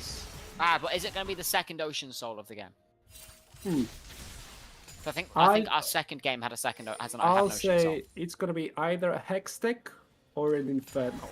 No, sorry, it was a Mountain Soul earlier. So in fact, it's a whole new Soul for game number 5. You can see up in the top side there. Oh, we're Grubs spoiled are for taken choice. down by... Oh, very nice. And I think he's dead. Yeah, Dusty will be falling again. Bananiasti trying to bring something back. 0 and 3 in this mid lane now for Dusty. Bananiasti now being jumped onto. Unique, they may have got the grubs, but they're just bleeding out in this mid lane. Dusty really just being abused this game after having such a good performance on the Hui in game number 3. Yep, it's very, very unlike him. He used to be their Atlas, he used to be their big stable boy. A very, very carry-oriented player, but now he's just suffering, and the rest of his team are suffering with him. And it seems that we have the answer to can somebody match their Dusty. I'm sorry, I had to. Actually, you know what? No, I will not apologize. I know it was awful, but that's who I am. Fair enough. Fair enough. Yeah. We shall see just what happens now. An objective on the board for another couple of minutes or so. See if any more solo kills come out. See if Dusty is abused anymore in this mid lane. Or if we just enter a bit of a lull state. I mean, how much more can he be abused? Kurosh, dodge away. Fancy footwork. That's what indeed. Shockwave dodge away from with that Heartbreaker, but Kansha dashing forward. Bananiasti going low. Archfiend dashing forward. Stun on under Kurosh, but now typical is here. No Mega Gnar, but can just keep running. Fish truck on in. Doesn't connect them to anything meaningful. Dusty able to dissuade this from happening any further. I mean, you do get a samurai kind of for free, so you should be fine. Plus, Touch also shows himself in the top side, so that means that the Zeri can keep on pushing. She just stays among her wave. That means that the Ezreal can't really touch her. Maybe with the W plus E combo, then the other attacks are not as good. Kurosh, though, wanted to reset quite soon. I'm not sure if he has enough gold. If he has enough at least for Lost Chapter, it should be fine and dandy for him. He comes back with a teleport, never has any mana issues again. Absolutely, sitting on a 500 gold lead in mid lane for Kurosh, which is shockingly low considering how many times Dusty has bitten the dust in this game. Ah. I mean, he got the first blood, but then he got the reduced gold He assist. didn't get first blood. He didn't get the first blood. Slice got first blood. So then he got the second solo one, kill. the second kill, which gives 300 still. Yeah. And then he got an assist from 278 gold, and that assist should give around like 43 gold. So it's 100 plus 78, or plus 43, sorry, plus 300. That, yeah, that's about the gold lead. But he also has a 20 CS lead, so that's weird. Looking onto Kansha here, Bananiasti in touch. But now Rich Gang playing it forwards, jumping forwards. There's the Solar Flare onto touch. The Shockwave lands onto two. Kansha will fall. Touch very, very low. Bananiasti stepping forward, has to flash backwards to get the possession, gets the knock-up down. Able to dash away, but the flash forward from Mirai will secure that one. Now Slice looking onto Archfiend, who is teleported into the back of the fight. Dusty still relatively untouched. And there's the stun onto Mirai, too far forwards without a dash forwards. Yeah, but that 1 for 1 was in the end. that was really weird. I think it was a 2-for-1. I think It was a 2 for 1. Mirai dies, Konsuke dies as well. The only thing you're trading back is some top lane prevalence for typical as Archfiend comes there, only collects a singular assist. That's kind of good for the Nara, I'd say, as he will have access to the flash and the teleport. And now maybe they get Dusty again. Bye-bye. The wind becomes lightning. It's death. Slice is on a killing spree. You picked up a kill in that kill and assist in that last fight. All that did was put you back up to a 300 gold bounty for Slice to claim. Wind becomes lightning and there's dust in the wind, it seems. 1-for-1. I mean, there's so many Panzer just presenting themselves. Dusty kind of being turned into glass this game, I must say. Glassy? No? I mean, The heat from the lightning path of wind becomes lightning, treating the dust like sand. I think that Too that hot. was. I think that held the leak because it's a little bit far-fetched. This is what we've devolved to in game number 5 while we're in a lull state. This is what we're turning to. Grubs are up. Second dragon went across to Rich Gang as well. It is a cloud rift, meaning these ultimates, that shockwave, that crescent guard, the lightning crash and quickness. So much stronger now if you can get this soul. Yep, and they are overloading top side as well. Quickness is there, so Archfiend, sorry, is he should be wary that True Shot Barras hits nobody because nobody was diving. But you're collecting your fair share of 3 grabs after collecting the second drake of the game, and we will have a cloud terrain. By the way, we didn't comment on that. Yeah, I mean, just as I was saying, the quickness and lightning crash with a cloud soul, absolutely terrifying, right? It's absolutely terrifying. And being able to move around the map so much faster thanks to this rift as well, as you say, good sir. It's Kurosh being spiraling despaired. Bananiasti is here now as well. Will get that first kill. Slice is here. Has the wind becomes lightning. Crescent guard will keep it safe. Doesn't take much damage, but touch is there as well. Let's have to flash away to keep that shutdown safe, as Slice will get on the board with their first kill of the game. Exactly, and you want to keep that flash so you can actually aggressively engage time and time again. This time, you're being forced to use it now. Oh, very nice! Found onto 2, and it's a very quick double kill for Mirai. Touch and Bananiasti walk straight into the face of a waiting Rakan, and you may have just got on the board, Bananiasti, but you're sent immediately back to the grave. Oh, they knew. I'm not sure how did they knew, but they knew, and that was an excellent answer plan. The score, right, 3-7. They have 2 drakes, and they're still very much in control of all the gold lead. Isn't as big as it really wish. They do have some very, very strong members. Kurosh already having completed Luden's companion. Maybe Dusty will be matching quite soon. Yes, he will. And somehow Dusty's even ahead with a Tarksil with an extra stack. But look at the Zeri, 3-1-0. Look at the Jin Zhao, 3-0-3. They are some very strong skirmishers right now. That they are. Their hand being shifted into the mid lane here, just to try and help clear these waves. Dusty being sent into the safety of the side lane with the tier 1 tower still standing in a relatively short lane to play around. Mirai, the only member down here currently, so Death not really too worrisome at this point.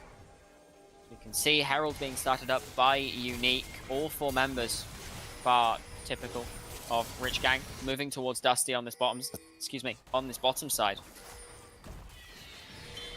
Dusty backing up very, very defensively, able to get some poke down onto Kansha.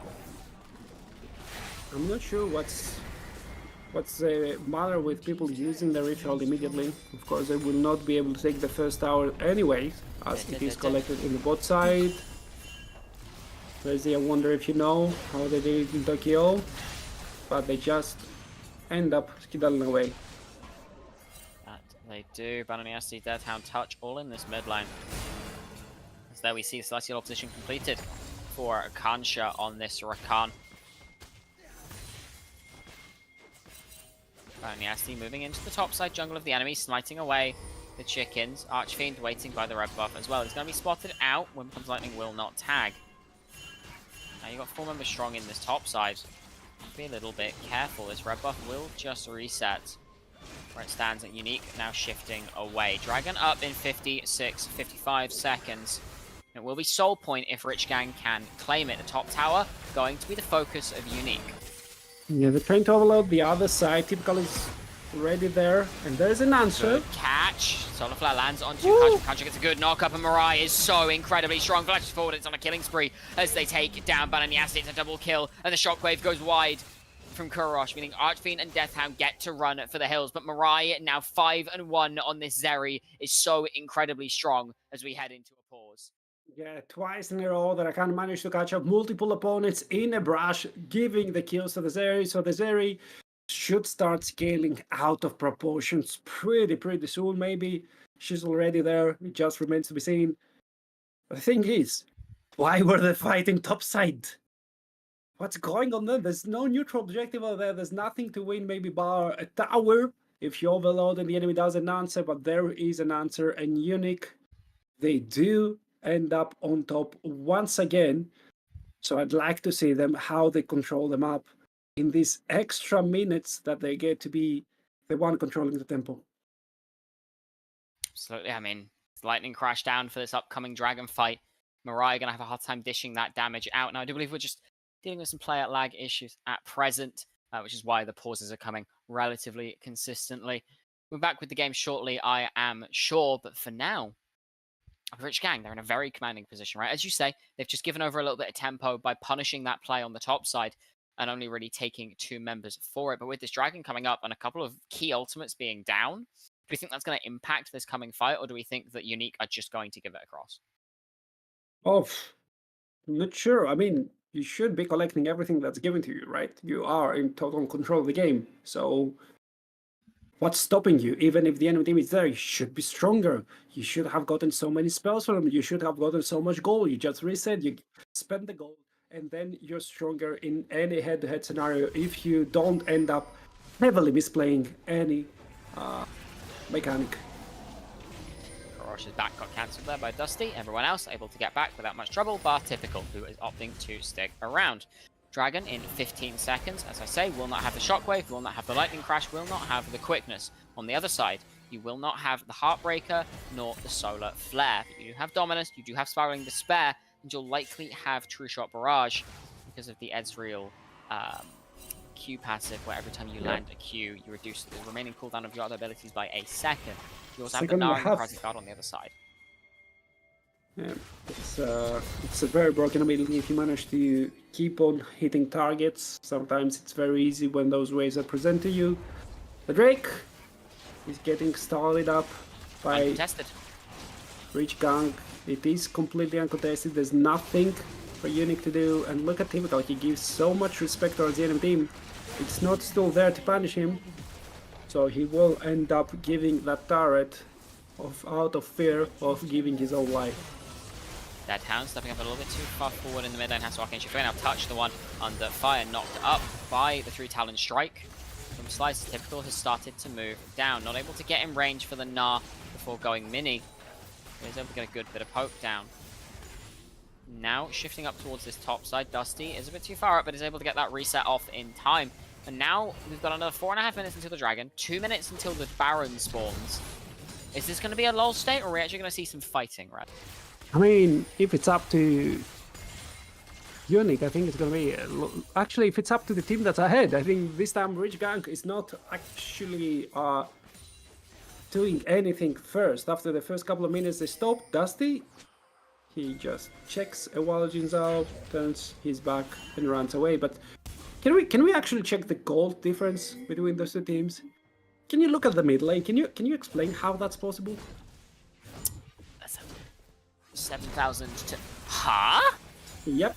That what I was looking at the items. He's slightly ahead in items. He's generating gold somehow. I'm confused.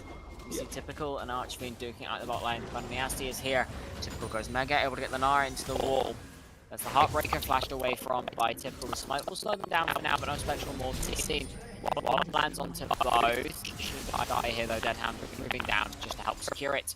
Archfiend will secure that one. Meanwhile, in the mid lane, Dusty trying to defend against 3. Does get the pull onto Mirai. Flashes away from the engagement. Kancha and DB coming in. Slice now using touch. That's going to escape when the touch. Dusty Slice will have to give their life here. Present Guard does do something to buy some time. Will get shut down by Balaniasti. And a beautiful punish coming through from Unique for the overplayed hand of Rich Gang. Yeah, and that's the power of the tier 1 in the mid lane. You can push so much further, and that gives you many more plays in the side lane, whereas the enemy will have to then pick up their waves, push it into the enemy tier 1 tower, and try to do something there, where if you're not connected, the enemy flash away as Dusty did right here, it's all in vain and you end up getting punished. Suddenly the gold lead is nothing more than 1300 gold, and 1300 gold gets into the games almost matter not, especially when you're 1 and 4 mid laner is somehow ahead from the enemy player with 1 and 1 and is almost 20 CS up. Yeah, I'm still trying to wrap my head around that. I'm going to assume that it was more tower plays. Or a shutdown maybe. Or a shutdown. Yeah, more tower plays or a shutdown is the only logical conclusion I can come to from there. Not sure honestly, but it's a very weird situation for Rich Gang to find themselves in right now. They don't know how to pressure all those silent turrets, which are hypothetically the easiest side to pressure. It's you need to overextend so much. You need to expose yourself to so much threat, so it's very, very difficult. And on the other hand, it's very easy for Unique to just keep clearing one wave after the other in the mid lane. It's very hard for you to stack waves to pressure anything, and that's where you see the weakness of the Jin Zhao. That's where you see why people... Okay, that's a flash for flash. Why do people usually pick things like the Sidranio or the Maokai? Because they're just throw out an ultimate and suddenly you have free reign to siege a tower. Certainly it is. We can see Rich Gang just not able to get close to this tier 1 in the mid lane. Baron up and available. Minute on the Dragon. It is going to be Soul for Rich Gang if they are able to secure it. The resets coming in. Dusty sitting on 2 items, as is Kurosh. Mirai 2 items, as is Deadhound. Bananiasti 2 items ahead of Slice. How is that possible? I am really perplexed. I think the difference in jungle is mostly the boots. The boots are a scam, I told you already. Dragan is a very slippery champion. I don't think that he has any issue escaping, but there's a ton of pings dropping on that next break, which will be the soul for Rich Gang if they manage to secure it. But apart from Zeri, they're looking to be in a very awkward state regarding their spikes. That they are. See, Rich Gang full control of River for now. Unique very scared to walk in. Damage really going down just yet. Slice taking a bit of a chunk from that Molten Fissure. See, some strike line onto Typical Baron. Oh, Baron. Dragon has been started up by Rich Gang. And Miasti looking for a way in. Shockwave lands onto 2, and there is the engage. Shockwave misses. Kurosh is already dead. Archfiend takes that one down, but Mirai is huge. Already taken 1. There's the second, and Deathhound is now stuck in the pit. Third goes across to Mirai. Mirai goes over the wall, looking for another. Flashes onto Deadhound. It's a quadra kill for Mirai, and Dusty can only run for the hills with this ultimate ready and waiting. Slice has found him. The knock up from Kansha misses, and give it across. It's a pentakill for Mirai in game number 5 against Unique, and the Baron is their prize, having only dropped 1. And the Pikachu marksman strikes once again. I told you, he's the only one with a proper spike right now, and he does pop off the secure target in the middle, and he secured it so very early into the game, and now an extra Baron. That's so much gold in their pockets. That's a way for them to get over the awkward teenage phase that they found themselves in that 5th game of the series, and that's a way for them to start cracking open Unique's armor. Beautifully played fight by the side of Rich Gang. They may lose Kurosh, and the Shockwave may not tag, but they get everything else they could ever want. Mirai is absolutely monumental in this game. 10-1-0 on the Zeri. 3.5 full items. 24 minutes in the game. He's so far ahead of the curve right now, it's not even funny. I'm looking at the Emerald, 2 items and 2 glowing modes. He's the poor relative that everyone has to take pity of in all the family gatherings. If you're Unique right now, how do you try and find an angle? Who do you try to punish? Because even without his flash, Mirai still has access to that cleanse, and he's never alone. He's always together with Hansuke and together with Slice. Certainly is, as we see. Rich Gang, there's no fear left. Absolutely none. Looking for some way onto these tier 2s, giving Unique the runaround. You see how much damage that Ultra Shock Laser does onto Archfiend. Shifting into the spot lane, Mirai, Kurosh looking to siege this tower down. Another laser going through. Solar Flare misses onto Kurosh, Shockwave lands onto Touch. Most of Rich Gang being kept out by that Molten Fissure. That's 2 ultimates traded across. There's still no Warmocks for the Leonas, so they have to reset. They will end up giving up the mid lane tier 2 tower, but the waves are not synced yet. Now they will crack bot lane tier 2 as well. They only have 1 more lane to look and open that tier 2. It's very early into the game. There's not a cannon wave every wave yet, so it's really hard to try and crack the enemy base open. But you want to do everything else. You want to make sure that there's no inner towers, that you have free reign onto the enemy jungle, and that you can come and go as you wish. Let's engage. There's an engage. Touch able to walk away. When becomes lightning, does tag. Not going to be chased down just yet. Tier 2 has fallen. Shaded bot tier 2 fallen as well. This top tier 2 now next in the sights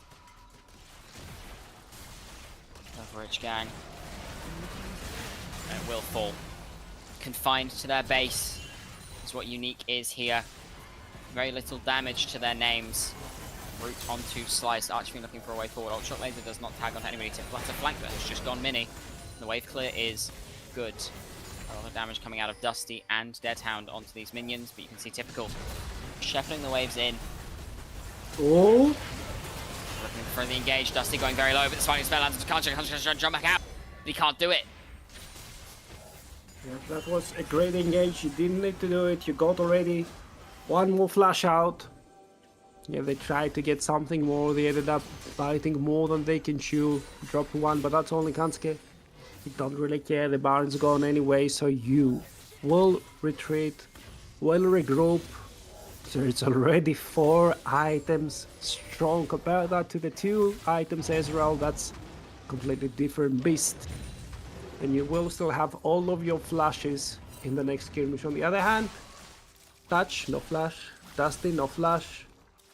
Archfiend will have his flash from this point onwards, so maybe he can be that extra winning factor. He can get away Mirai's flash and cleanse, so that then Patch can follow up with his ultimate.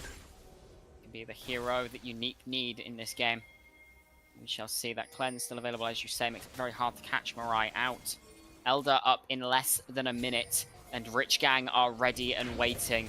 They've lost one this series. They don't intend to lose another. 8,000 gold lead for Rich Gang. See, they just control everywhere. They are choking Unique out of vision. I believe if we actually switch to Unique's vision very quickly, you'll see just how dark the map is for them. They have one control ward there. There's a fight going on as Touch has been jumped on. Mirai jumping forwards.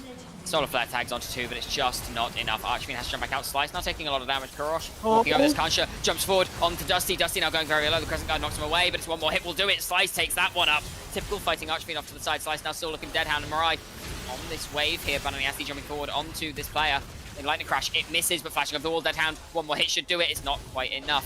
Flashing over from Slice, Deadhound will fall. Bananiasti, the only one left alive, jumped onto by Mirai, and it's another 4 kills. Archfiend running for the hills, did manage to kill Typical, but it just wasn't enough. And while there is an Elder up and available, Rich Gang say no. Your base is our prize. This game is our prize, and we'll see if they can take it. Touch has respawned. This inhibitor will be the first thing to fall. Touch is stepping up aggressively. Archfiend now looking for a way. Rich Gang, they're just going to take the inhibitor and go back to the Elder. With 3 still dead, they should be able to take this without much trouble. Yeah, and also now they have already 10k gold lead. It's very, very hard for Unique to do anything in this game. Teleport hold gold thing from Dusty. He's still not very strong, 2.5 items, but maybe, just maybe, he finds a snipe. Possible, it's stolen away immediately. The smite, it's just enough. And now Rich Gang on the aggressive Typical is teaming into the back line. Touch taken so very quickly low. Immediately executing Mirai, dodging away from their Slice, now taking that one up. Typical takes down Archfiend on the other side. Now Dusty is stuck outside of the base. Well, it takes his Bananiasti and Deadhound.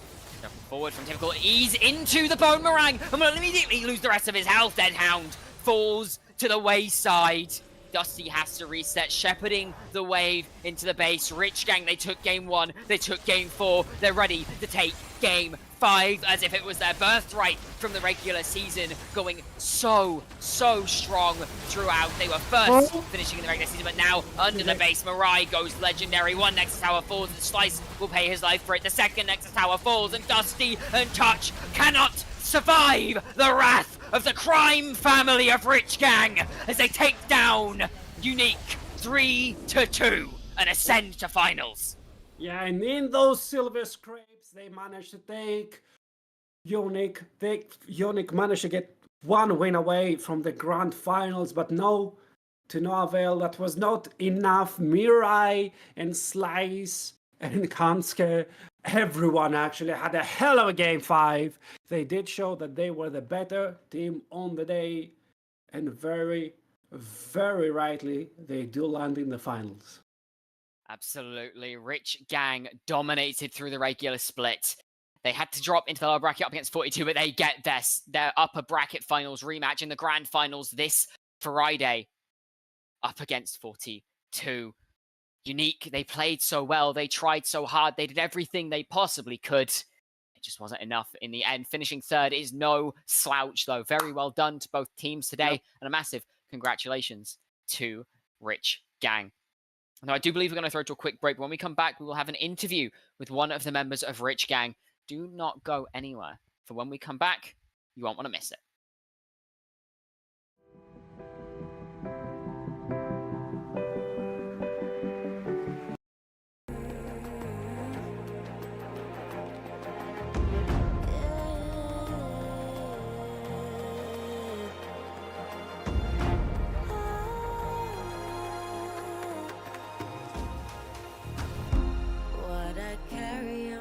Shoulders, we're showing stories told. Watch the fire burn away the cold. I am rising from the dust, despite how much we lost. You will not take away my strength. You will not take away my strength.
burn away the cold.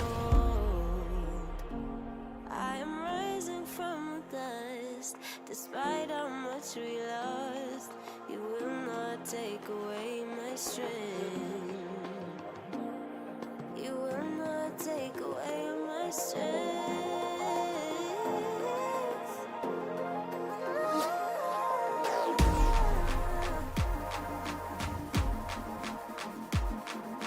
Fire and passion. I got fire and passion.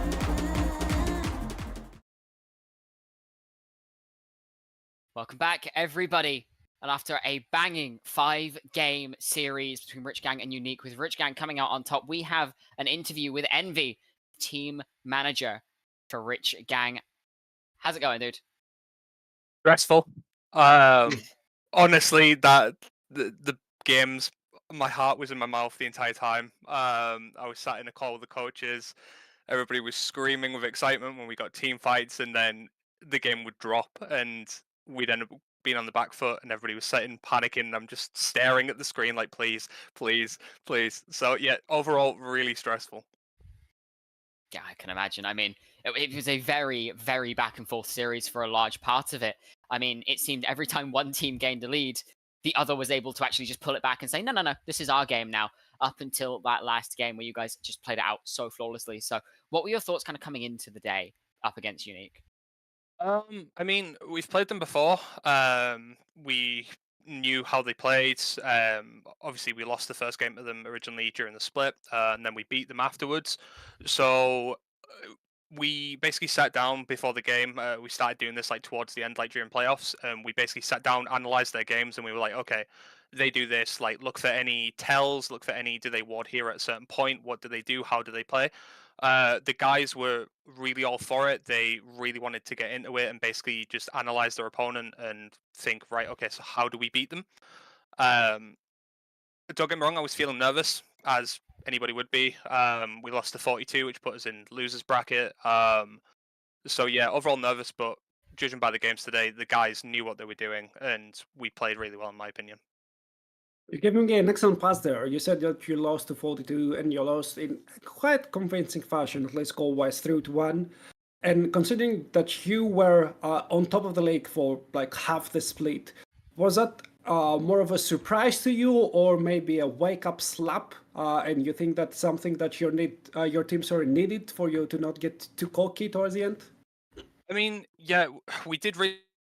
The guys were very like high in like confidence. The loss to 42, it did come as a bit of a surprise. I feel like after the first game, sort of had a bit of a not really a bad turn, but they sat down realizing, and we didn't back then have a talk of, okay, so when we get behind, how do we feel about it? Like, how can we feel like we can turn it around? So when we lost the 42 games, it was a matter of, we sat down in the call, we all discussed how we felt, how the games went, how everybody feels like they played individually and as a team. And after having that talk, I mean, the whole dynamic of the team changed. So I feel like it was needed in a sense for the better for our guys. It's helped us to grow as a team.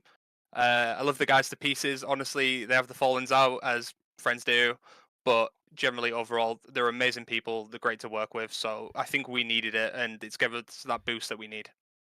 And now that you clawed yourself back into a grudge rematch versus 42, is it fine for you that you reach so far even if you lose? Because you said that you're friends right now. Or is job's not done until you conquer the whole of the league?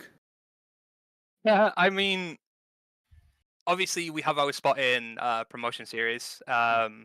So the guys they basically set the sights on that, but they set out when they came into this to do one thing, and that's we want to win. We want to be at the top. We want to prove that we are the best out of the entire split, out of every other team.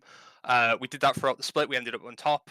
Obviously, we hit a bit of a speed bump with 42 in playoffs, but our aim goal is we want to be on top. We want to go into the promotion series with everybody knowing that we are this amazing team, what we're capable of, we can do this, and just having that confidence and knowing that, yeah, we got this far, we managed, we've achieved this, let's just go and smash it. Yeah, and I absolutely think that That is a admirable goal to hold, especially if you hold it from the start of the split. You come in and you have this goal in mind, and you know that you've got something to work and strive towards.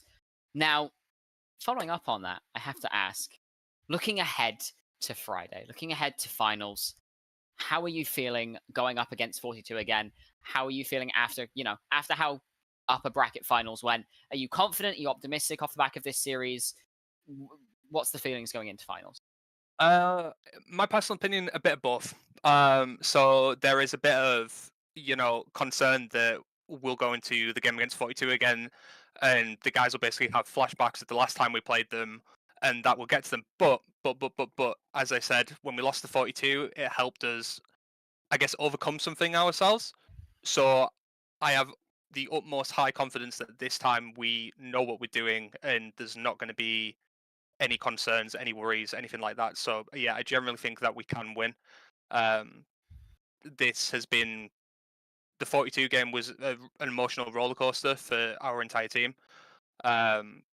But they came out, like I said, for the better. So yeah, I'm very confident that we can beat 42. But at the same time, slightly nervous, as you would be. Yeah, absolutely. I can understand that myself. Now, before we let you go, I have to ask: is there anybody you want to, give a shout out to? Anybody you want to just say thanks to off the back of this series? I mean, all the staff in RG, I know you normally say don't shout out your own team, but like working with these guys has been eye opening for me. In the past, I've worked with teams where it hasn't gone well. The team dynamic and the staff isn't there. There's a lot of falling outs, but we always find a way. We're like a family. Like we always find a way to overcome any problems, any issues. So I honestly just want to shout at the guys and say, continue what you're doing. Like you're doing amazing. I'll continue to do my part to help you guys out. But let's just win this, get it over and done with. Let's promote and prove that we are the best. Fighting words there, Envy. We'll see if you can follow those through come Friday. Rev, was there anything else you wanted to ask just very quickly before we let Envy go? No, I think I'm pretty covered. You should go celebrate and then start preparing pretty shortly. 100%, yeah. Thank you so much for coming and spending some time talking to us, Envy. It's been an absolute pleasure. And once again, massive congratulations to you and the lads on the win today. Thank you so much, guys. And with that, our broadcast for the day comes to a close. Rev, it's been an absolute pleasure, as always. Rev is out of it. Rev has been here for 5 games. We've been here for 5 games. I mean, yeah. No. It's always a banger. Honestly, when it goes 5 games, it's sometimes you just stare into the void, just think about critical moments in the game, all that excitement. But it was an absolute banger once again. Yes, it was an absolute stomper of a series, and I hope that everybody at home enjoyed. A massive thank you to everybody on the production team for making this possible. And unless there's anybody you wanted to say thanks to, Rev, I believe that does it. No, let's go and have some banger finals this Friday. Nobody miss it. Be there. Absolutely. Don't be square. Absolutely. Finals will be on Friday, I believe, normal time. Yep. So 6 CEST. So don't want to miss that. It will be an absolute banger of a series between 42 Gaming and Rich Gang. We'll see who takes the Division title. I have been Luna. I have been joined by Rev. We love you all, and we'll see you all very soon.